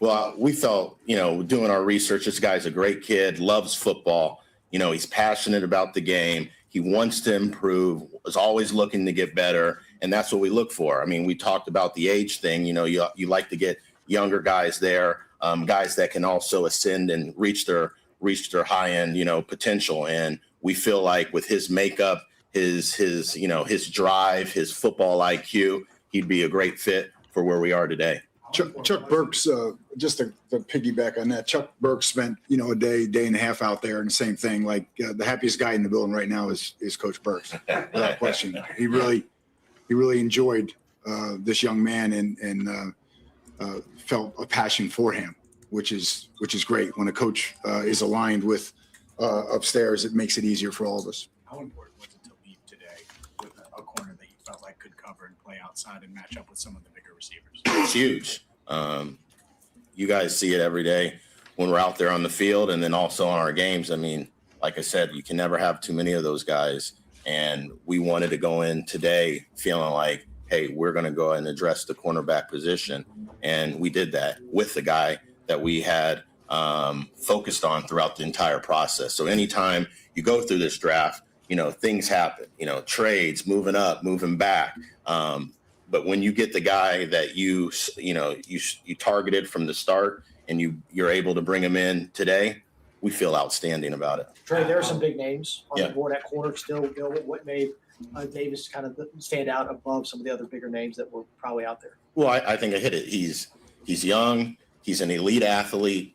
He has the ability to play man-to-man coverage versus elite wide receivers in this league. A lot of guys can't do that. They might excel in other areas, but ultimately we feel like you got to be a good cover guy to ascend to a starting outside corner in this league, and he checks all those boxes. You've obviously got Jalen back with their JD. What's your vision right now in the slot? Again, we'll see how the draft unfolds there, but I think just as you guys are, we were really impressed with his growth and just watching him this week as he came back. You know, he's in great condition right now. His mindset, he's confident. He knows the defense, and so we're excited about JD. But we'll see. We'll see how it transpires here. We definitely need more depth in that room, so we'll see how it unfolds. How does tonight reflect your confidence again in Barrett and Demetrius when you look at linebacker? I think so. Like I said the other day, I think again where they're starting from is 200 tackle seasons. You know what I mean? So I think there's a lot of clubs around the league that would be like, man, if I could start with two guys in year two with 100 tackles, I'd love to work with that. And they're grateful for the commitment, obviously, from upstairs in terms of what they've been fortified with around them. And then obviously John Allen and those guys all understand, hey, we'll get you right. We're here for you. We're going to make this, good. And that's great to see. Did you look at DJ and Dax and their skill set, their size, their ability, and say, hey, we want size, the next guy we add to this room should have an 80-inch wingspan? The size was, no, I wasn't going to say it was going to be, because this is elite length, right? But we wanted length, and we targeted length with this pick. And like I said, it was Chuck's favorite guy. Trey, I don't want to speak for you. You can take it from there, but it's somebody we're really excited about. Absolutely. Our favorite guy too. So, yeah. All right, we'll put the Cashius Howell one up here in a minute, Dustin. But we got a special guest joining us, and What up? What's up, boys? What's up, brother? You know, just hanging out down here at Universal Studios in the hotel room. Oh, nice. Where you at? I didn't hear you, Dustin. Where you at? I mean, where you on Is vacation? he on mute or am I? Oh, he said, "Where are you at?" Oh, I'm not. For some reason, I'm not hearing him. But yeah, I'm at the Cabana Bay or something like that, where my daughter has cheer nationals. Oh yeah. That's right. All right, Nice. pop out, and pop back in, so maybe you'll hear both of us. Okay. Yeah. I'll do it. It's not awkward, you know. That happened with Bourbon last night too. That's right. Yeah. We'll catch up the picks as we're waiting on him. So we mentioned Oscar Delp to the Saints, Malachi Fields to the Giants, Caleb Douglas, man, from Texas Tech. A bit early for me for the Dolphins taking him, but I get it. Drew Allard to the Steelers, Chris McClellan, great pick for the Green Bay Packers. So they went corner and then they went D tackle, their two biggest needs. And then AJ Halsey went off the board to the Colts and Lou Anarumo. You want to see how sick I am, boys? I got all my stuff here. I'm at Universal. And I got this in my wallet. Hey, I'm with you, dude. That's what I'm down here. I had Project Game Day draft thing because I'm down here. I got this, I got this, I got this, and then of course I got this. I got the whole draft guide if I want to break. There you go. You know? There you go. Still popping. There has been like the tight end reaches have been kind of crazy in the second. Yo, yeah. Also, I thought Caleb Douglas was a massive reach too. Right. Yeah, that's what I just mentioned. And we hadn't talked about any of those picks. We were playing that. And, Douglas, big reach there. I like the McClellan. I like Halsey. None of those are crazy. And then what about the Steelers taking Aller? I kind of think if you're going to take a swing, that's the one you take. That's actually, I don't hate it at all. They already had one Will Howard. Why not two? I mean, they're very similar quarterbacks, in my opinion, personally. But yeah, I don't know. It's been an interesting draft. Like we've been talking, me and my buddy Matt been talking this whole draft process about how this once you get out of round 2, it's just gonna be chaos because guys are gonna be taking whoever they want. Because it's just the board's gonna be all over the place and it's showing up to be true. It's kind of crazy. Yeah. It makes it fun though. It does make it fun. And listen, I was a bit like, Davis is not the guy I would take, but it was good that Dustin posted that video up for us to listen to because when they mentioned specifically, and somebody said how long before they mentioned Trey Flowers. No, we need that though. We need that Trey. We cannot cover tight ends. Yeah. So give me the guy that's 6'4" with 33-inch arm length to cover tight ends. Okay, now I'm seeing your vision a little bit. They're gonna put him on DK Metcalf. They're gonna put him on tight ends. I see the vision. I was lower on him, but not lower on him because of talent. Just it was a little inconsistent. But if he's not necessarily going to be like the every down player, I'm pretty happy with it. I think he's going to be a contributor in year 1. Yeah, and if you're thinking in the back end, you're matching and mishmashing coverages. Like, hey, maybe on this down he's covering a tight end, and then like 3rd and goal from the 6, and it's the Steelers, and you put them on DK Metcalf, in that situation. So like having maybe some chess pieces like that is kind of good to have in your secondary. So I know Ryan with Cashius Howell being drafted. Can I mention the next pick? Yeah. Sorry. Zachariah Branch to the Falcons. So Terrell and Branch is pretty improved the slot positions there. The Falcons. Go ahead. Sorry. I was gonna say Ryan with our first pick. Any thoughts there? I never considered him because I didn't think he was the type of player they would take. Right. Like I never brought him up, never said anything about him because he didn't match what this is gonna sound crazy, but he was a good pass rusher, so I just assumed they wouldn't take him. And I mean, I'm pretty ecstatic. I think he's a different type of edge rusher. They're going to play him at outside linebacker some because clearly we're going to be running a whole lot of 3-4. And I mean, the thought of having like Dexter Lawrence in the middle with Jonathan Allen there, having Stewart there, having Murphy on one side, Mafe. I mean, there's just the options. Al Golden has everything he needs. Yeah. You know, this is the selling point. I put this November 20th. If Al wants a defensive end that can drop it into coverage, he should like Cashius Howell. So, like, you can see that he can match up with the Eli Raritan. He can match up. Oh, yeah. Like, he can do that too. You know, former BGSU Falcon, he can fly. Hey, you gotta love the pick for that alone, to be fair. Did Hal start at BG, right? Yeah. He was there for 3 years. 3 years, that's right. I remember watching some games. I was like, damn. And Yeah. I lost track because of the transfer portal goes crazy. He still had 4.5 sacks. Like, you know, like I'm a big fan. So I'll pop this up too as we're talking about. Like, he's just a juiced up player for a pass rusher. The run defense is a work in progress. There's some videos of him just like jawing at the offensive lineman, and I freaking love that. I feel like he's going to be that just like enforcer that we don't have on the defense. Yeah, and he's not small, 6'2.5", 252. Like, that was the thing, Ryan, for me that I was worried about, that he was going to be 245. You know? Yeah. Because he's that explosive. Like, you expect the explosive guys to be smaller. You gotta love a guy that shows off his 6-pack with his jersey. Yeah, that's true. Yeah, I mean, if I was in that type of shape, I would. That's do what that I do. That's usually what I do. I mean, I do that with my big old belly. So, right, I do it without the 6-pack, with the keg. I do it with the kegerator. No, huge fan of Cashius Howell, man. I really like that pick. You couldn't really. Oh my God, look at who it pops up. Donovan Ezra. I said October 27th. Cashius Howell is that guy this year, by the way. Minus the arms.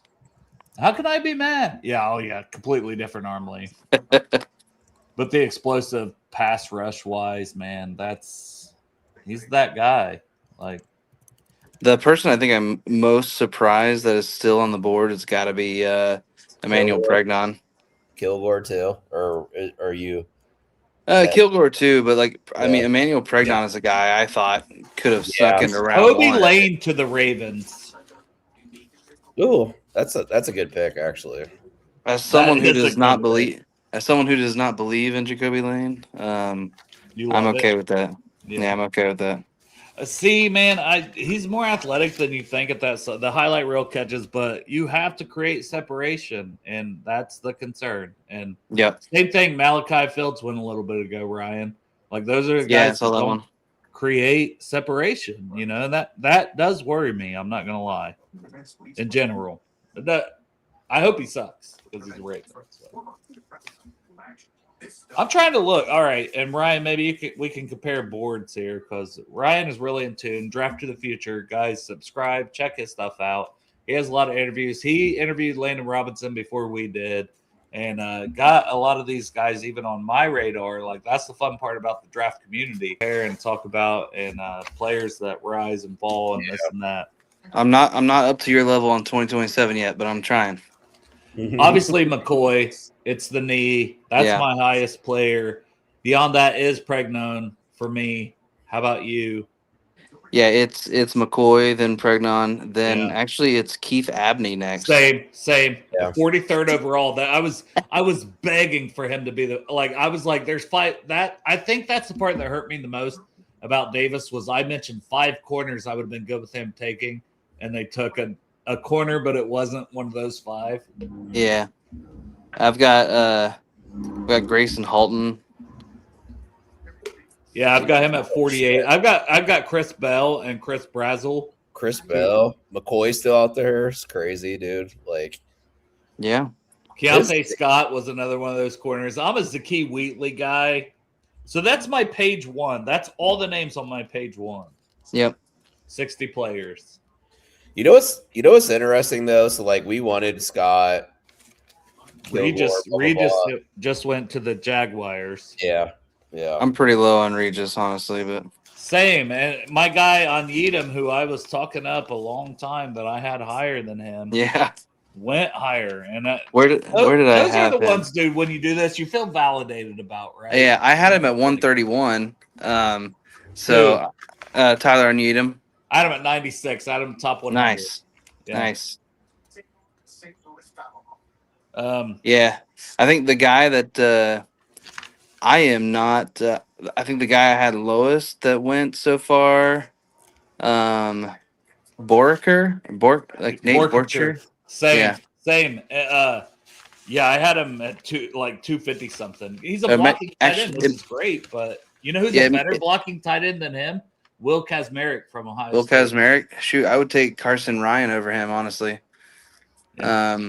I think it may have been Caleb Douglas, but because I don't think I had Douglas Caleb. I had Douglas at 236. I had Borkature at 258. So they were my two lowest for sure. Yep. But yeah, the tight ends have been the crazy ones to me. There's been some very interesting ones go high. Yeah, and then there's still some good ones out there, but honestly, there's just been okay, here's another player that I don't know why they're on the board. Dennis Sutton from Penn State. Yeah, dude. Zane Durant. Yeah. Durant's gonna fall because of size. Yeah, totally. The Sutton, yeah, man. I've been on hit on. I was a fan of it. I thought he was definitely. I mean, we got picks to go, but I'd be surprised if he doesn't go here at some point. I gotta check on something for my buddy's shadow team, so I'll be right back. All right. Yeah, no worries. What's up, Kevin? Hello there, Dale. How you doing, brother? I'm good. I'm good. You know, I'm feeling good today. The Bengals are doing something about their defense. It's been so bad for so long. I think they just said enough, and they've made obviously moves this season in free agency and Dexter Lawrence, and the draft has been very defensive focused, and I like that. And you have and free agency, right? Brian Cook, Jonathan Allen, Boye Mafe. You did lose Trey. You did lose, Osai, but then you bring in Cashius Howell. You're Takario Davis. That was the one that I'm like, it feels a bit early. There's other corners there. But at the end of the day, you're improving your team. You're improving your defense. And how can we be mad? Especially if we look at this draft as Dexter Lawrence was pick 1. Right. Sexy Dexy. Dustin, are you going to bring up the Cashius Howell thing here? I was going to actually bring up a pretty interesting tweet with the spreadsheet of athleticism. Yeah, you run if there's stuff you want to bring up. Yeah, can I make this bigger? I don't know if people should be able to maximize from your end. Yeah. Yeah. So the original tweet here, the only quarterbacks prospect since 2019 with the following production numbers in at least one college season. Man coverage, we see all that. So DJ Turner, Quinyon Mitchell, Traden Stukes, and then, Dakario Davis is on this list too, next to Greg Newsome. So thought that was pretty interesting. Raz, 40 Dakario Davis was so good in 2023 at Arizona. Right. So Dale, if the Bengals had picked 10, who do you think they would have picked? Man, I think Bain or Downs, especially since they took Edge at 41, makes me think Bain would have been in play for them. And I really don't know if Downs, I know that would have been the popular pick as an Ohio State Buckeye, and he's a really good player. But, would they have taken Downs after signing Brian Cook? I'm not sure they would have. That would have been the player I would have taken based on my board, but Ruben Bain would have been a good player too. But the two players I would have been mad if they were on the board was David Bailey. He went at 2. Sonny Styles, he went at 7. They were gone. I'm okay. Dexter Lawrence, a great player. Right. You know who I was so happy went before the Giants was Caden McDonald. I was like, and that was a trade up. Yes, we talked about that. Okay, I wasn't sure. I was like, man, if they get Caden McDonald, people would be looking at them like they're geniuses.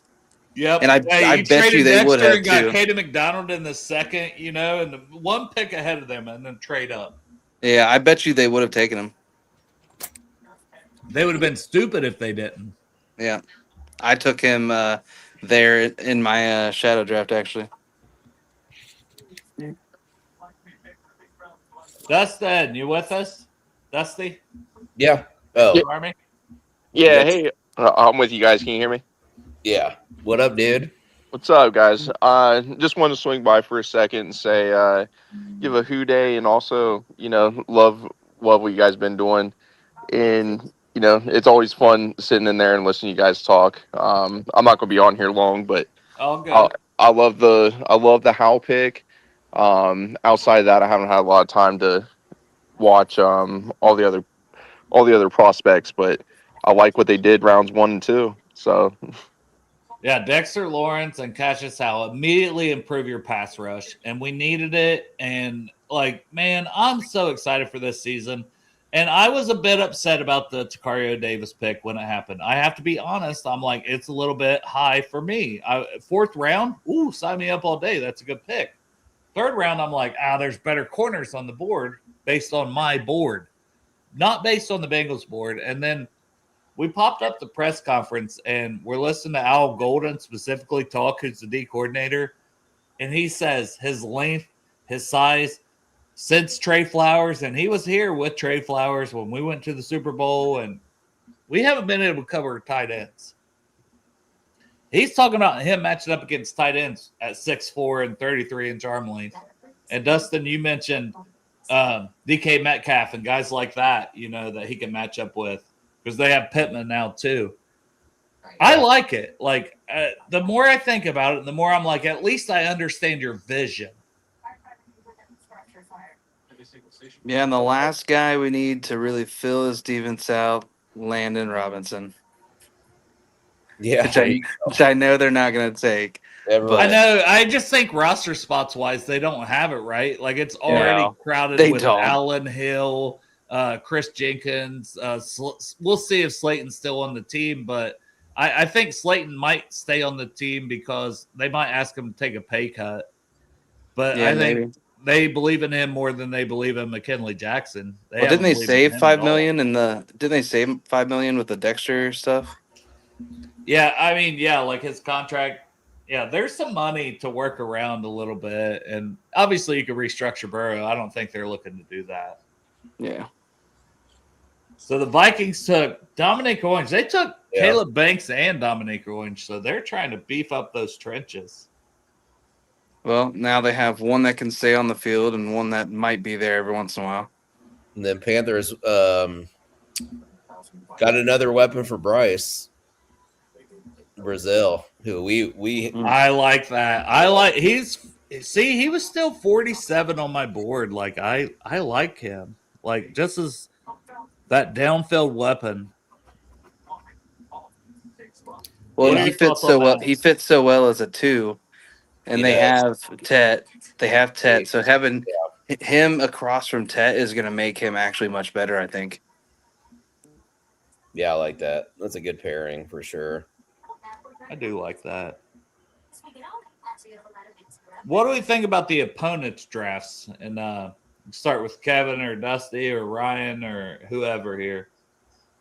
What do you think about the Steelers and Ravens and Browns? I saw something on Twitter that made sense to me, which is that people are saying that teams like the Steelers and the Ravens and whatnot are making moves because it's oh shit, we have to go against Dexter Lawrence and Shamar Stewart and the Bengals defensive line that's getting better. So you draft extra offensive tackles to counter that, basically. And that kind of makes sense to me.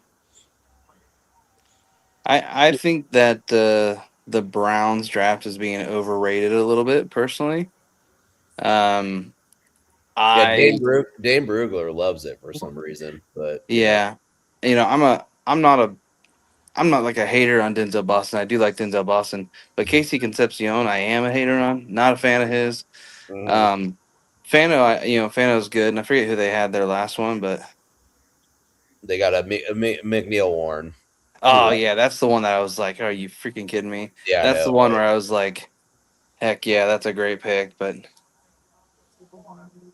Yeah. I would sounds say like opponent wise, the Browns had the best draft though. yeah, it sounds like they're You about to could. have another one. They traded up apparently. So Oh, they did.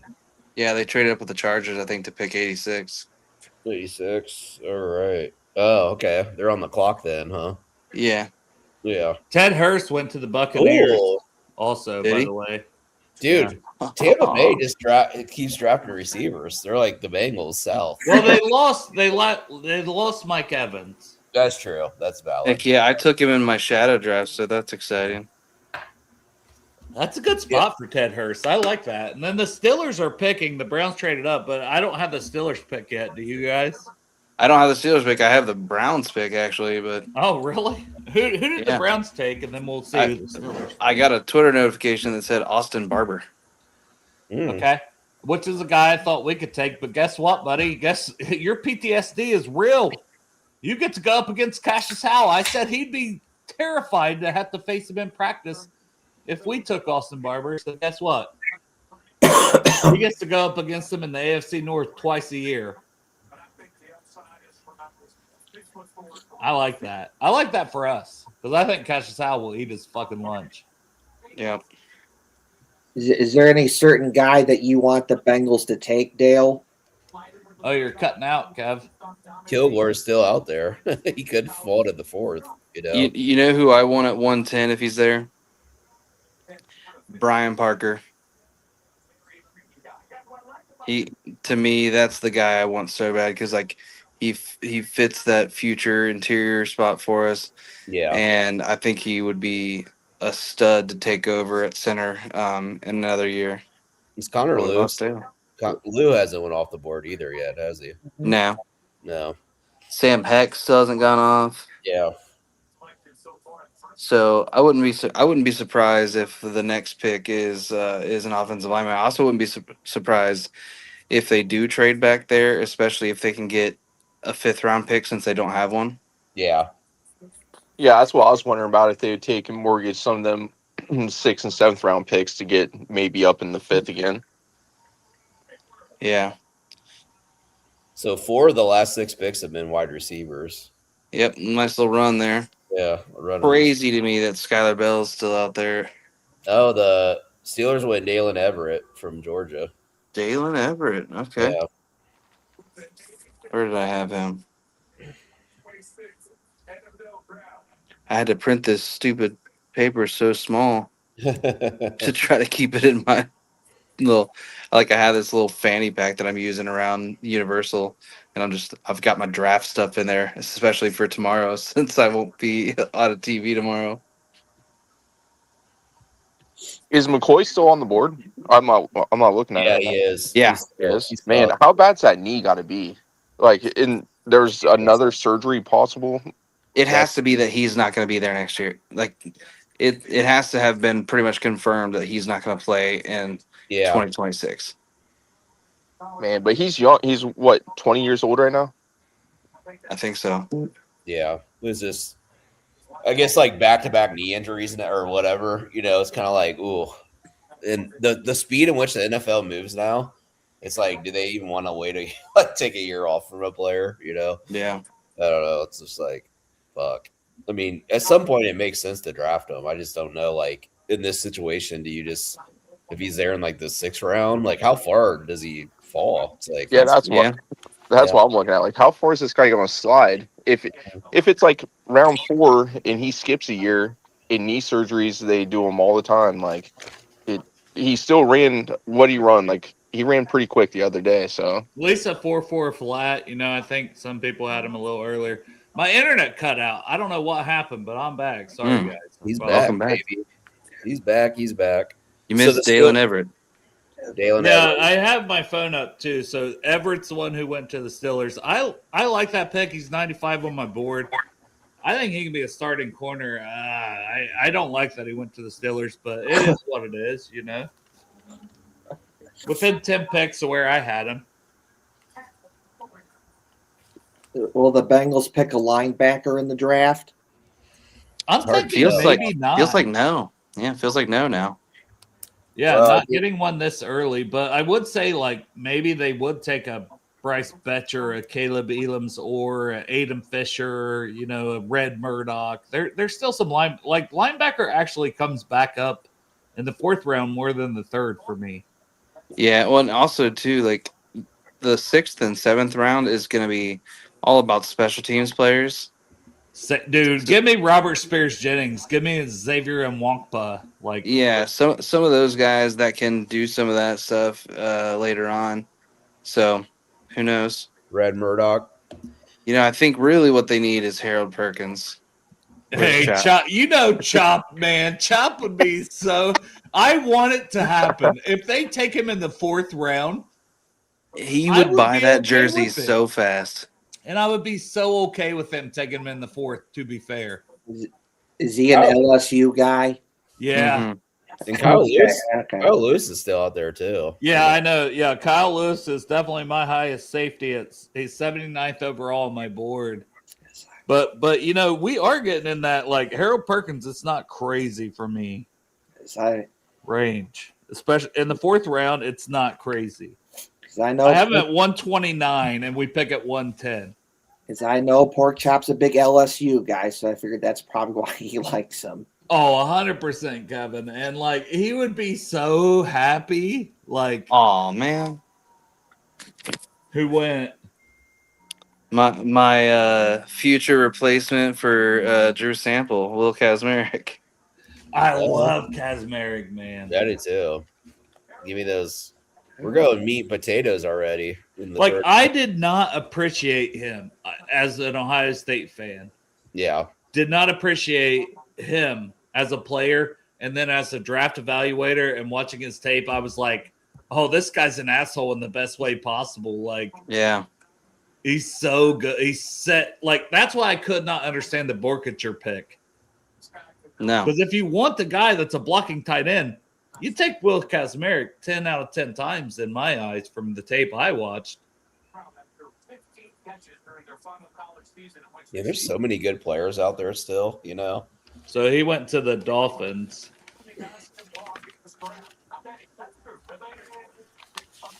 Dale, you got any good centers that you're projecting around 4 for us? Yeah, so my center one went center one. Felt validated about that. With Ooh, Logan did Jones. you have Logan Jones? Me too. I was like, let's go.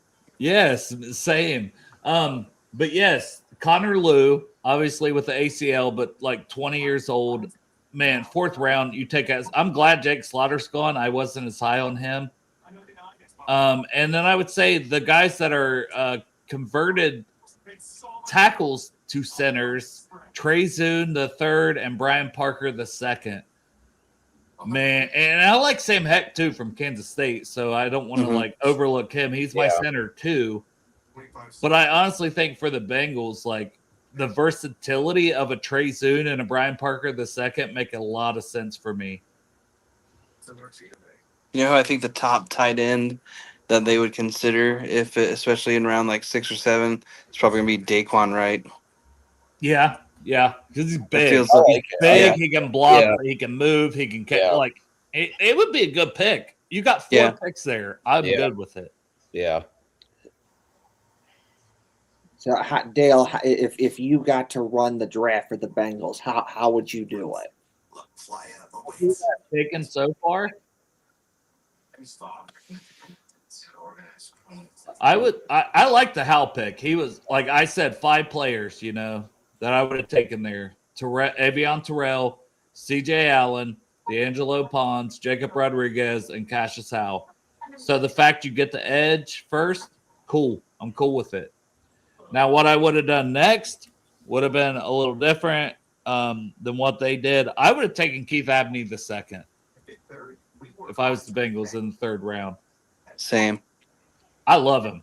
Like, he's a top 50 player. He's 44th on my board. If I could have got him at 72, I would have done it, you know? I think the Dolphins are having kind of a solid draft too, by the way. What's their rundown? Do you have it? Yeah, I'll pull it up. I mean, obviously their first pick was a swing, you know. Yeah, I like this too that David mentioned. Cyrus Allen in the yes. If he's there in the 6th, I'll be hyped. If they take it, and they should. Kendrick Law, I'll toss him in too if you're looking for that slot wide receiver. Kendrick Law feels like dollar Kevin store Coleman Debo. Jr. Kevin Coleman Jr. Like there's some guys that might be there. We'll see. That wait tomorrow, though, after our 4th round pick to the 6th is gonna be It's gonna be so annoying. It's gonna be brutal. It's gonna be so many good players go off the board. That's what I was asking a little bit ago. If we think we could use some of that 6th and 7th round pick and move up a little bit. I would. I would. If I could package 2 6 for a 5th, do it. So the Dolphins, Caden Proctor, Chris Johnson, Jacob Rodriguez, Caleb Douglas, and then they took Will Kazmarek. So see, I feel like that's very mid to have as many picks as they have.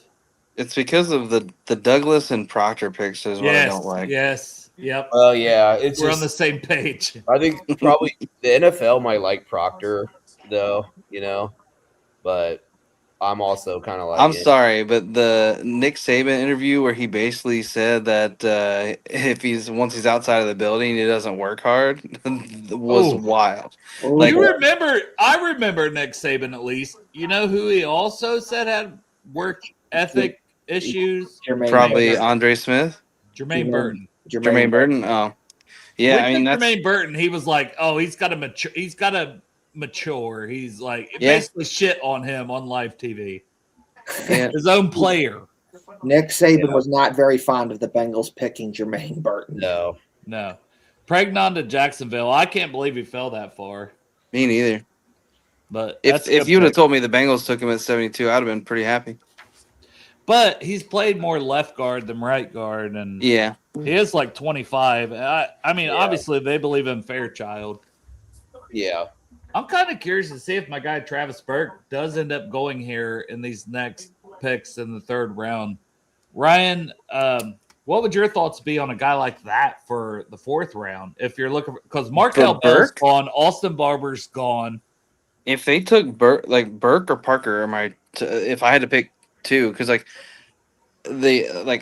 tell people all the time in the NFL draft, teams typically get somewhere between me and my buddy Matt did the math, like somewhere between like 2 and 3. It's like 2.3 starters a year. So if you get 2 starters, which I think if you take Dexter Lawrence counts as one. It does. We're good. And it does. It counts. Yeah, so we're good right now. So if you tell me that we can get a future starter at potentially our swing tackle in Burke or a center in Parker, I'm happy with either one of those. Or Lou, like it really is like, and we were saying corner and we didn't have Davis, Dustin. That's the only difference. We were like, it's really lining up for corner, Yeah. But we didn't realize Davis. But so maybe I'll tell you one. Caleb Tiernan for me is still out there. Yep. I would take him as a swing. He's my highest rated tackle. I would take him as a swing tackle. Yeah, he's at 54 for me, so he's still someone I would take. Davian Thomas. Oh my gosh, pork chop LSU. I cannot believe he went that high, but I get it. Dude, he is a speedster. Xavier Thomas from LSU. So that was a guy I was thinking as like a UDFA possible. But. Oh, I was thinking 6th, 7th round. I take him all the time there because of what he can do as a returner. And he gets the ball and he's gone. He outruns angles all the time. I do love Xavier Thomas. Holy shit, didn't expect him to go pick 89. But I'll say this, he went to the Bears. Yeah. They're going to have some, that Johnson will have some stuff for him. Yeah, if only they had a quarterback. Fucking Caleb Williams hater. Bro. Well, they went to the playoffs. They were cool. good. And you still hate on him. Why do you hate him so much? I would like to say this because I grew up in Illinois in the Chicago area watching Bears games on TV, and in my 34 years of life, the Bears, when it comes to quarterbacks, are kind of like the Browns, where they have all these guys who are quarterbacks and then they don't really do anything. So I get why someone would say, well, about Caleb Williams too. No, he's saying that because he didn't believe in Caleb Williams. But that's my thinking on it when I hear someone talk the Bears and the quarterbacks. Like, yeah, I kind of get it, but I don't think Caleb Williams is that. Well, the Bengals aren't getting this one. I know. I was like, that's Wow. the guy we were targeting. They're gonna invoice him for the Uber. 100%. Yeah. Wow, this is getting crazy that Third Xavier round. Thomas goes at 89 and Kalon Black goes at 90. That's Indiana, I told you, good all over player. the place, man. I like him, but we're talking about a guy that's like 25 years old. Yeah. Yeah. The amount of Chase Brown was pretty old too, though. The amount of reaches in this draft has been kind Chase of Brown wasn't that old, was he, Dusty? I think he was 24, but I like Chase Brown when he was coming out and he was a smaller back and just his age and how many carries he had a lot of tread on the tires. He did, yeah. And is this pick a little high for the 49ers, Dale? oh, 1,000% in my eyes. Like, this is a fifth round player, fourth being generous, but with the running backs on the board, he went ahead of Emmett Johnson. He went ahead of Mike Washington. He went ahead of Singleton. He went ahead of Allen. I love Allen too. That's crazy to me that he went ahead of all those guys. There's a lot of reaches in this draft, you know? Like, it feels like there's a lot of reaches. Yeah, and time will tell, right? Like, a reach to somebody. If it works out, cool. But would you guys say Drew Sample worked out? Hey, to me, I view Drew Sample as one of the starters from that draft. He was a starter. Was he dynamic and exciting? No, but he did exactly what was asked. They took him. They could have not traded down and taken A.J. Brown. Oh, sure. It's if you take into account all the other things they could have done, sure, it's a horrible pick. But you have a guy that's on your third contract with the team now. No, I get that, and that's what I like. Borkature. That's what I tried to say when he went. You know, in the second round, I'm like, that's a Drew Sample pick. He might play for 10 years there, so I guess you feel good that you know. You got a dude that you have under contract. But what has Drew Sample really done to make this team so much better? He's good at blocking, and sometimes you'll get a catch out of him. You're only saying that because he goes to Blue Jackets. I do. He's gotten Drew Garrison some money on some bets. No, I'm not just saying that because he likes the Blue Jackets. That has something to do with it. But no, he's had a good career, but he had a good career for a guy that should have went in the 4th or 5th round. Yeah.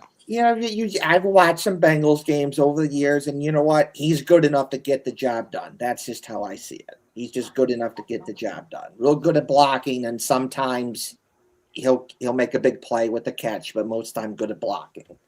Well, I mean, he could have a Jackson Carman. So, true that. We've had worse second round picks. You're right. Yeah.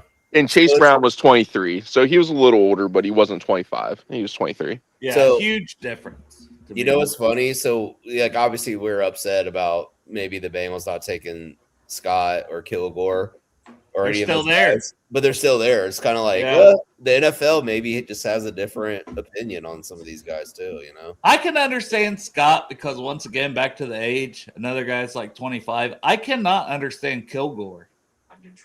Well, unless he went on these visits and he did some crazy, like some weird shit. You know what I mean? Like on the in-person visits, you never know. We never get details on those top 30 visits. Like if they went well, you know, it's kind of like, hey, they had a top 30 visit. You know it a little bit more when it's at the combine because they're like talking about like their interviews, but like you never get insight into the top 30 visits. So. And to be fair, I have him at 68. It's not like he's a top 50 player that's still out there. But I just thought, man, this guy's really good. Safety, corner. Ooh. He's like 21 years old. Like somebody's going to get a dog with Kilgore. All right, this trays on to Trey Zune. Yeah. Zoom, sorry, to the Cowboys. I've got the Raiders on my TV, Raiders. so Yeah, Raiders, my bad. Yeah, no, center. he did go to the Raiders. Yeah, they picked him. Well, he's certainly not playing center there. Yeah, I know. They're picking guard spot. They just paid Tyler Linderbaum an outrageous amount of money to play center. I will say so far I've had 68 of my top 100 drafted. So I'm feeling pretty good this year because I was expecting to be pretty low considering this draft class. But 68 I'm feeling pretty good about. I have to count mine up, but it's probably lower than 68. And I'm a person who's been in the 80s the last 2 years. Yeah. Like, if I can get 70, I'm happy. I literally went more with like, this is the players I believe in. So yeah, we'll see. Maybe I'll get some love. I'm gonna have to count mine up now. So I got 60 on this. So well, only 5 of my top 60 are still available. Yeah, same. Pretty low numbers there.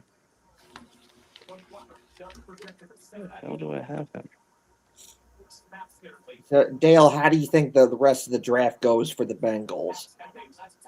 I mean, you're getting into, you only have one pick in the 4th, and then you don't have a pick till 2 in the 6th, 2 in the 7th. And as Ryan mentioned earlier, I think you're looking at a lot of special teams. So we can't really be mad that it's like, oh, this person's there and they didn't take him. 4th round is kind of big, though, not having a 5th round. They need to hit on the 4th rounder a little, elite, like, in my eyes. I know the 5th round's like the perfect spot for like guys like Cyrus Allen. Yeah. What's your guys' confidence in Al Golden? Because, I mean, we've dedicated a lot of this offseason to Al in the defense. I'm confident in him. His track record, speaks for itself for the most part.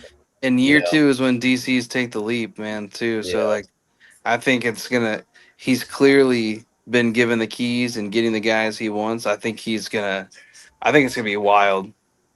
Well, that's why I felt so confident last year with the linebackers. Like, I liked Knight a lot. So when we took him in the 2nd, he was a little older, and I was higher on him than a lot of people, but I trusted Al, and then we kind of saw how the defense looked, especially the first 6 weeks. But man, he just seems so composed. He's a veteran dude. I think this defense is going to take a big step. Yeah, I do too. So I have 72 out of 100 players with 8 picks to go in my top 100. By far my lowest. By far my lowest. I like this pick for the Cowboys. Barham. All right, that's the top 100 guy. Let's go. All right, that's what I need to happen for me. Just get me close to 80 and make me not feel awful.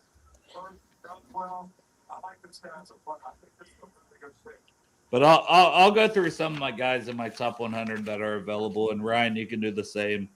Yep. So I have McCoy, and obviously the knee. I mean, I don't get medicals. Abney, Chris Bell, once again injured, but to me, he's that guy. Grayson Holton, I think, should be a top 100 pick. If he's not, that's crazy. Keontae Scott, Zakee Wheatley, that's the guys in my top 60. And then I go to page 2, and it's just so many names. Emmett Johnson, I love how shifty he is. I know he ran the 4.5s, but I love him.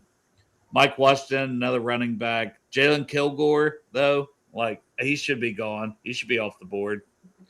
Tiernan, I thought Tiernan would go. He's 70th overall on my board. He's still available. Sam Heck, Brian Parker II, Elijah Surratt, Kyle Lewis, Malik Muhammad, Dennis Sutton, Ramsey, Jolie, Genesis Smith, Chandler Rivers, Joshua Josephs, Jennings Dunker, Skylar Bell, Jonah Coleman, Connor Liu, Travis Berg, Jack Hendries, and Julian Neal. I don't feel bad. I feel like if they don't go in the top 100, I still feel good about my top 100 prospects. Yeah, I mean, work, So some of the guys I have on there that you didn't list, I think I had Bo Stevens. Yeah, he's not too far out mine. I had Caleb Elamzor. He's very close outside my top 100. Maybe a little bias here, but Landon Robinson. A little farther. I like Caleb Proctor too, so I would have him higher. Let's see here. Brennan Thompson is literally pick 100 for me. Yeah. It's not crazy to me. A lot of them are the same though. Yeah, I have Robinson at 133. You know. Yeah, and I mean, I've told people the difference between pick 75 or number 75 and number 200 on my board is almost nothing.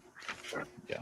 So, I did just see the Rams take somebody that was way higher than I expected to go. Charleston. It's not crazy because you're moving him to guard. I had him at 171, but it's also one of those that I'm like, I think he's a better player than even where I have him. Yeah, I'm trying to find him on my board now.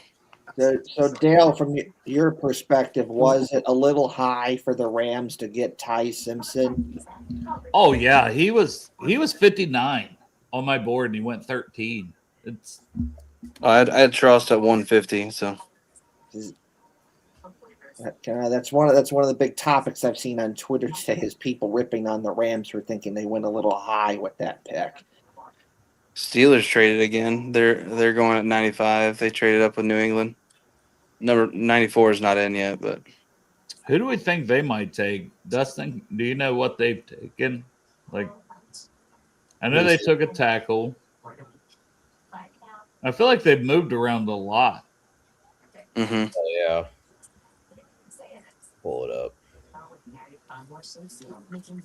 You know, one of the things that was crazy to me, the very first pick of this draft in round 2, I thought that Stribling?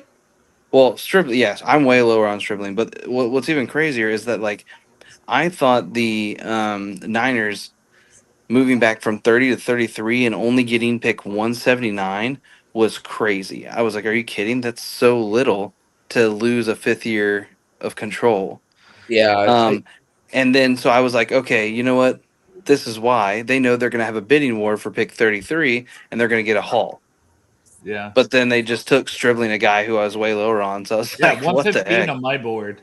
I don't think they have that magic picking players like they once did, you know? Yeah. It just feels like they're reaching on some guys this year, too. Dolphins pick is in. They have another one. It's crazy.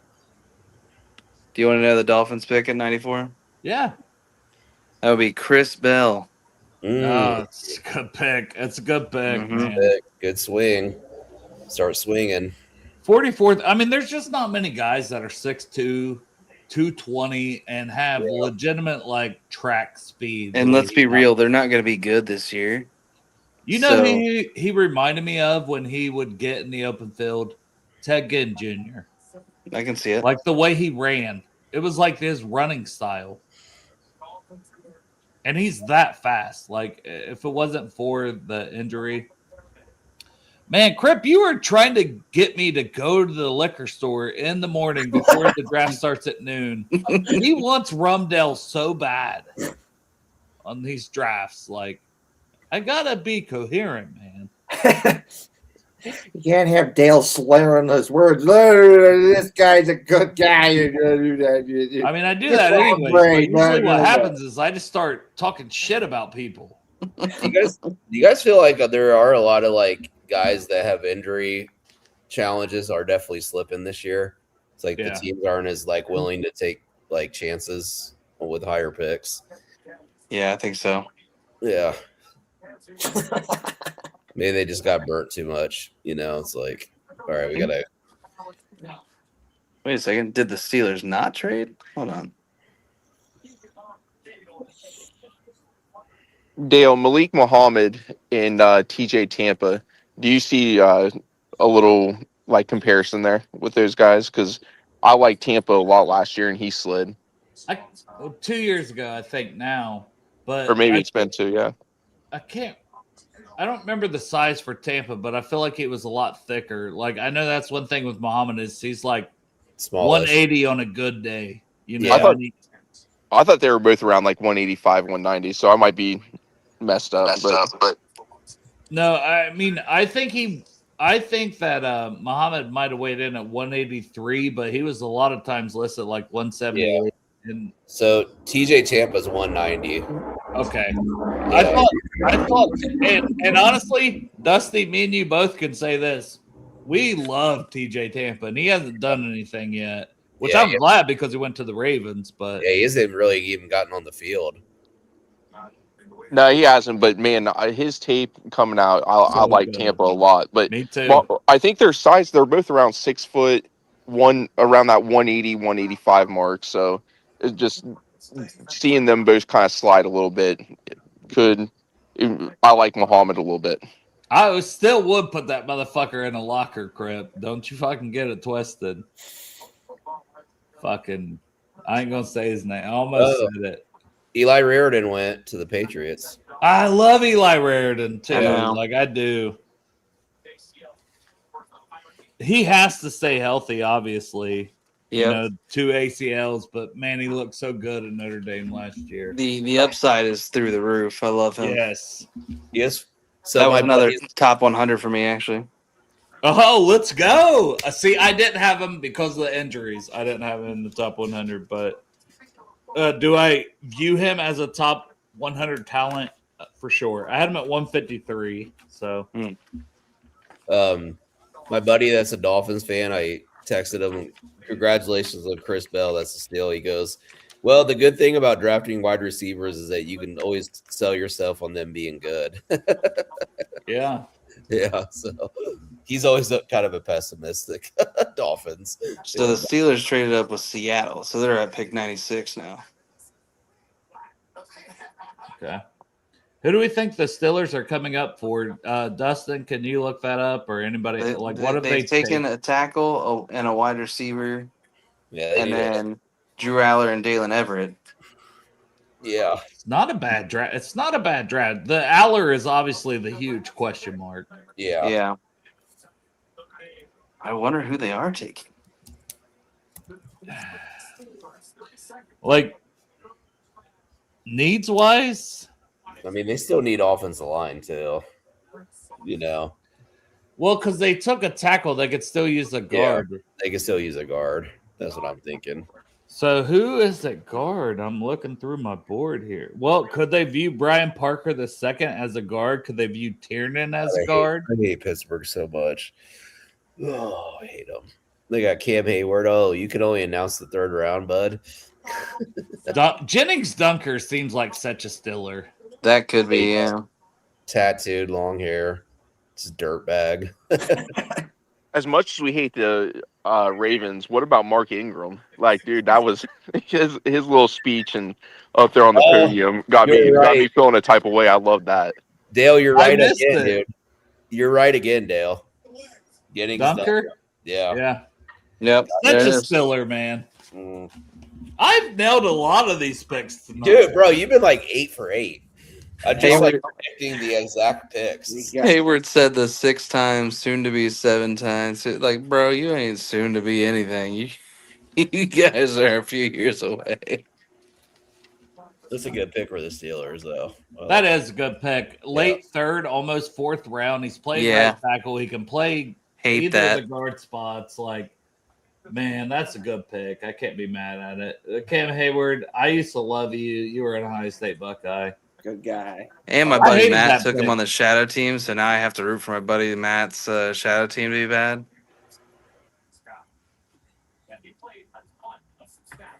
Sindestri said, did Rodgers say he wouldn't come back unless they got a bunch of O-linemen? I don't know. He will literally take an ayahuasca trip and find out. I'm pretty sure he's just on drugs somewhere right now. Yeah. Hey, man, I'm in a dark closet and I took this drugs one time. And he's on Joe Rogan's show talking about a weird drug experience that he had. You know what I like about these draft picks?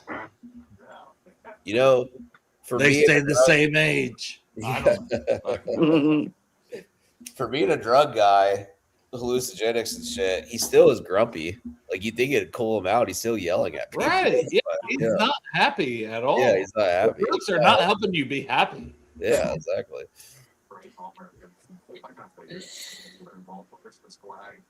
Like he's had an amazing career, but it's also like, you know, one Super Bowl like such a long time ago. It's almost like, yeah, I don't know. So who's on the clock now after Pittsburgh? I think we only got a few picks left. Vikings have the next 2 picks. Yeah. All right, what have they taken? Let's look at their draft list here. I mean, Caleb Banks in the first. We know that, huh? They probably need another D tackle.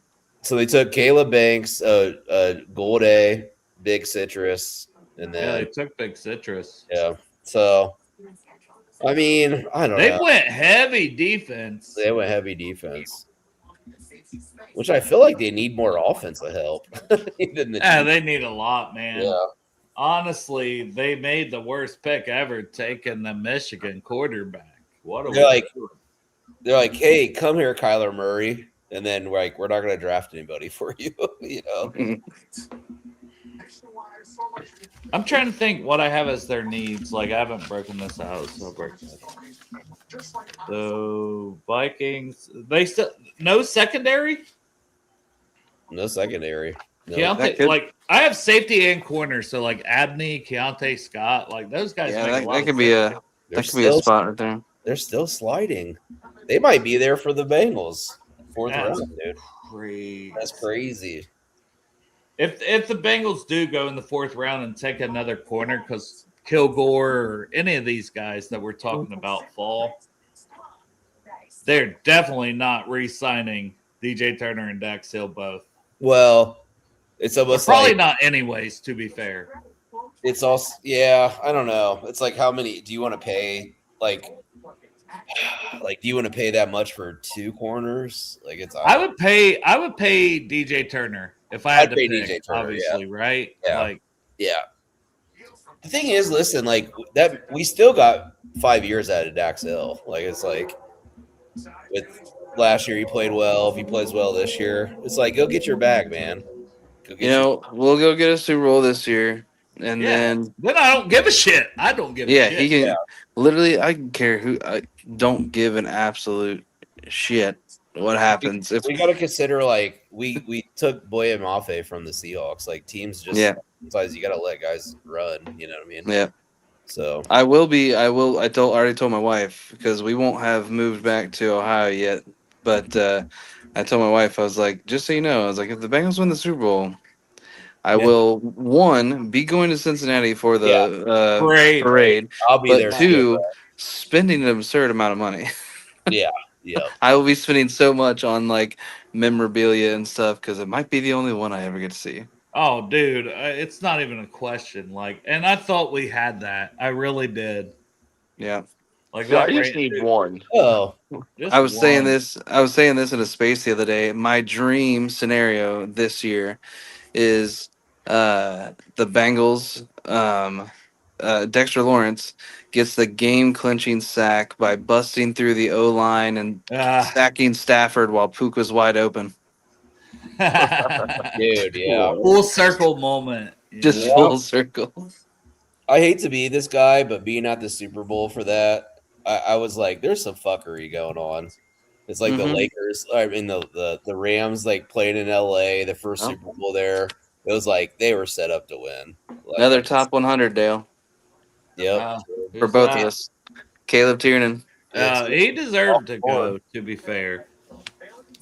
Like, and honestly, I was a bit surprised that it didn't go earlier just because 7 offensive tackles in the first round. And I know 32-inch arm length. He's such a technician that I think he can, at minimum, be a swing tackle for a team. Yeah. That would have been a beautiful pick at 110, but we got the Seahawks and Jags, and that closes the day on day 2. And then we'll be back at it again tomorrow at noon. So the Vikings got another one, yeah. My bad.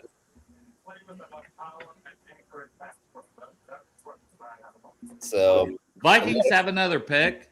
tonight. Yeah, they went back to back. That's kind of fun. You can go back. Okay, what they should take Mike Washington. I feel like we're watching so many other teams draft, and the Bengals is almost like, oh, here comes our pick. It's like been like 3 hours. So here's a question: did the Bengals reach for Day? I feel like slightly, but listening to them, their vision for him, and the guys that are still on the board, not really. 4.4 speed at 6'4" with 33-inch arms. It's just hard to find that profile of player. And you're talking a 3rd-round pick. You're not talking a top 50 pick, you know? So a Miami guy went, but Scott's little neighbor, Jacoby Thomas. Yeah, I had 107 on my board. I should have had him in the top 100. I love him. Hardest hitter in this draft, Jacoby Thomas. And he had him slotted perfectly, though, for the most part, Yeah, but that doesn't matter, Dustin. It doesn't matter if they're not in your top 100. So my 102 went Jacoby Lane. My 104 went Oscar Delt. My 107 went Jacoby Thomas. My 109 Malachi Fields. My 111 Markel Bell. My 115 Deshaun Stribling. My 117 Jake Slaughter. You know what I mean? It's not like there's nothing crazy that went to me, but it doesn't count as a top 100 for me. Nope. So sorry, I don't know much about Julian Neal to the Seahawks. They're usually solid drafters. Did they take Neal? Yeah. He was 100 on my board, so there's. Oh my God! Look at that. Nice. Dialed. My bro is He was- dialed in. I love He was it. 114 on mine. Look at this. We got our own version of Mel Kiper here with Dale. So good with the draft. Man, Mel Kiper's old as fuck, man. I'm so much better than Mel Kiper. So you're pretty old too, right? I'm just kidding. Shit, come on, 41. Shit, He's not that old. black don't crack over here, baby. I just lost respect for Mel Kiper when he started stumping for Shadur Sanders. Like he was like on some kind of tirade. Yeah, well, he did that same shit with Jimmy Clausen, you know. Oh yeah. Ryan, would that be you, Ryan, if you were on the panel and it was like, I would take Landon Thomas here, Landon Robinson here every pick. I do that. I go and watch Jim and them on Draft Professor Show once in a while, and like they'll be talking about their top 10 like D tackles or something like that. I'll be like, here to hear about Landon Robinson. And they're like, he's not there, and I'm like, well, it should be. You guys suck.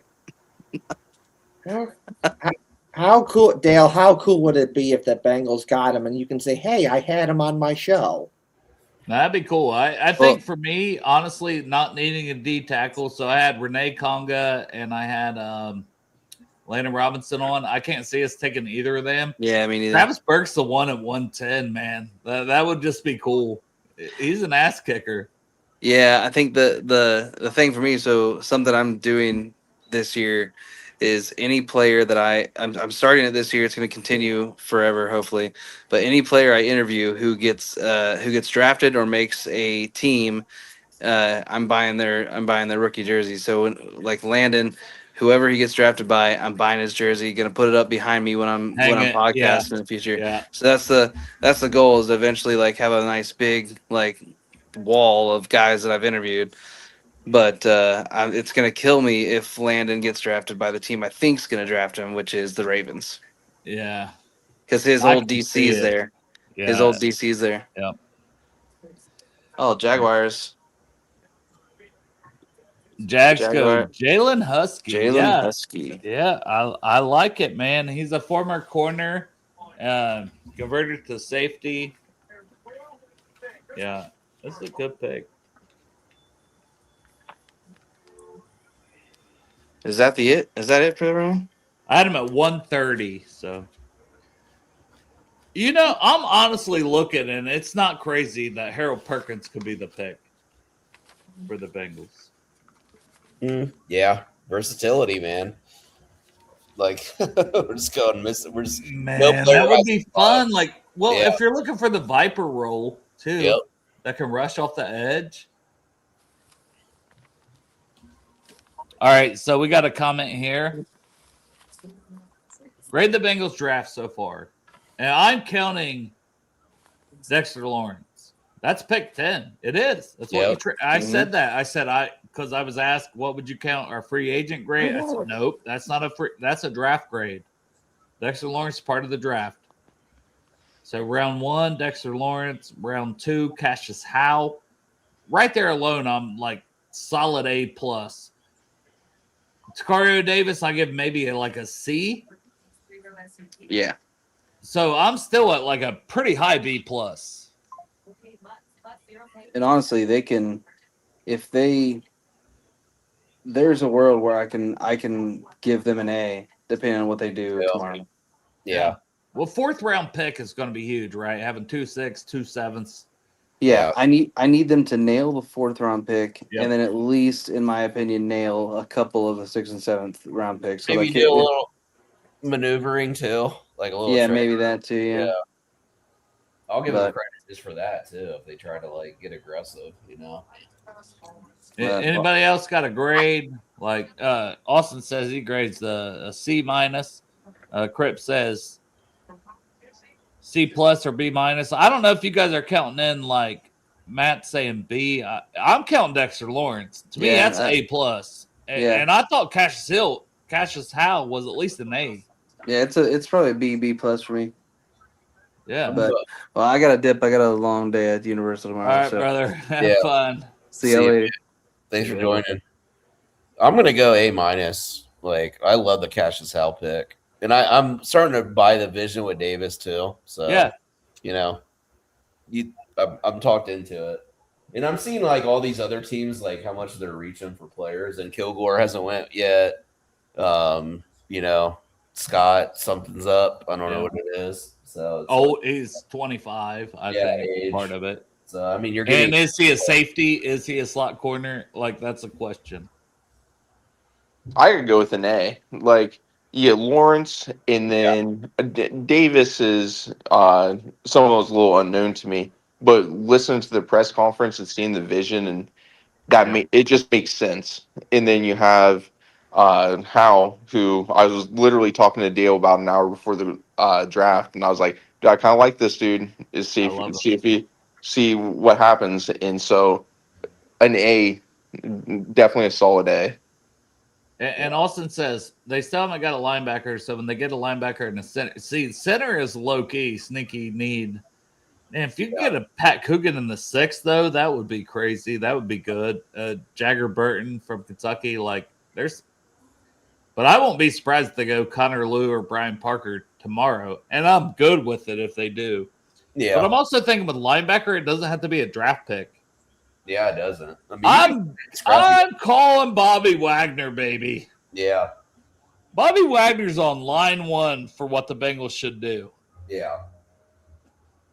Kevin? Well, you compare him with Lawrence was talking about how excited he was to work with these young linebackers. Yeah. So like that right there, I love that. That this dude is like he knows there's young linebackers that struggled, and then he wants to work with them and make them better. And he's just such a difference maker for this defense off the rip. Yeah. And then we overlook Allen and Mafe too. Like that line's looking nice. Boys, I'll be right back before we end this. I'll toss it to Kevin. You guys chat it up. I'll be right back. Yeah, I was gonna say that, like, it's just, I think expectation setting in one off season, it's hard to like fill every hole too, you know, because then you're gonna start reaching for players or stuff like that if you're just going needs draft, you know. So it's kind of like you're probably gonna have a hole in our team somewhere. Every team does. So it's like, you know, and that's what they didn't feel like they did in round 2. They had a top tier,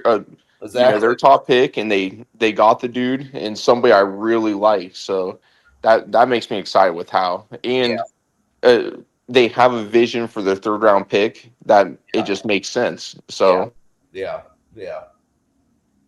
I agree. It's kind of like you got a vision for a guy, 3rd round. The measurables are great. The athleticism's there. So, you know, and he said he's going to play right away. So this isn't like a developmental kind of like pick in the 3rd round either. Like they're throwing him out there. So And you got to think the linebackers, they're going to take a step, especially when you have a guy like Dexter Lawrence. Like, we didn't have that last year. And everyone wants to talk about, like, oh, the Bengals had Trey Hendrickson.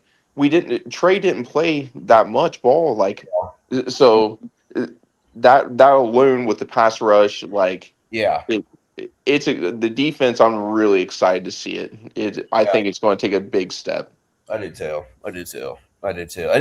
Listen, anytime you can like put a bunch of pass rushers on your team too, it just disrupts the shit out of everything. It's like you're putting teams in like third and long, like a lot, So it's Yeah. like, And we're not talking about Brian Cook, like the top free agent safety. Yeah. Like this, it's going to make a big difference in Jonathan Allen, like TJ Slayton. A lot, like hopefully they keep him. Don't do I something think weird. they probably will. I think they will. Unless they do like if they do a trade to get back in the 4th, 5th, and like pair some picks, like Yeah. that might be cool. Like that might work out. But man, I'll keep TJ Slayton in. This defensive line is going to be, Oh, it's nasty. yeah, it's going to be a top 10 defensive line. People are acting like TJ Slayton was like a bust last. Like he was okay against the run. He wasn't dominant. I would have liked to see more, but he was like fine. And he only has like this is his last year on the deal, so it's kind of like you might as well just keep him around. Like to your point, if you can get like a trade or something good for it, then yeah, I'm down for that for sure. So You got Jenkins coming in year 3. Like the dude, everyone knows he's a athletic freak, like workout warrior. Like this dude's he's going to grind and he's going to push and get better. So like you have that depth. That's going to make the corners better. It's going to make our safety group is a lot better in my opinion. Just bringing in Cooks. So and that's why you draft young guys though, because you hope by like year 3 that they're kind of hitting their ceiling. So Hold up, pause. I just got back and I heard you say that's why you draft young guys. I mean, you draft them, you put them on an island. Wait, what? Never mind. That's crazy work. Kevin's checked out. He's like, I'm getting out of here. I'm still here. Yeah. I'm still here. What's up, Timu Portnoy? Timu Portnoy.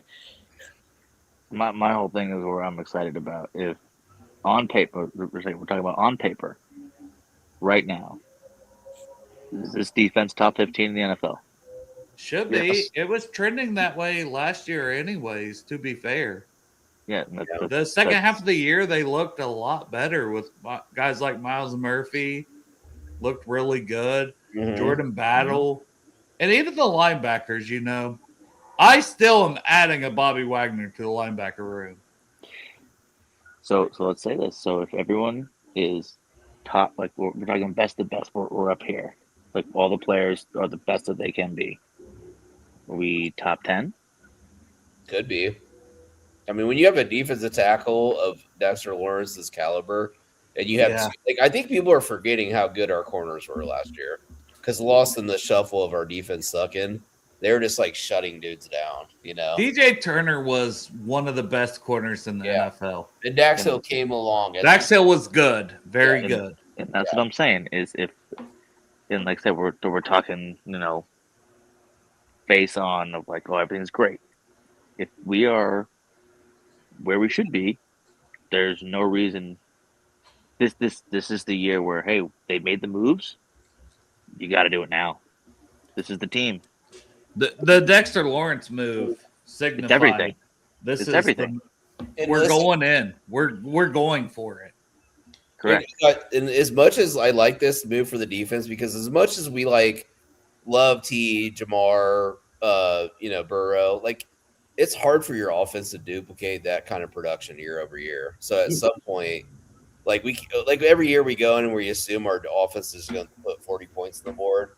I still have that expectation, but that's not going to happen every year. Not 40, but you need to be 25 to 30, and I think they can do it. Yeah. I'm saying they can do it. Chemistry matters, though. Yeah. And where chemistry really matters on the offense, Dustin? Offensive line. We're returning all 5 starters for Yeah. one time in the Joe Burrow era. Yeah, and it was just a small thing, but when you hear you get the SEC Defensive Player of the Year, you go back the last 10 years, that's Willie Anderson twice, that's Pat Surtain, that's Roquan Smith.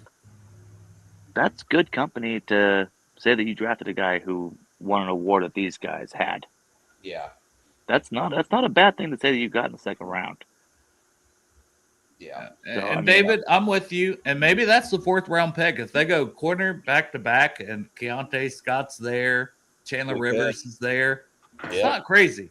But at the same point in time, maybe it is Dax moving back in.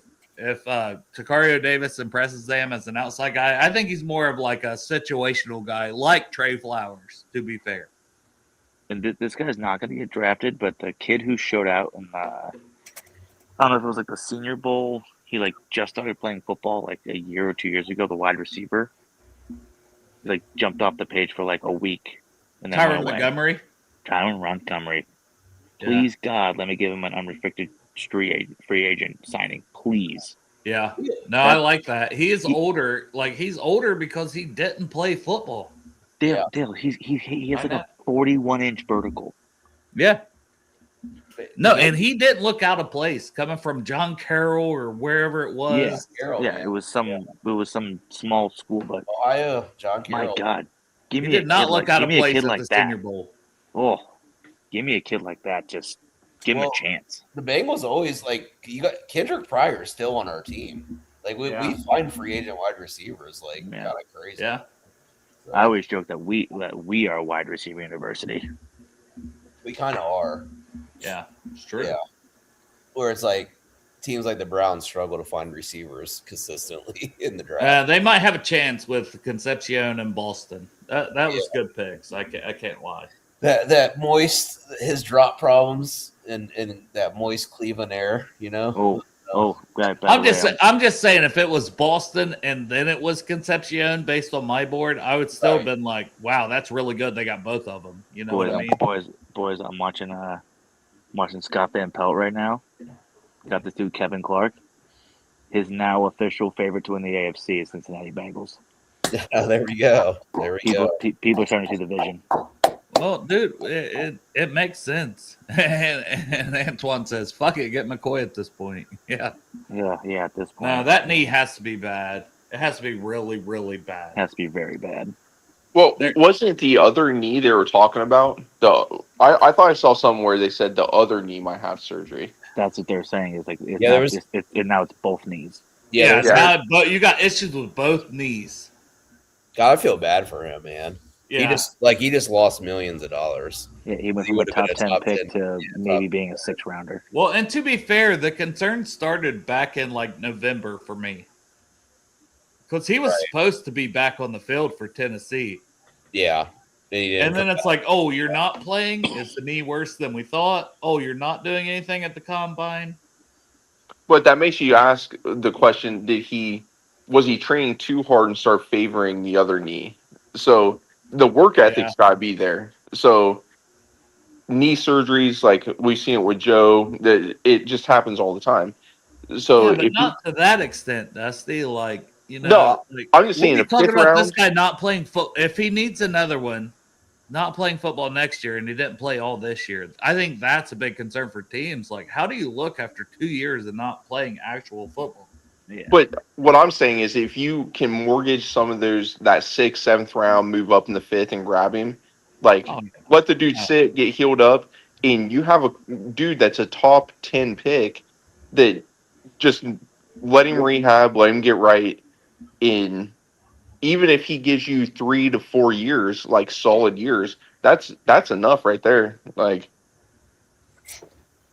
Yeah, somebody's asked about Heidenreich, so we haven't talked about him a lot, but from Navy, and their offense is weird, right? So that's always part of it. But it's military, number one, so it's like, hell yeah, let's go. The same thing with Landon Robinson. He has the work ethic. But he had almost 1,000 receiving yards this year. Which is crazy in that offense. Yeah, it's kind of crazy. He's a good player. Like, if we're talking 6th round for Heidenreich, yeah, sign me up, man. Maybe he's your slot receiver. I tell you who, and Dustin, I know you'll be all in on this, and we took him in our mock draft the other day, is Caden Weesion from Iowa. Oh, love him. Love him. Dude, we talk about Cyrus Allen, as we should, Kendrick Law, but, like, I think the Bengals could at least, at minimum, get a really good returner with any of those guys. Can we? I want to talk about a very big player that people love. He's a big fan loved guy. Is this it for Yoshi? It should be. I don't think he should be a guaranteed starter. No, I mean, Dustin, I know we've talked about that, and obviously the Greg drops loves are a him. problem. The drops are a massive problem. The drops, and like he put on weight last year, and he should not have put on weight. He's never created separation a day in his life. Yeah, Dustin, what are your thoughts on Yoshi? But he's handsome. Yeah, he's a good looking man. That's my daughter's favorite player. She's 16. She's like, oh shit, that's my favorite player. Yeah, yeah. I mean, yeah. That's a tough. Like he would make like certain plays at certain spots that you're like, okay, like come on, Yoshi, break out kind of thing. But yeah, it just doesn't seem like it's there. You know, the separation, like that part. Yeah, Burrow's not even like really targeting him that much either. Like because he probably doesn't maybe have the confidence there. It seems like he makes plays when plays are drawn up for him. But that's kind of it, you know. Like that's my thing. No, yeah. Has there been a draft pick in the Burrow era that Burrow has done more for than Andre Yoshibash? Oh yeah, yeah. That man has made so many throws that has made that kid look so much better than he is. I won't say it's that. Incredible. I wouldn't say that. I think that Yoshi's made some really great plays. He's also had some very he's big made drops. some just yes. He's made some easy ones like, and that will run the confidence between the quarterback throwing to you. Yeah, there was the 3rd and 5 2 years ago in the second week against the Chiefs game. I wanted to stab that man. I mean, it's hard to compare him when you have a guy that's your number 3 in Tyler Boyd. Like it's right. you know, it's like the dependability difference between those two guys. And yes, Yoshi is a middling wide receiver 4 at best, Industrious. And Scott says he is a number 4. The problem is he's the Bengals number 3. Yeah. Do you think Charlie Jones could overtake him? Because Charlie Jones was 26 when he entered the fucking league. Like that was a bad pick. Was he 26? Jeez. I was stoked for like I was like, man, I think he just needed like more opportunities, but then he just hasn't been able to stay healthy. You know, can't stay healthy. That's why he was 26-year-old rookie, though. You know? Yeah. I like Charlie 7 years in college. Yeah, he's a 6-year guy. Buffalo. He finished up at Purdue, but he was Buffalo, Iowa, and then he was a 6-year guy. He was almost 26 years old when the Bengals drafted him. It was a bad pick. You know who was on the board when they took him? Puka Nacua. Oh. If you want to say hey, that's Auschville. That's so brutal. Yeah, Scott, we were talking about him. He's one of the guys to me, like Kendrick Law. Didn't really show out at Bama, but this year at Kentucky, he showed enough. Like, and he may be one of those classic guys that goes in the 5th. But if he's there with the Bengals on the board in the 6th, I'd take him. Yeah.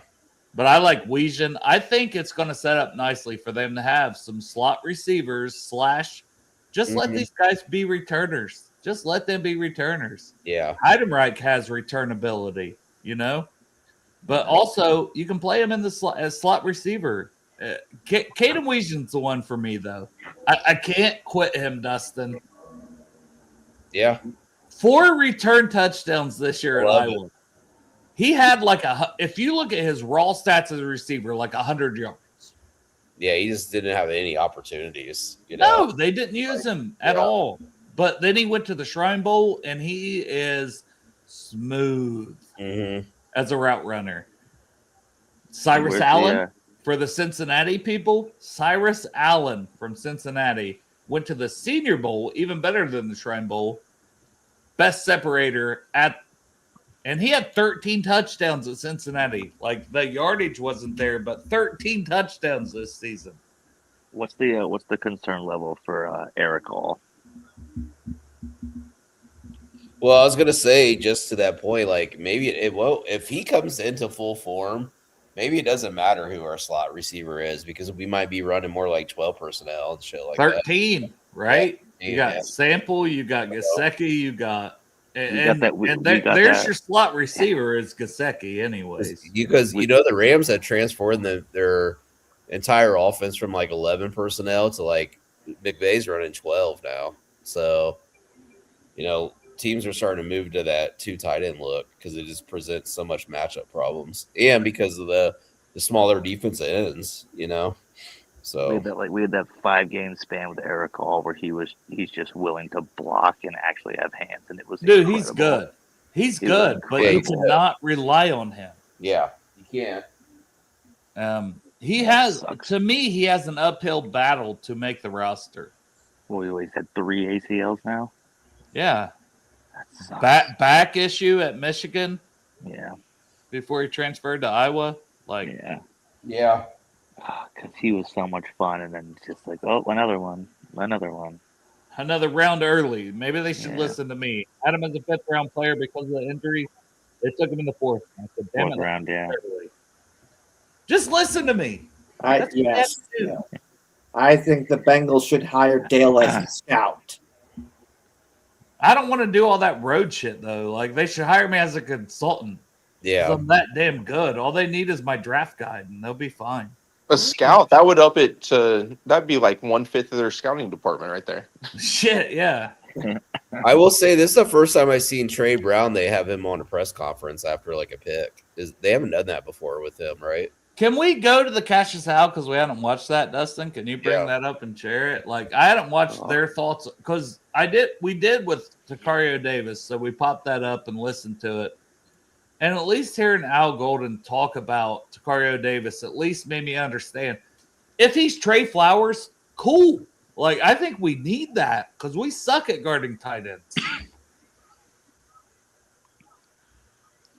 Also shared the link out again. Anybody in the chat that wants to hop in. We're 4.5 hours into this one. Whew.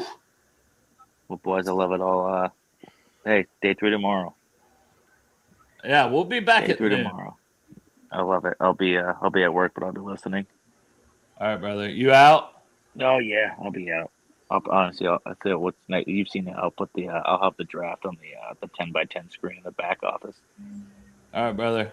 Love you, Timu Portnoy. What I do. See you, man. Yeah. See you, brother. Ooh. All right. Share my screen. All right, I gotta go up. See, that's the thing, man. It's a thing, but man, Dustin, I gotta give you credit for killing it tonight with all the stuff you were putting in the chat for me to pop up. Yeah, it's these picks come fast now. Fire defense.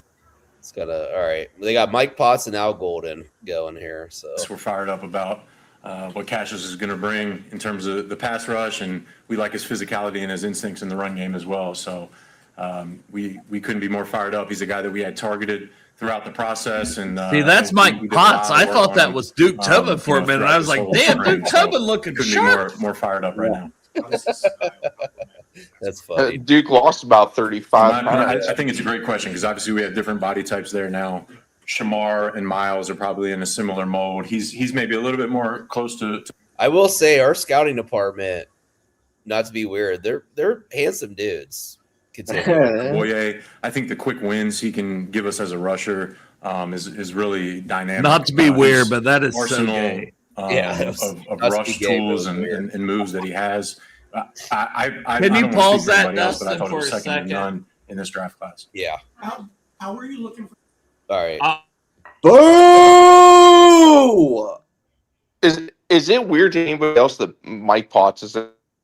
I can't remember a draft where he was up there around. Well, they did Trey Brown. Maybe I'm wrong. They did Trey Brown too for the next pick.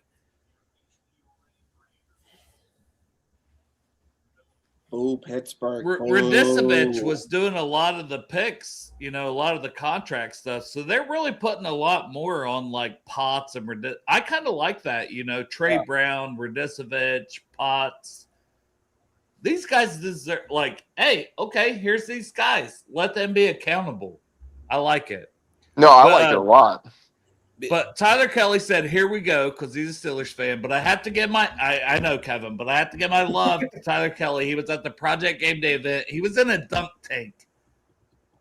Do we got video of that? I hope Chop will share some and we can have it on here. But man, Tyler Kelly is really awesome. So for a Steelers fan, he's my favorite Steelers fan. Wait, instead of occasion, get a tramp stamp that says Cincy on you. He did, because he made a bet with Chop. That's a man of his word. You got to respect that. It was a tramp stamp. It's insanity. All right, Dustin, play it. And, hey, Tyler, the link's in the chat, too, if you want to. And he said there is video. Links in the chat, though. Defensive end, and typically, historically, you guys have Well, I think he's very similar to Boye in that vein. So, again, for us, we did so much work. The guys upstairs did an incredible job in terms of ranking our board, and he was far and away the highest guy that we had. And couldn't believe he kept falling to us, to be honest with you. And so we couldn't have been more thrilled when he was there for us. So they had a first-round grade on him. Dynamic pass rusher, great production. Not average production, great production, motor guy, can play, 4-2 edge, can play outside backer if you go to 5 down or bigger people. Showed proficiency with the ability to drop, can help us on special teams. So this is a multifaceted athlete and really, really twitched up guy. When you guys went, Not a stereotypical pick. What did you feel like is the main reason his sack production really went up last year at Texas A&M? I think it was growing into his body. He was a really underdeveloped, under-recruited kid coming out. Bowling Green was one of his only offers, so he was completely off the radar. Body was just not fully matured. I think he obviously ascended and had a good year at Bowling Green to be a highly sought-after guy in the portal, and then he just got in that strength staff there at Texas A&M and had a solid year in 2024, and then just really ascended and took his game to the next level this year. When you looked at approaching this offseason as a whole, did it feel like you back in February that fix the defensive line and everything else will fall into place? You guys have put so much money and capital into just that. Yeah, I think, we want to be able to come at people in waves. I think we've established that now. And we have great character in that room. We have leadership. Obviously, just being around Dex the last 4 days, the impact that he's made. You're going to get a healthy BJ back, and as I've been saying to the defensive staff all week, it's like draft. It's like we're not just getting Cashius, Dex, we're also getting Shamar. We're getting a healthy Shamar all off season, all preseason. He'll be exposed to all that, so I know he's got another gear left in him. So couldn't be more thrilled with the way it worked out. When you season, certainly in January when you're evaluating and putting together the offseason, how crucial was it to address the defensive front and remake it the way you guys have? Love you too, Kelly. It was right up there at the top of our priorities. Obviously, the way we played, I think we really came on in the second half of the year defensively, but I think everybody knows that's not up to our standard, the way we played defensively in the first half of the year last year. So it was something that we wanted to address. We wanted to upgrade the talent really across the board on defense. I think we've done a good job of that. But specifically that defensive front, I think it starts there. I don't want to speak for Al, but you obviously have to stop the run and get him into those passing situations to add a guy like Cashius into the mix. I think obviously Dexter Lawrence and the other guys that we've added, Jonathan Allen, on the defensive line, as well as, like Al mentioned, getting some of those other guys back healthy and playing for us. I'm really excited about our defensive front. When you take a look at the last 2 Super Bowl champions, Seattle, they had tremendous, not good, tremendous defensive fronts. How much of what you've seen from those 2 last champions kind of played into or influenced the way you wanted to build the defensive line?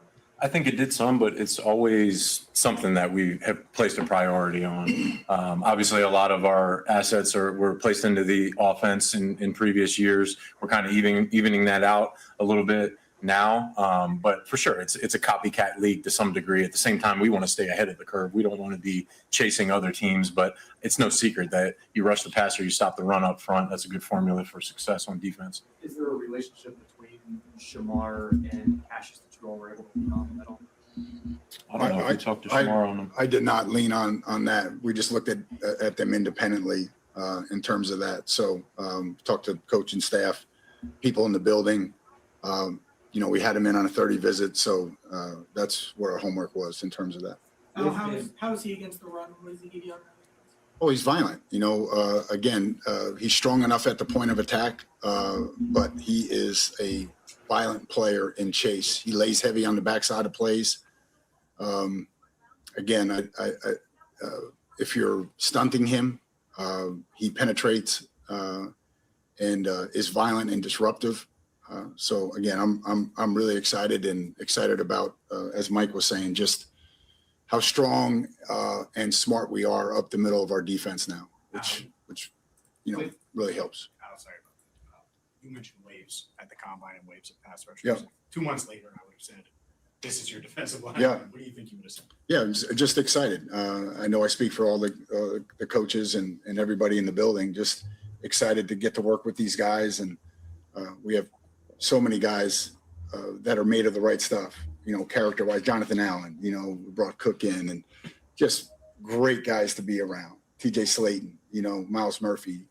Just so many different guys that are all rowing in the same direction, and I know they can't wait to get to work, and I know they all feel like we can substitute now and at will, and not have a drop off. And I'm thankful for that too, and excited to get going here. Coach, he's known as I guess he's known as an energy guy, whatever that is. Did you sense it when you? Oh yeah, there's no doubt about it. Yeah, just high energy. Again, you see it in his play demeanor. The way he plays jumps off the tape. So again, he's he plays with his hair on fire, if you will. And in terms of. Yeah, all right. So I'm excited. I'll watch the rest of that later. But what's up, boys? How we feeling? We got Tone Cash Money. Tone Cash Money. How you feeling? I love it. Can you hear me? Violent, pass Yeah, I rusher, can hear you. productive. So Yeah, I just got through watching some. Somebody made a video of matchup. So it was Manoa going against Cashius. I ain't gonna lie, Manoa pretty much had him on lock for the most of the time. But got in there a couple of times. Cashius got in there a couple of times. But I'm excited for the pick. Yeah. Yeah, sometimes guys just get you. You know what I mean? And he's a good player too. So yeah. No, Mount Noah, he went 10th for a reason. Yeah, right. He's a dog. Yeah. But I think he's gonna be a good player. Like I said, we're gonna be sending these guys, like they said, in waves. So I'm pretty sure there's gonna be a lot of matchups, doing a lot of matchups, mixing and matching and kind of switching things up. Is gonna let these guys get in there eventually. yeah, I like it. Yeah, the matchup part of it too is using him as a versatile piece too. I He think can drop, man. He can drop in coverage. I showed that earlier. Yeah. Yep. Yeah, someone was it Joe Goodbear? I guess he was saying something about switching to a 3-4. I don't see it, but No, hell no. And Crip said, you disagree with Goodberry? You always agree with it. Come on now. I don't. I didn't agree about Dylan Thieneman being one on his list. Yeah. So we got too many defensive ends and tackles to go 3-4, I think. But I agree. But we need it. We haven't taken an offensive lineman. I could still see that being a target for the 4th round, whether it's center, whether it's a swing tackle. My guy Travis Burke's still out there, but there's also guys Like Brian Parker II, he's a Cincinnati guy. He's a St. Xavier. You want to toss out schools. Right. I think he'd be a great pick. Supposedly so they have a center on the roster. And if you look at the roster online, Yeah, it shows Jacob Bayer or whatever. Yeah. The guy. So Yeah. supposedly they like him. So I don't even know if they're gonna get a center or draft a center. Maybe they'll do either 7th round or undrafted, whatever. But supposedly they like him. So we'll see. Yeah, but they always say that stuff, Like you're gonna hype up your guys that you have in the building. Josh asked, someone tell me about the corner we got. So Takario Davis. I'll pull up my notes. Like I got notes on everybody. Yeah, seen some highlights. He looked good, a little stiff, a little bit, but he's the taller. redirect is an issue for me. The injuries, they're an issue for me. But we're talking about guys still just 21 years old. Yeah. So I'm getting him at 6'4", 194. If you're talking about matchup against tight ends, and we played that after, because I was down on the pick, and then we played it, and I was like, you know what? If that's your vision, is that's Trey Flowers' role? We had Trey Flowers. We went to the Super Bowl. Yeah. So I'm good with that. We can't cover tight ends, but almost 34-inch arm length as a corner is crazy. Yeah, that's wild. 6'4", that's crazy. He's physical and run support. Had an 81.8 run defense grade this year. Just a 5% missed tackle rate. So you're trying to get somebody that wraps up when it comes their way. That's what he did. Competitive at the catch point. He was best at Arizona in coverage. He had a 65 coverage grade this year. He had 85.9 at Arizona in 2023. He was projected to be a first-round guy, and then didn't have the season as expected in 2024. Transferred, followed Jed Fish at that point. He stayed at Arizona for a year, but then followed him the next year to Washington. Right. I think there's some footwork stuff. There's some this and that. Just 3 career interceptions. This year he dealt with rib, ankle, and hamstring injuries. But overall, man, you're going to take a swing on a player. Why not take a swing on a guy that's 6'4" with 34-inch arm length, and you have an idea for him? You have hey, I can have you cover tight ends, and you're going to get the job done. Yeah. He has a role, and I love the Cashius Howell pick. Loved it. Yeah, he's definitely going to have a role. And if he's guarding tight ends, I think that you don't have to be as fluid and quick in the hips, to guard tight ends as you do receivers, So, but even if he does go out and guard bigger receivers, they might match him up sometimes on Metcalf, Dustin mentioned. I just on taller receivers. I'm just thinking about just in practice. I think him and T. Higgins be fun to watch, just because T. Higgins 6'5". So, but yeah, that'd be fun to watch. For me, I was thinking a starter in the slot corner role. I ain't gonna lie, I was mad at the pick at the time when it first happened. You said a starter in a slot corner role? Yeah, that's what I was thinking when we were on the clock, and I was like, oh, Keontae Scott, even Keith Abney, who's played outside. I'm like, Chandler Rivers. There was 5 corners that I thought we should have went with there beyond him. I could see a world in which, on certain downs, that they just move, not all downs, but certain downs they move Dax Hill into the slot. I think he might be in the slot a lot. Yeah. But then there's other times where it's we like Dax Hill matching up on the outside, depending upon you know what I mean? Matchup. Yeah. And there was an article this week somewhere that talked about just the poor, the defense is shifting in NFL into you have to be versatile or you're just not going to survive, Yeah. I would have went Kilgore. Kilgore was another one I didn't mention. That, I thought Kilgore would have been a better pick than Davis, and we'll see how the career goes. But just me as the draft guy, if I'm being honest, I was like, Kilgore makes a ton of sense here. Did he go yet? No. Oh, shoot. And we were talking about that. Like, I don't think it'd be crazy in the 4th round if Chandler Rivers or Kilgore or Keontae Scott are there that you just go that route again. No, I mean, you can never have enough corners. So, yeah, I wouldn't be mad at it.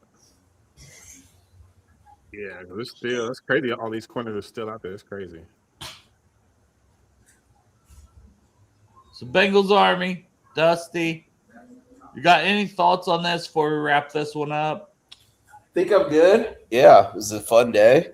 Exciting, you know. I was talking to Dusty. See, Dusty and Dustin, Oh, it's shit. so confusing. Yeah, my bad. I forgot Dusty's still here. Shit. Yeah, I think it was interesting they talked about Shamar Stewart in that presser. So I think Shamar has that extra year that they were talking about, and I think that's something we haven't seen yet. And I think the defensive line is going to be pretty nasty. They also talked about TJ Slayton in it, so that makes you think he's probably not up for grabs for a trade. Maybe he is, but like he shouldn't be. I But- love that depth. I like the depth too. And then me and Dustin were talking when you left for a little bit about Chris Jenkins. Like year 3, we'll see what this kid has. I think the defense is going to be much improved, and I liked Knight. I like Knight a lot. So we'll see. Like we'll see what happens. But I think the defense is going to be a top 15 defense. I have no doubts. Like They should with- be. Yeah, with the moves, and I really, like I said earlier, that I talked to you about it. Howell's pick, like that's him, Mafe, Murphy, Shamar, like the defensive front in our DBs already were playing good. And guess what? We brought the best safety in free agency to Cincy, back to Cincy. So He was Brian Cook, like- number 1 safety on the free agent market. We did that. So let's go. That defense is overhauled. A lot of people like maybe they don't know ball as much or whatever, but Well, like the linebacker Bengals- and slot corner are still glaring needs, I would say. But I will say this: Jalen Davis looked damn good last year. but bring Bobby. It's not the season's not done. You know, what I mean, like free agency's not done. Bring Bobby Wagner in. Like there's Yeah, people and I out can there. see Okereke, who was in with the Giants, along with Dexter Lawrence. Still out there too. So there's a couple linebackers. Yeah. You know, you got to think too. Obviously, there's the development, but when you have like great players on the defensive line, it just makes your linebackers like they don't even have to be dominant.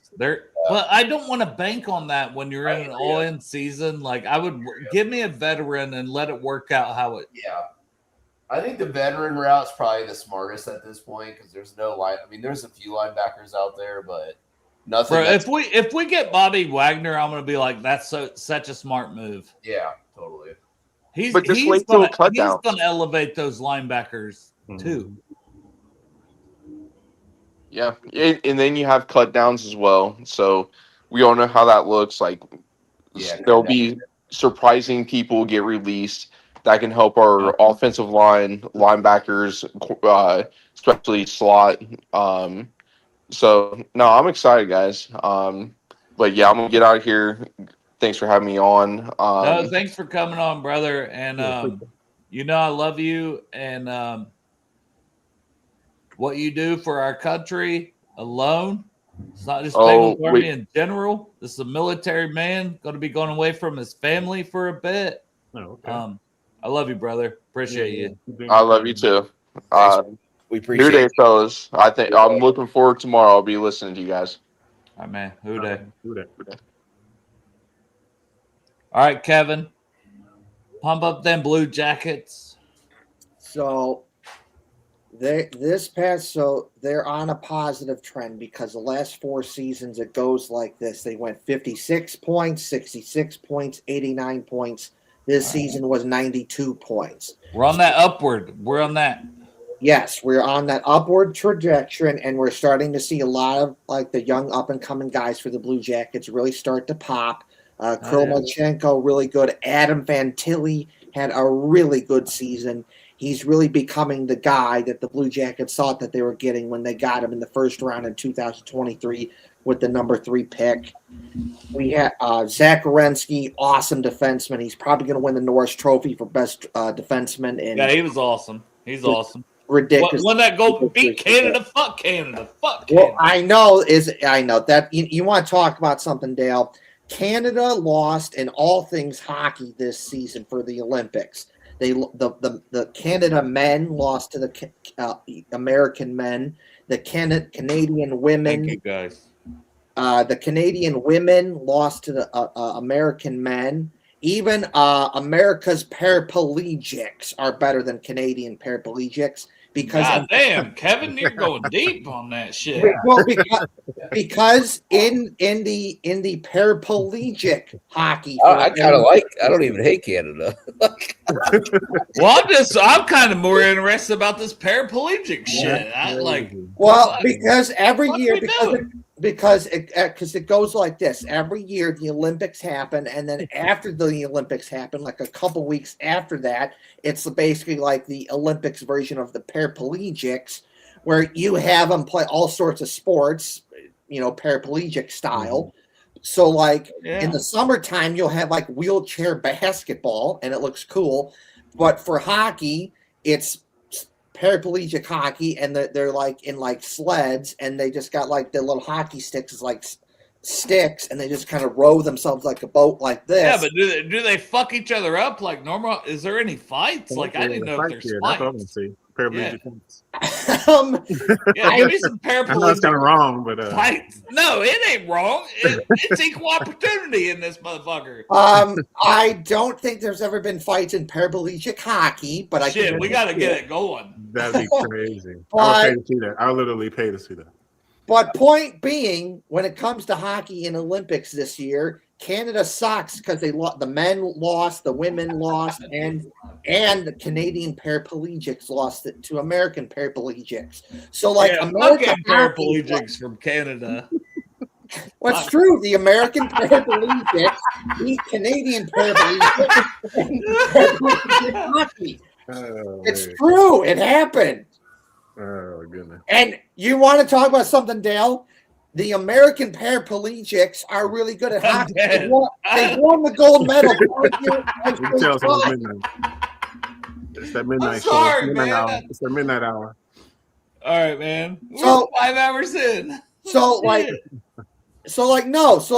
American hockey, both paraplegic and not paraplegic, just kick Canada's ass, and it's awesome. So yeah, well, I guess I love you, Kevin. Promote the Brew Jackets. You still doing that? Yes. So Hell yeah. I am, but I'm glad you learned. I taught you something new today, that there's paraplegic hockey. Fuck, I'm so ready to watch it now. But anyway, so the Blue Jackets, young up and coming tan, a lot of good future coming. How I compare it to, kind of like what the Bengals are, and then they made that run to the Super Bowl and the AFC Championship. Like eventually, that's where they'll get there. So, Shit. Real check. Oh God, funny. But a lot of the Blue Jackets have a lot of fun, young up and coming. But anyways, so yes, Dale started. Reds just won on a last walk-off home run. By the way, Hell yeah, Reds! Let's go! Yeah, Reds! Reds! Let's go! Anyways, go Reds. But Dale started the show Brew Jackets with me back in 2022. I started it for you, Kevin. I was like, this guy needs a platform. Well, but you asked me first because you wanted to do it too, Dale. So we got to be, But anyways, it was mainly for you, brother. I knew that you needed a platform. You deserved a platform, and you're still doing it, and you're still killing it. And man, I'm proud of you, man.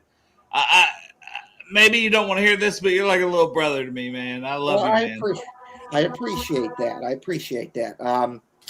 So anyway, so Dale started the show back in 2022 with me and Santori, and Matt was there too.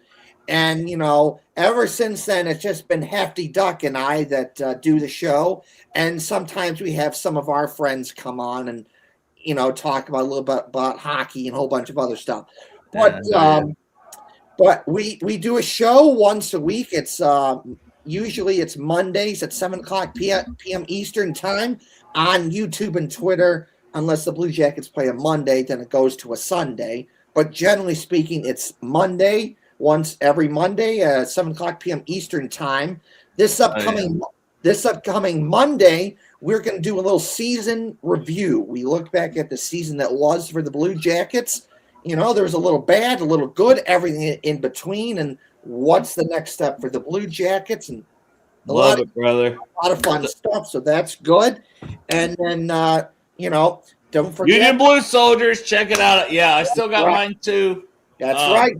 Kevin, So- you're the man, brother. That's Check right. us- So Dale has the scarf, Union Blue Soldiers. So check out Union Blue Soldiers. It's a fun Blue Jackets team group that I run. We do marches every year before the Blue Jackets home opener to cheer on the Blue Jackets. It's been on the scoreboard at Blue Jackets games. The Blue Jackets have done marches with me, and people from the Columbus media have put it on TV. But are black guys allowed? Absolutely. All right. Listen, Just making sure. Like, I didn't know if Antoine wouldn't be invited to. Dale, I've had people of all walks of life come to my marches, including black people. You're saying marches. That's kind of sketchy. Yeah, I was like, hold on. Yeah, right away Hold on we're now. like, You're bringing back memories now. We're just fucking with you. Well, you need to get your damn head out of the gutter, because I don't mean it like that. March as in we're showing support for the Blue Jackets. No, we know, People- dude. We know. And people of all walks of life have been to my marches. So yes, he could come. So if we're just He gets a pass. Yes, he can No, come. he shouldn't have to get a pass now. Damn it. He can come. He can come. I don't care. Hey, love you, Kevin. So check it out, Union Blue Soldiers, and we do a lot of fun marches. So check it out. So Dale, thank you once again for having me on the show. Hooday and Hooday. CBJ. See you, brother. That's wild. I was over there dying laughing. Yeah, we were that paraplegic hockey, man. I'm very fucking. That's crazy. The enforcers, man. I don't know. Checks them into the glass. Like, what are we? That's wild. Made me horny. Made you horny. Let's get weird. Let's get weird. Oh man, but yeah, tomorrow, man, we'll see. We'll see what we can do. But yeah, for right now, man, I think I'll give it a solid B as far as the offseason ended there. Yeah, I'm with you because you do have to count it all together. If you're being honest, it's all they made moves. They tried for me. Like they've tried. Jonathan Allen, underrated signing. Yeah, you can't say no matter what happens this year, you can't say that didn't go all in and try. Yeah, I mean, when you add a player like Dexter Lawrence, you get the top safety in the free agency, you spend a bunch. I mean, Jonathan Allen, they paid him probably, some would say overpay, but it is what it is, which it shows effort, so yeah. I mean, it's now it's like it's on the players and the coaches now. I feel like. And they've said that, and I like that, because you can't be like, oh, you didn't try to go all in, you didn't. Which I've said that. I'm like, you guys didn't make the moves you should have. Right. When you get a Dexter Lawrence, you did. Yeah. But I would also say Mafe, I would say Brian Cook. Those were high market guys on the free agent market. Yeah. And they went and got them. So, to me, I'm like, man, I can't bitch no more. You know what I mean? Like, I'm a pessimist. Like, I got the Bengals PTSD. But I'd be an idiot to sit and do it. When they got Cashius Howell, like, I could do it a little bit about Takario Davis, but guess what? That's a third-round pick. How many third-round picks even ever pan out?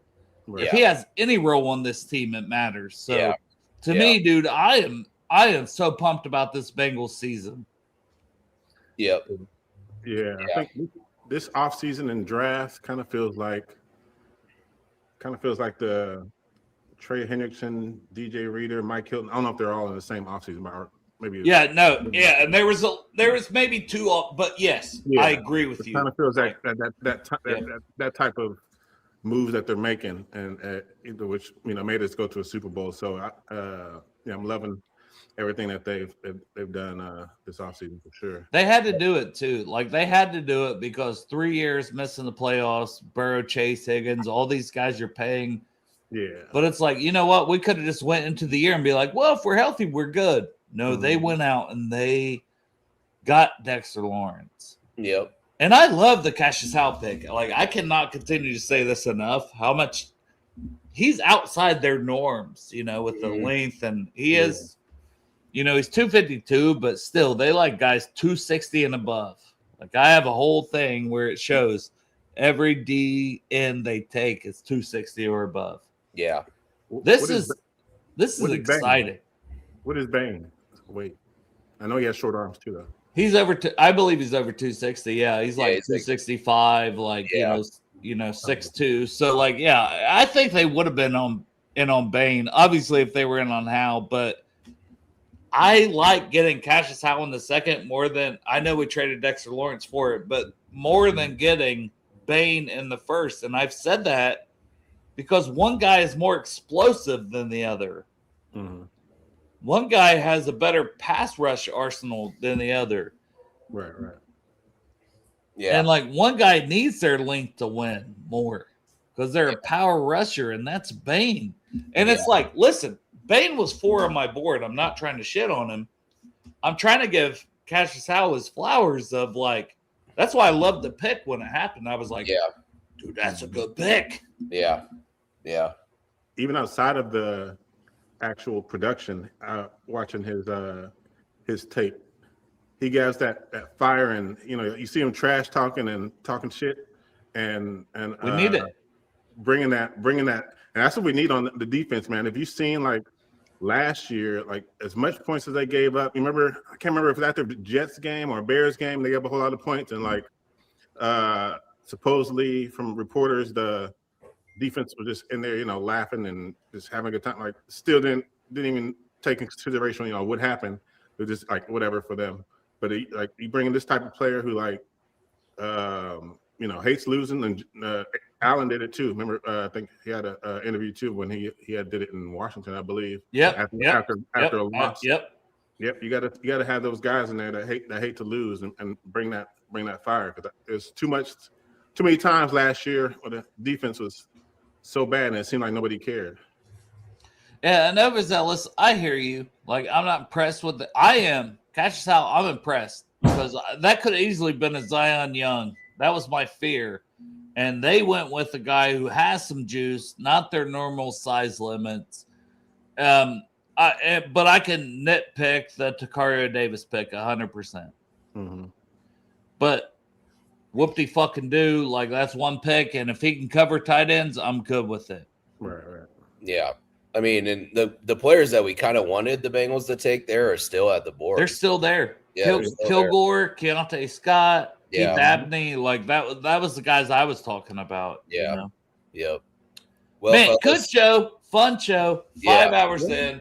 Antoine, appreciate you coming on, brother. Yeah, for sure. Appreciate y'all. Yeah. Hooray!